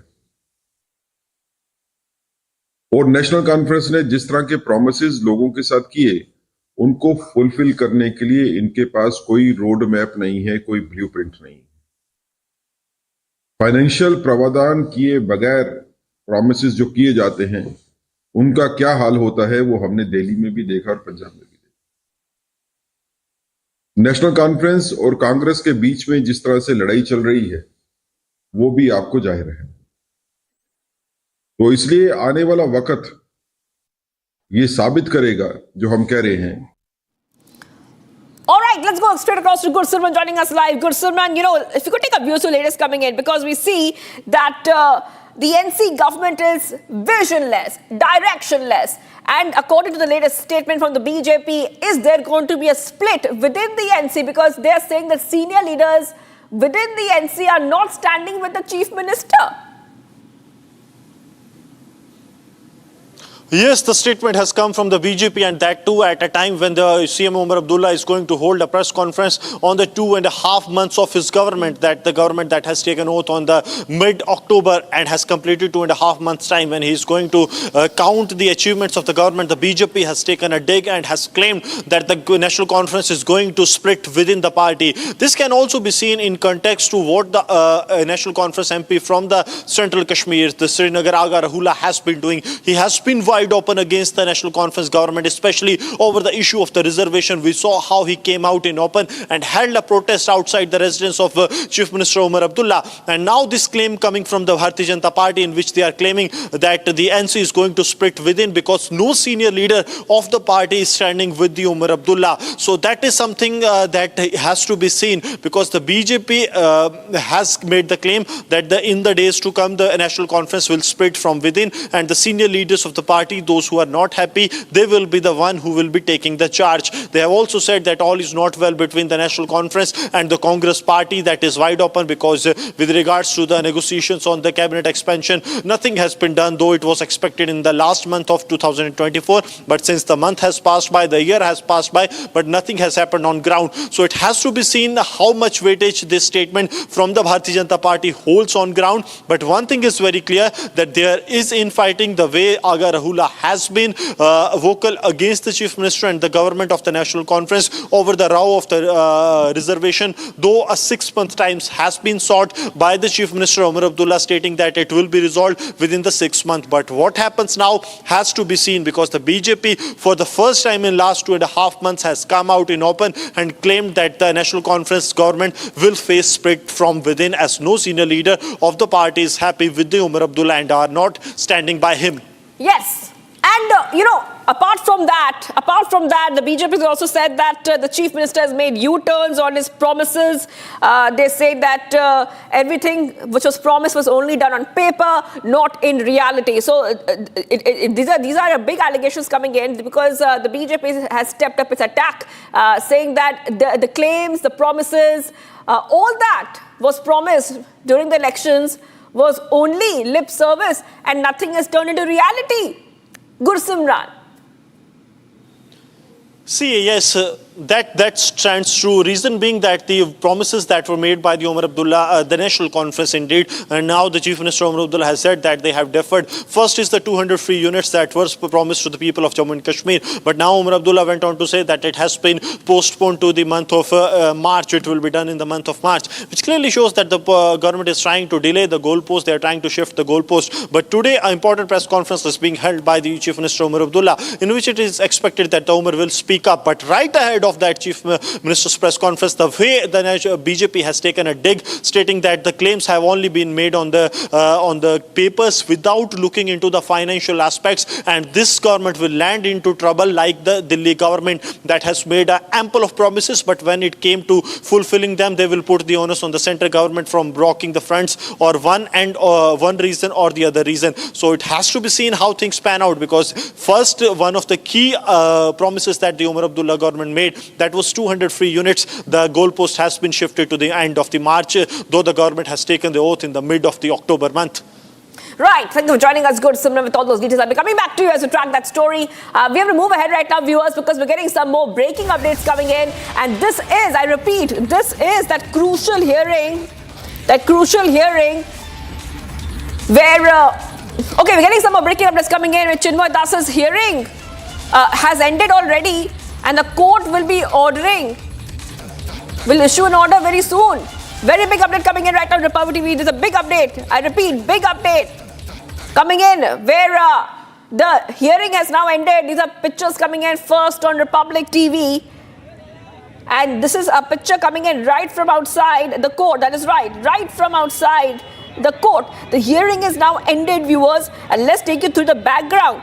11 Supreme Court lawyers were defending the ISKCON priest Chinmoy Krishna Das in the bail hearing. And he, remember, is facing sedition charges for allegedly disrespecting Bangladesh's national flag. And remember, just after that, we saw protests in the past few weeks after his arrest, resulting in a lot of violence.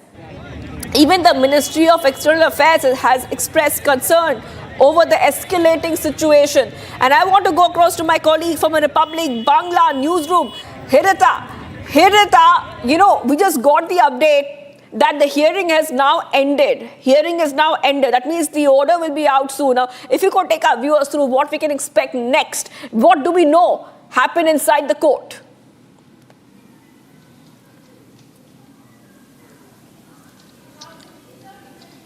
Correct. So, Chinmoy Das Prabhu was arrested back in 25th of November due to unknown reasons which are still not out, and after which repetitive times that the Hindu lawyers had gone forward in the Supreme Court, appealed in the High Court, but yet the High Court had denied the order to even listen to them, to listen to the petition. Even last day we have seen Ravindra Ghosh on 12th of December had gone forward to appeal for Chinmoy Das Prabhu, and he was denied. The next day when he was also asked to come and meet him, he was also denied them, and the case finally got postponed today, and the bail hearing finally happened at 11 a.m. Bangladesh time today.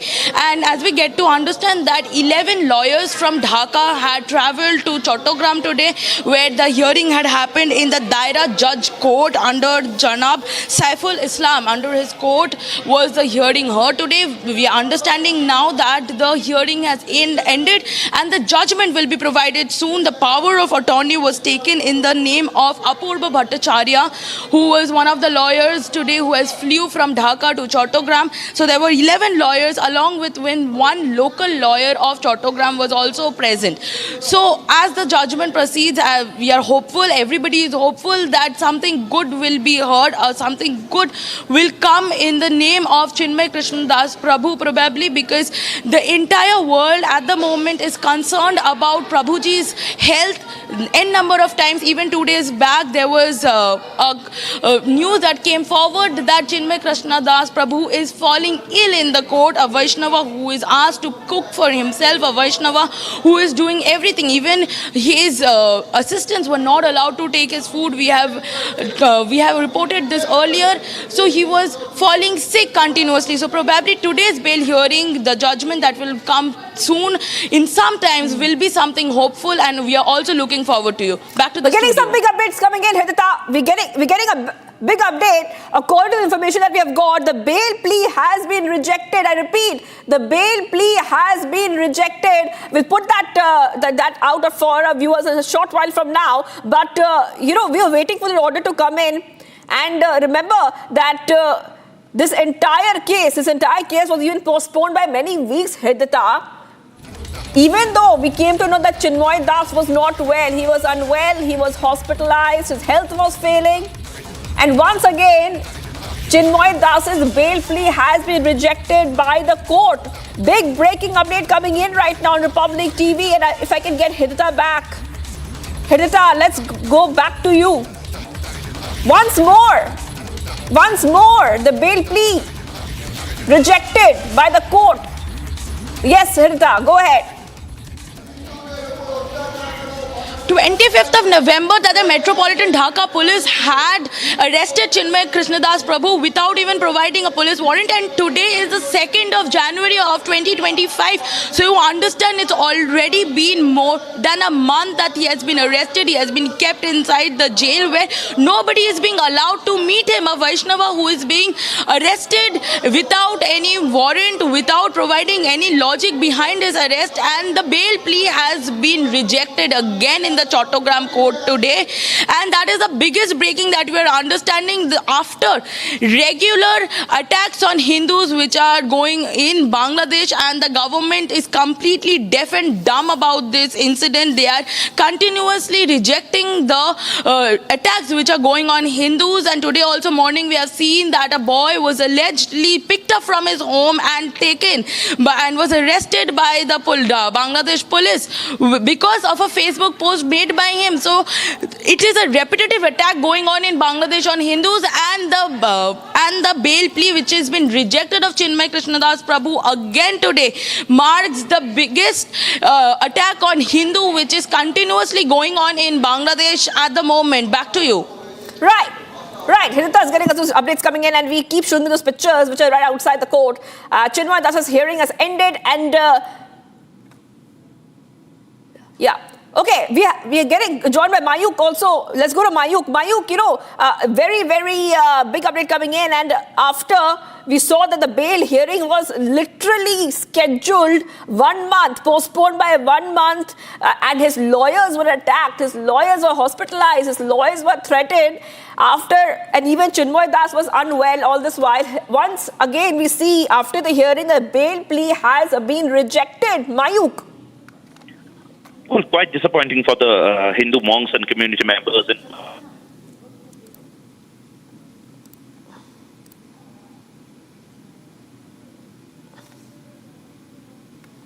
Right. But the fact is that right now what we are getting in is that Chinmoy Krishna Prabhu's bail plea has been rejected, and most importantly, how it has been rejected. This is a unique case study for the legal fraternity across the world. In fact, human rights committees they have already sent.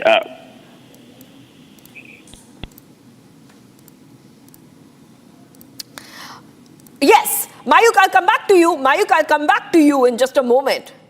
Hidita, I'm coming back to you. Hidita, what we see right now is that the bail plea has been rejected. This is coming in as, MEA, as even international activists, international communities. This story has resonated. The kind of atrocities that has been meted out to the Hindu community in Bangladesh has reached all corners of the world, even the Western countries. And even after all this, we are seeing that once more the court has decided to reject the Bangladeshi monks' bail plea after postponing it by weeks, Hidita.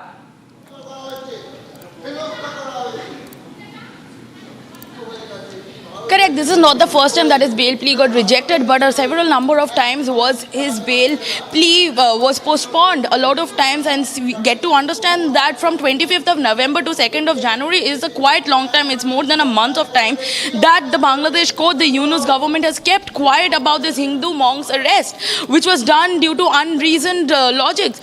So we understand that it is a real disappointment to the Hindu monk and the law and order fraternity of Bangladesh. And it is just not in Bangladesh, but we have seen earlier that Ajit Doval had also visited. There has been steps taken from MEA. He has also visited Bangladesh, and we understand that there was also talks about the Hindu communities being safe there, of the population which is decreasing day by day in Bangladesh from 33%. We understand that now it is only 7% of Hindus there.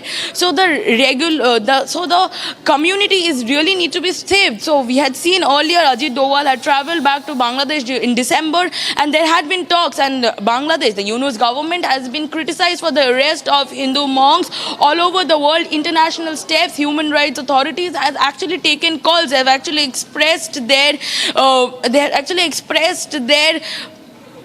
concern about the arrest of Chinmoy Krishna Das Prabhu. We have also seen earlier ISKCONs all over the world has protested in this issue. Radharaman Das Prabhu had made his comment and has expressed his concern from Kolkata's ISKCON, and yet the Yunus government is non-reactive towards it. The Yunus government does not want to take a second thought about it, whereas this Hindu monk was arrested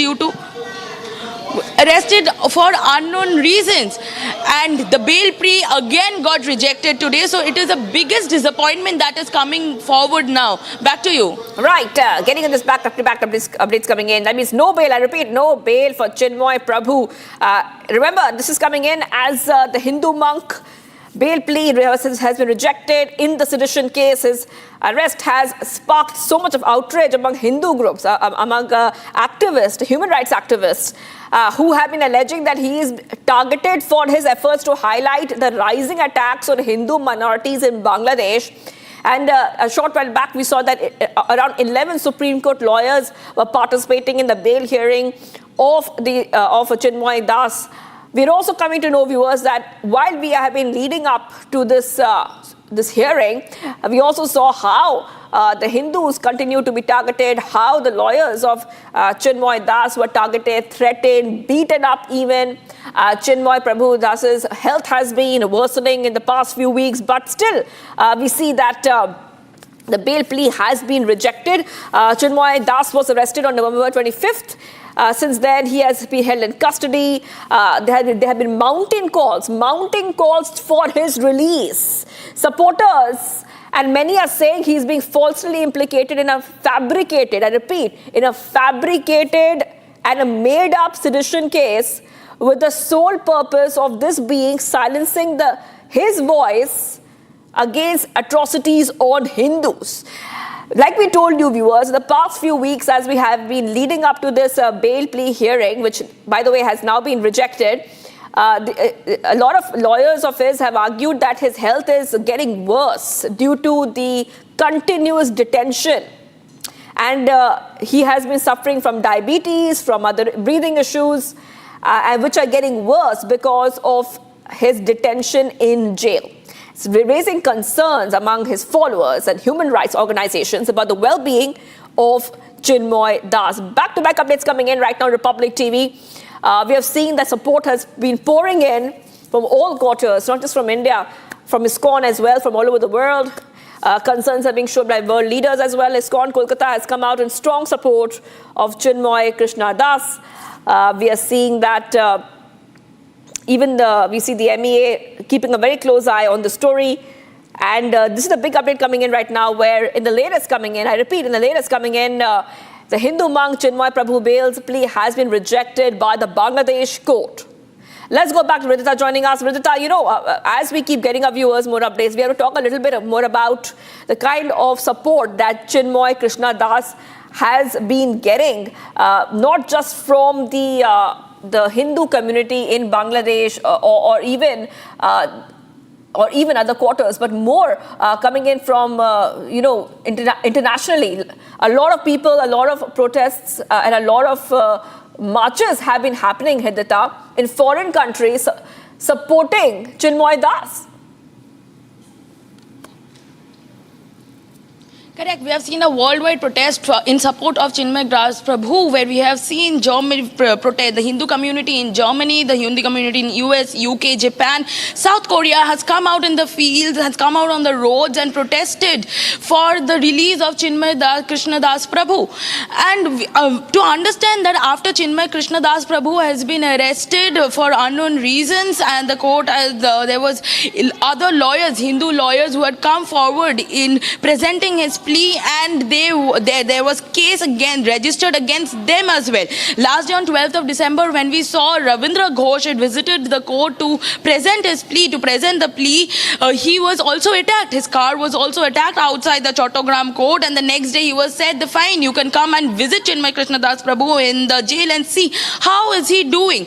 So even then he was not allowed. They were said the time that was given to him, they were denied. He was denied to meet him at that time and said you can come later and meet him. So it is a continuous atrocity which is going on against Chinmoy Krishna Das Prabhu. His bail has been rejected. Lawyers who is coming forward, the Hindu lawyers who is coming forward to save him, to present the plea, are being rejected continuously.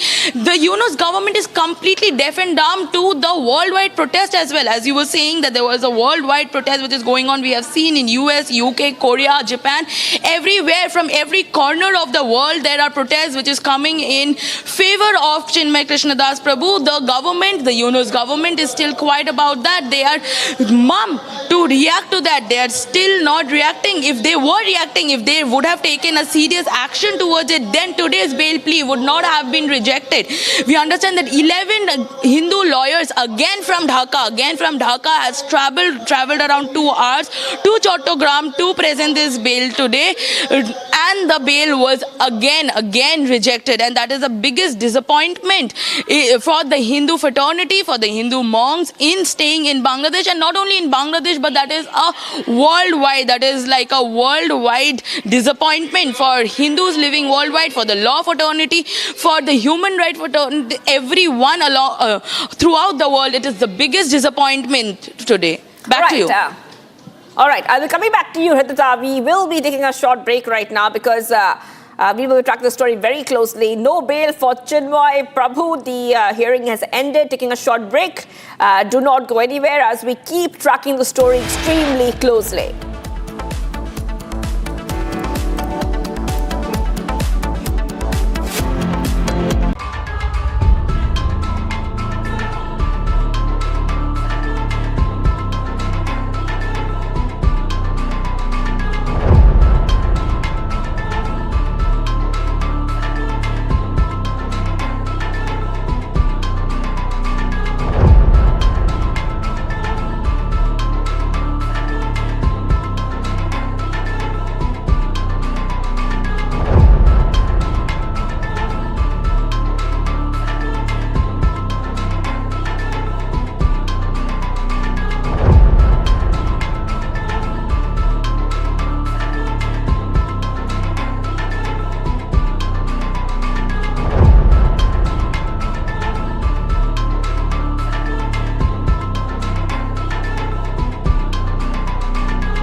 मेरा बच्चा तो चला गया, मेरा बच्चा चला गया, मेरे बच्चे को इंसाफ दिलाओ, उसकी आत्मा को शांति मिलेगी साहब। मनिका पावा और उसके माँ बाप, उसकी बहन ने मेरे भाई को इतना मजबूर कर दिया, इतना मेंटली स्ट्रेस दिया, इतना टॉर्चर किया, इतना हरास किया कि वो उसको इतना उकसाया बोल बोल के, तू तो फट्टू है, तू तो कुछ कर नहीं सकता, हिम्मत है तो मर जाना, जाके करके दिखाना। अब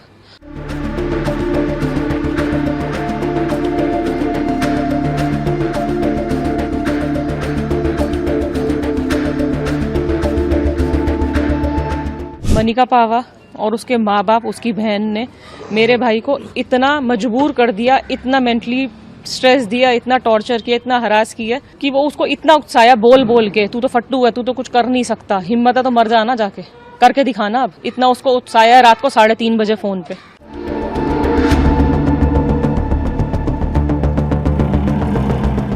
पुनीत ने वो वीडियो बना के गया रात को, जो उसके फोन में है। 59 मिनट्स 34 सेकंड्स की वो वीडियो है, जो पुलिस को दिखा दी गई थी। पुलिस ने हमें सुनवाई थी, लेकिन हमने उनकी कॉपी मांगी तो उन्होंने हमें कॉपी नहीं दी, फोन उनका सीज कर लिया।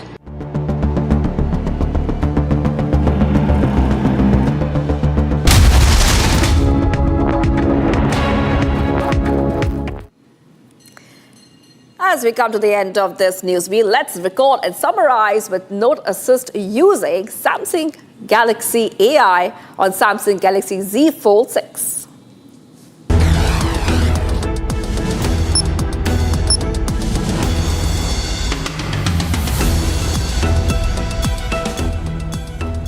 Prime Minister Narendra Modi lauded the Maharashtra government's efforts to ensure all-round development in the state's remote and Maoist-affected areas. The Prime Minister's comments come a day after Maharashtra Chief Minister Devendra Fadnavis visited Gadchiroli, a district affected by left-wing extremism, and asserted that the dominance of Maoists in remote areas of the district was ending. A number of Maoist cadres laid down their arms during his visit.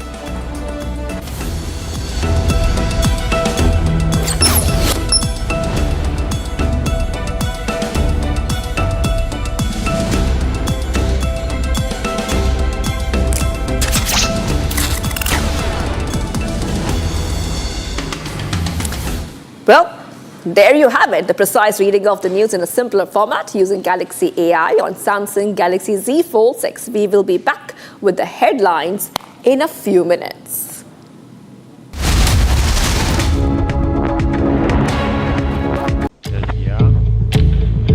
משנה, בזה שאני רשאי לך לסוחר השני.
long distance get you down. Now you can get 2x, 3x, 5x or even 10x close-ups with optical or optical quality zoom. It's that easy to zoom into an image or a document or even the sky.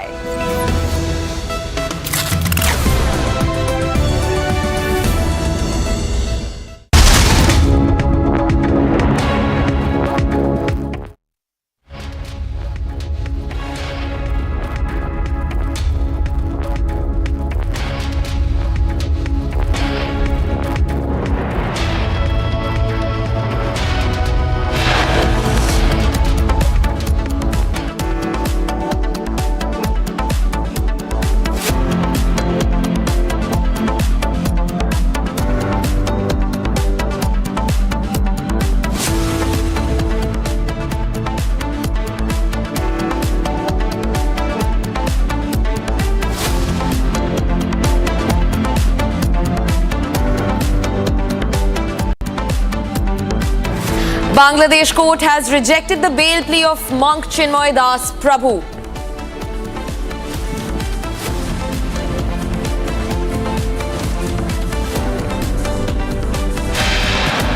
Praful Patel calls for Sharad Pawar and Ajit Pawar to unite, says Sharad Pawar is our deity. We have a high degree of respect for him.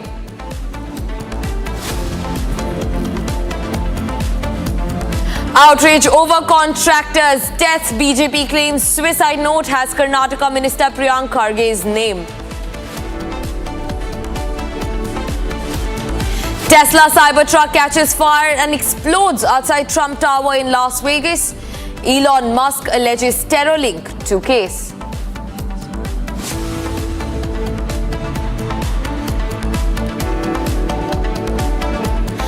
"15 killed after a truck bearing ISIS flag rammed into large crowds in New Orleans. Suspect identified as Shamsad Din Jabbar neutralized."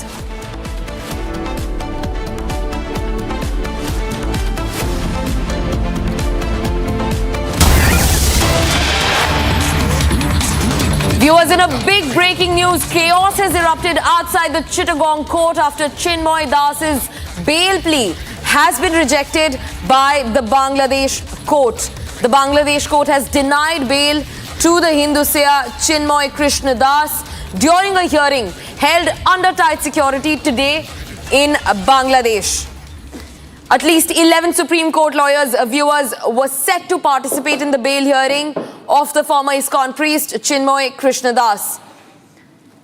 Earlier, on the 3rd of December, Chittagong court had fixed January the 2nd for the bail hearing as the prosecution submitted a time petition and there was no lawyer to represent the Hindu seer Chinmoy Krishna Das. And today, chaos has erupted. These are the live visuals from outside the Bangladesh court, where chaos and frenzy has erupted after the court denied bail to the Hindu seer Chinmoy Krishna Das.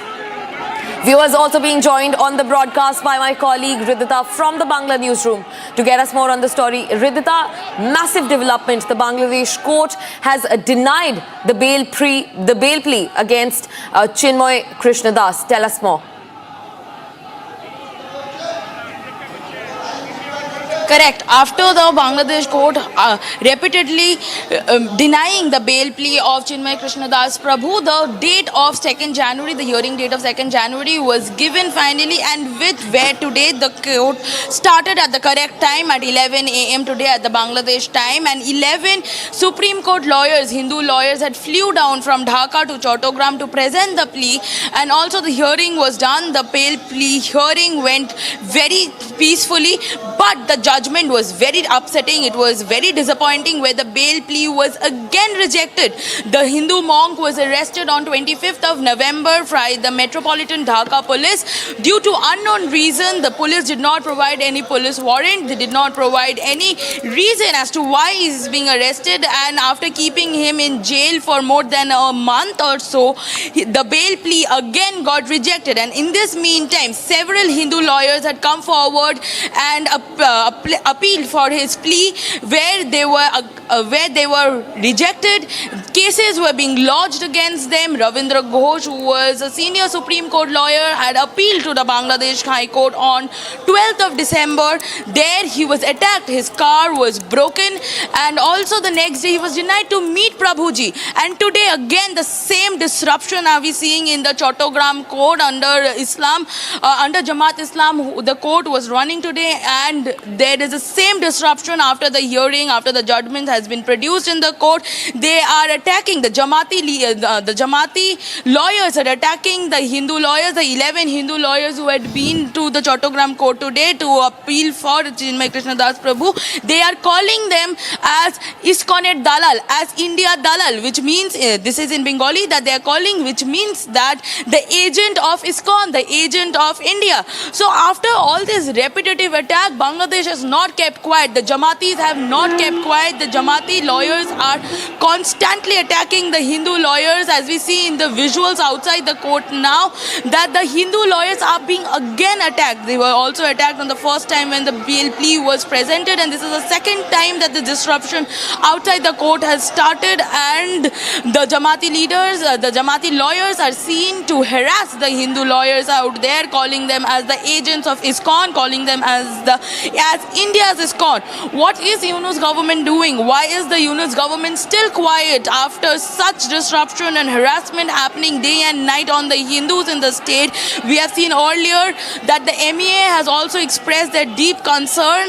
The Ajit Doval has also had visited Bangladesh, and after so much of talks, why is the Yunus government still quiet? There are worldwide protests from US, UK, Korea, everywhere that we see from every corner of the world. Has the human rights fraternity come forward? Has the law fraternity come forward? Has the Hindu fraternity? People of the world are saying what is wrong in Bangladesh. Why are Hindus being attacked? Why is the minorities being attacked? It is a high time that Bangladesh needs to take care of their minority community, needs to save the minority community. The Hindus that recorded 33% once in Bangladesh have reduced down to around 7 to 10%, and that is a matter of concern in Bangladesh. And where the entire world is showing their deep concern, expressing their deep concern, Bangladesh government is yet quiet. And we are seeing repetitively every day is the Jamatis attacking the Hindus in Bangladesh. They are vandalizing their houses, setting the houses on fire, attacking the people, the Hindus out there, raping, molesting, beating, murdering the Hindus out there in Bangladesh. And Chinmoy Krishna Das Prabhu, one of the most top Hindu seers of Bangladesh, has been arrested due to unknown reasons without any warrant. What is wrong with the Bangladesh law and order? The condition is extremely concerning. As we can see, the Jamati leaders are still attacking not only the leaders, but the lawyers are seen to attack now the Hindu lawyers for the second time outside the Chittagong court today. So that is the visual that we are getting to see at the moment of the chaos that has erupted in the Chattogram court. And even earlier, just before the proceeding has begun today, we had seen that there was heightened security in the area. The court was covered with policemen. So what is the policeman doing? What is the law? What is wrong with the law in Bangladesh? The police also did not take any action that we understand when the Jamati lawyers started to attack the Hindu lawyers within the vicinities of the court. That is the visuals that we are seeing at this moment, and you understand what a bad condition, what a concerning condition has erupted in Bangladesh at the moment, or in the court, which is the premise to serve the people with justice, with proper law and order. That platform itself has become a platform for chaos, for harassment. Back to the studio. Right, Ridha, thanks for getting us those updates. Right now, we're also getting in a bite, a reaction from the lawyer of... we're also getting in a reaction from the Vice President and spokesperson of ISKCON, Kolkata, Radha Raman Das. Let's listen into that. ये बहुत दुखद खबर है। हम जानते हैं कि पूरे विश्व की नज़र इस हियरिंग पर थी और सभी लोग आशा कर रहे थे कि 9 वर्ष में चिन्मय कृष्ण प्रभु को मुक्ति मिलेगी, वो आज़ाद होंगे। लेकिन 42 दिन के बाद भी जब ये आज हियरिंग हुई तो उनके बेल को रिजेक्ट कर दिया गया। लेकिन एक पॉजिटिव खबर ये है कि एटलीस्ट आज उनके जो 10-11 लॉयर थे वो आज वो लोग उनके पक्ष में खड़े होकर कोर्ट में उनका पक्ष रख सके। हम यही आशा करते हैं, अभी हम लोग वेट कर रहे हैं कि वो डिटेल्ड ऑर्डर उनका बेल क्यों रिजेक्ट हुआ है उसका वेट किया जा रहा है। और बांग्लादेश गवर्नमेंट को इंश्योर करना चाहिए कि चिन्मय कृष्ण प्रभु को जस्टिस मिले। तो ये जो खबर आई है बहुत ही दुखद है। ये तो एक्चुअली डिटेल्ड ऑर्डर देखने के बाद ही पता चलेगा कि किस ग्राउंड पर उनके बेल को रिजेक्ट किया गया है। लेकिन पूरा विश्व की नज़र इस पर थी। हम जानते हैं कि किस तरह ब्रिटिश पार्लियामेंट से लेकर अमेरिकन पॉलिटिशियंस भी इस विषय पर चर्चा कर रहे थे और सभी लोग चिन्मय कृष्ण दास के अरेस्ट को लेकर बहुत चिंतित थे। और एक ब्रह्मचारी जो लास्ट 40-42 दिन से जेल में है, एक साधु जिसकी तबीयत भी ठीक नहीं है, ये सुनने में आ रहा है कि उनकी तबीयत ठीक नहीं है, उसको इस तरह जेल में कन्फाइन करके रखना ये बहुत ही दुखद है। और हम सब जानते हैं कि ওখানকার লোকই বলছে, আইনজীবীরাই বলছে কি এটা খুব ভেগ গ্রাউন্ড, ওটা দাঁড়াবে না কোর্টে। আমরা এটাও জানি কি যিনি এই ট্রিজনের কেস, দোষদ্রোহের কেস করেছিলেন ওনার নিজের পার্টিও ওনাকে নিষ্কাশিত করে দিয়েছে এটা করার পরে। তো আমরা এটাই সেই জন্য সব গোটা বিষয় নিয়ে আমরা এটা আশা করি কি হাইকোর্ট ইমিডিয়েটলি এটা লিস্ট করবে। Saying that the lawyers himself who has presented the plea in the court today has said that the reason why the bail plea was rejected is a very vague reason, why why his plea was denied in the court. The entire world was looking up to this today, from the British Parliament to the American politicians. Everybody has তো আমরা জানি কি হাইকোর্টের একটু লেভেলটা higher court, তো আমরা এটাই আশা করি কি হাইকোর্ট ইমিডিয়েটলি सुनानीटा करे। The lawyers, the Hindu lawyers have said that they are going to apply, they are going to again produce this plea in the higher court, but we understand the high court is again a very, as we understand that this High Court is also a matter that won't be easier. It won't be easier if the Chattogram court itself has denied, then it will be a little difficult to appeal in the High Court, and how smooth the High Court's judgment will be, or how smoothly they will accept the order there, the plea there, is also a question of doubt today, because today we were expecting that in this new year, probably a good news will come in favor of Chinmoy Krishna Das Prabhu, but it did not favor the Hindus here.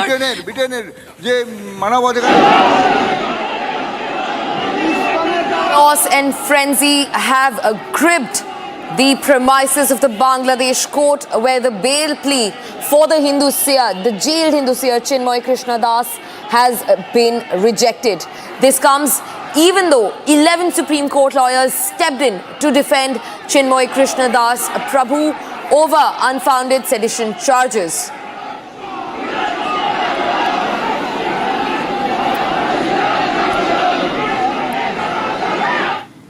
Union Agriculture Minister Shivraj Singh Chauhan wrote a letter to Delhi Chief Minister Atishi Marlena. Agriculture Minister expressed concern over the condition of farmers in Delhi and said that the AAP government in Delhi is extremely indifferent towards farmers.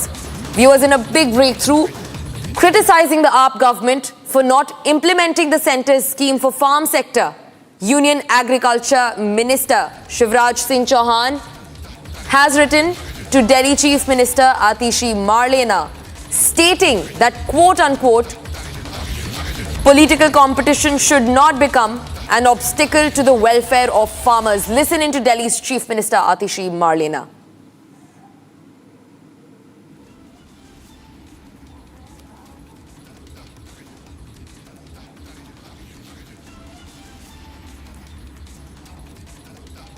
We're being joined by Riyanka on the broadcast to get us more on the story.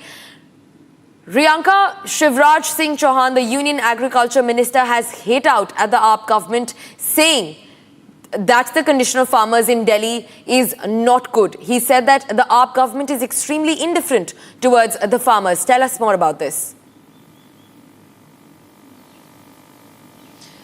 Well, Agriculture Minister Shivraj Singh Chauhan has written an important letter to Chief Minister Atishi Singh, and he has once again called out the Aam Aadmi Party for not implementing the welfare schemes from the side of the centre in the national capital. And he says that, this government, the Delhi government by the Aam Aadmi Party is ignoring the welfare of the farmers. And he has written a strong worded letter also mentioning the fact that in the past as well, he had written similar letter to the Aam Aadmi Party convener, then Chief Minister Arvind Kejriwal, to take appropriate steps in order to implement the central schemes for the farmers, but that has not been done. And Shivraj Chauhan in his letter has also expressed sadness. Now remember, the elections are already around the corner, and we are seeing that time and again the Aam Aadmi Party is being cornered by the central government, especially when we have seen that several of their failures are now being highlighted. One of such that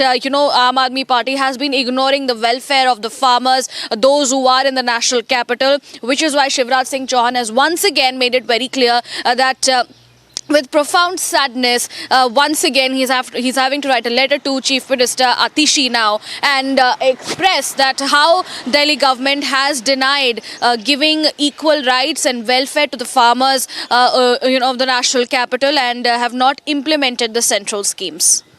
Right, Priyanka, thanks very much for joining us on the broadcast. But for now, it's time to move on to another breaking news. In fact, from Nagpur, a heart-wrenching case has come to light in Maharashtra's Nagpur, in which an engineering student killed his own parents. The reason for the murder was that the young man was studying engineering, and due to repeated failures, his parents were pressurizing him to take admission in another college. Also, after repeated failures of the son in question, the parents used to taunt him to switch to farming and leave the house.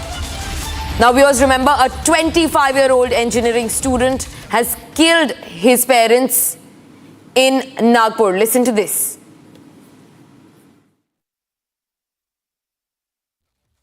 हमें 112 number पे call आया था कि एक घर में 2 dead bodies है।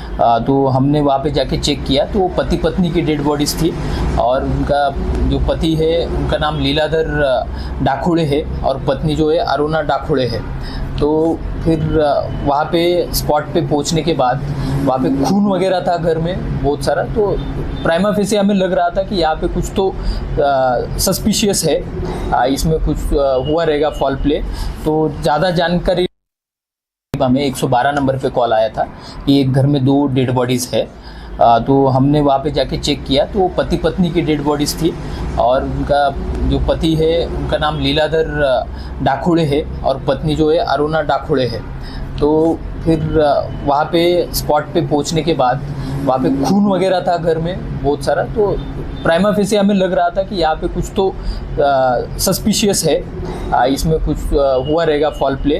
तो ज़्यादा जानकारी लेने के बाद ऐसा पता चला कि उनका जो बेटा है, नाम है उसका उत्कर्ष डाखुड़े, ये 25 साल का है, इंजीनियरिंग का स्टूडेंट है।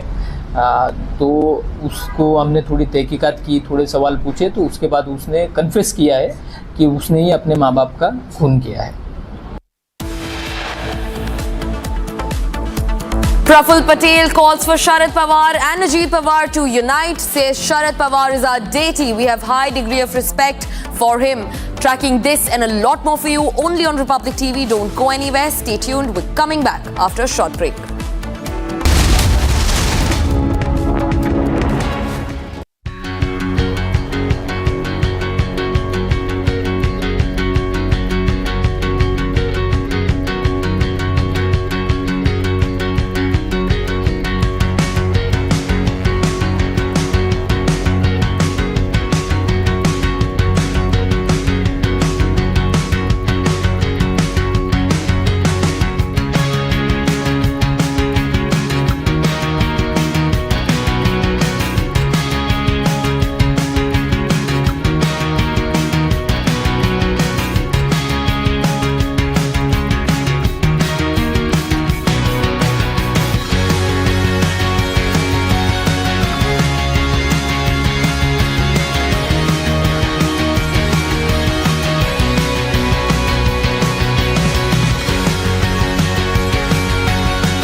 ארשל לך לסוחר השני.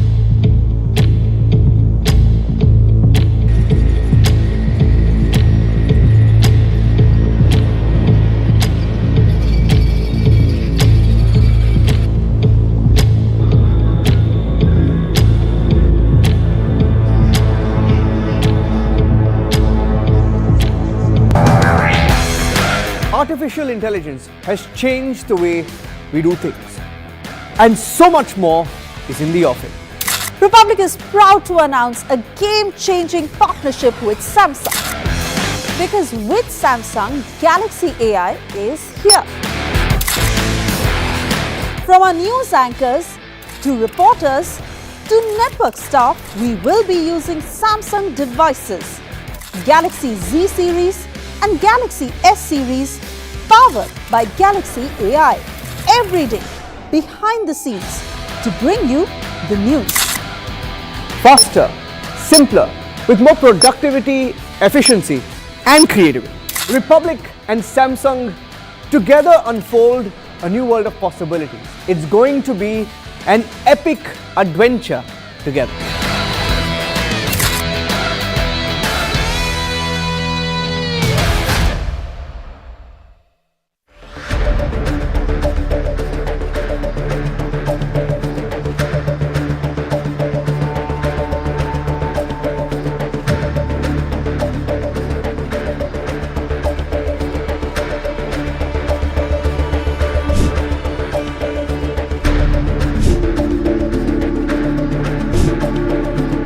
मेरा बच्चा तो चला गया, मेरा बच्चा चला गया, मेरे बच्चे को इंसाफ दिलाओ, उसकी महात्मा को शांति मिलेगी इंसाफ। मनिका पावा और उसके माँ बाप, उसकी बहन ने मेरे भाई को इतना मजबूर कर दिया, इतना मेंटली स्ट्रेस दिया, इतना टॉर्चर किया, इतना हरास किया कि वो उसको इतना उकसाया बोल बोल के, तू तो फट्टू है, तू तो कुछ कर नहीं सकता, हिम्मत है तो मर जाना, जाके करके दिखाना। अब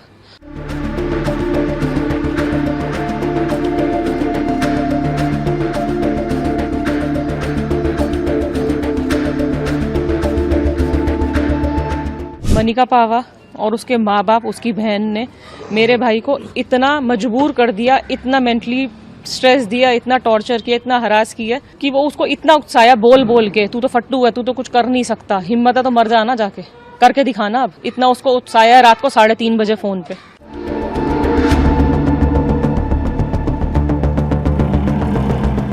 पुनीत ने वो वीडियो बना के गया रात को, जो उसके फ़ोन में है। 59 मिनट्स 34 सेकंड्स की वो वीडियो है, जो पुलिस को दिखा दी गई थी। पुलिस ने हमें सुनवाई थी, लेकिन हमने उनकी कॉपी मांगी तो उन्होंने हमें कॉपी नहीं दी, फ़ोन उनका सीज कर लिया।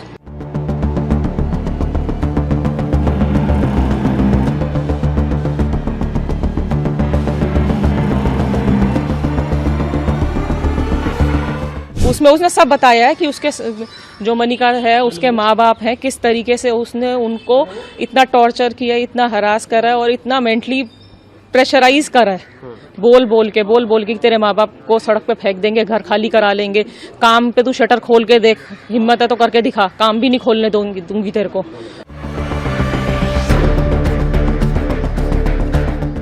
इस चक्कर में उसने काम की ईमेल आईडी मांगते मांगते उसका इंस्टाग्राम भी हैक कर लिया, जिसकी वजह से उसने उस बदतमीजियां भी करी उसका इंस्टाग्राम हैक करके, जिसकी वजह से उसको रात को मेरे भाई को 3 बजे फ़ोन करना पड़ा कि भाई ये क्या है।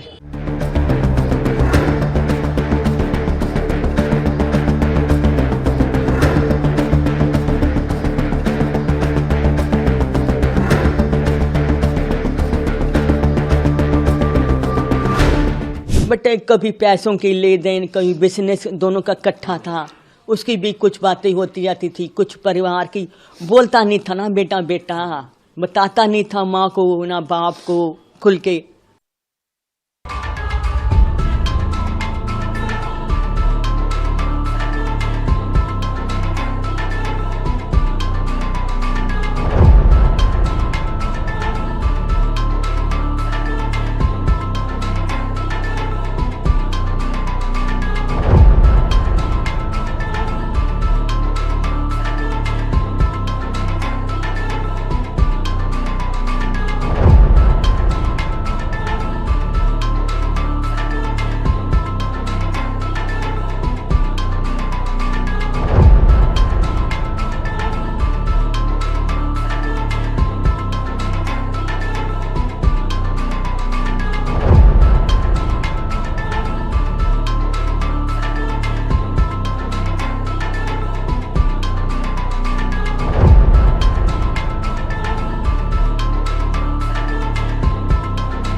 Samsung Galaxy Z Fold 6 and Samsung Galaxy S24 Ultra, powered by Galaxy AI, bring you the latest news in super efficient and a summarized format from across the country, only on Republic TV.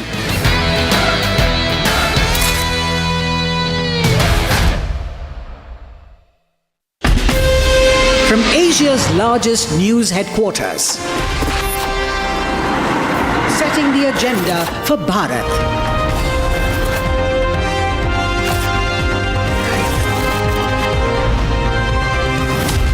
You're watching Republic.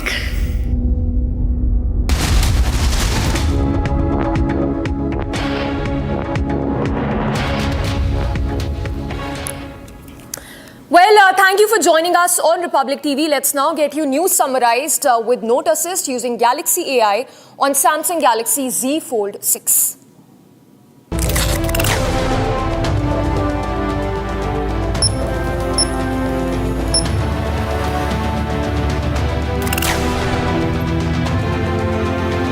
Chittagong court rejects Hindu monk Chinmoy Das Prabhu's bail plea, chaos outside the court. BJP alleges internal rift in Omar Abdullah government, says no senior leader in NC supports Omar Abdullah.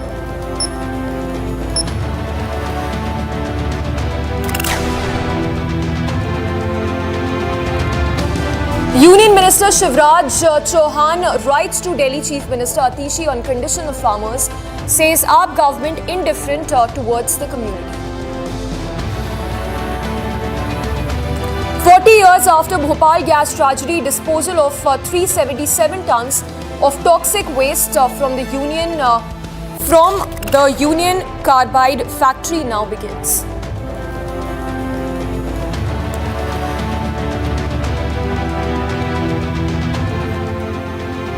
And that was news summarized with Note Assist using Galaxy AI on Samsung Galaxy Z Fold 6. Let's now get started with a big story that we're tracking this morning.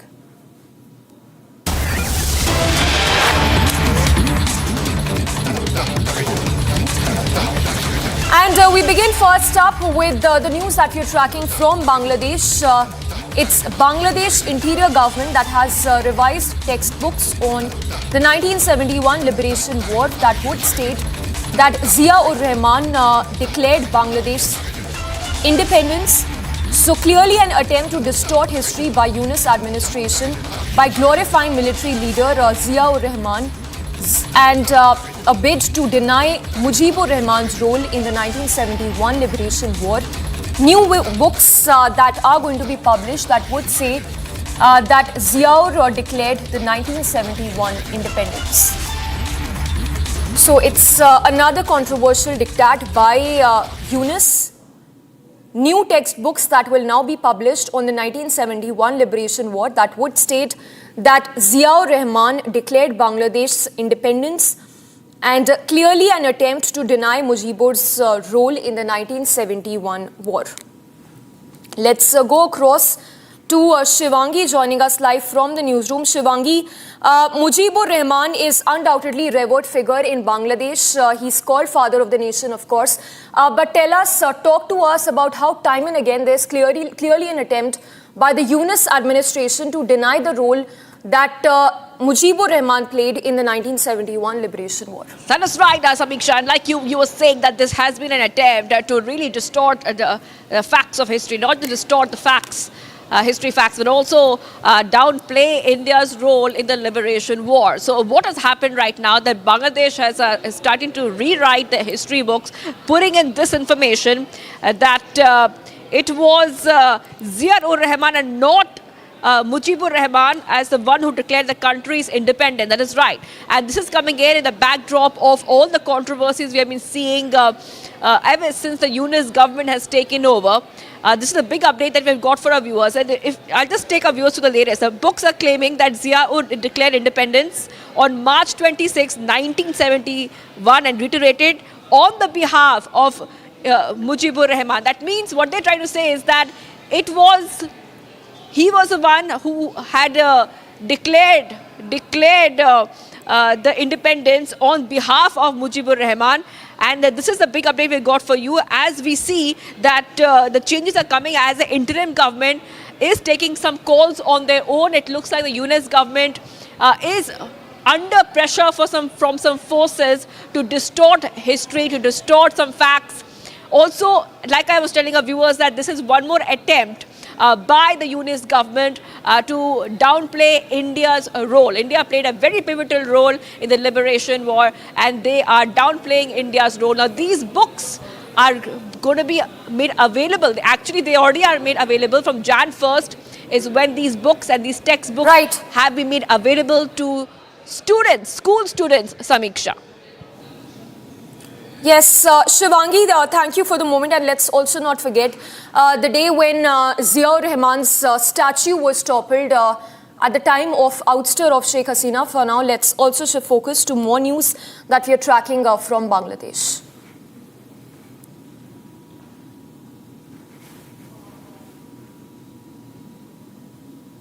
All right, before we move on to the next story, let's once again tell you that's a controversial diktat by the Yunus administration. New books that will be published on the 1971 Liberation War that would declare military leader Ziaur Rahman's role in the 1971 war, clearly an attempt to downplay and deny Mujibur's role in the 1971 war. And in more news that we're tracking from Bangladesh, where a Bangladesh court has now once again rejected the bail plea of Hindu monk Chinmoy Das Prabhu, who was arrested on 25th of November in connection with sedition case. The bail hearing was held under tight security weeks after Chinmoy's bail hearing in December was rejected by the court amid chaos and threats from radical elements. So these are scenes from outside the courtroom, where you see it's complete pandemonium and chaos after bail was rejected to the Hindu monk. Let's take a closer look and pull up, increase the audio layer in that video. All right, let's go across to Ridhita. Also, she's joining us from the newsroom, Bangla newsroom. Ridhita, tell us more about what were the arguments, the kind of arguments that were made by Chinmoy's lawyers, 11 lawyers who represented him. Still, the Bangladesh court rejected bail to the Hindu monk. Correct, Samiksha. So 11 lawyers, Hindu lawyers, had flew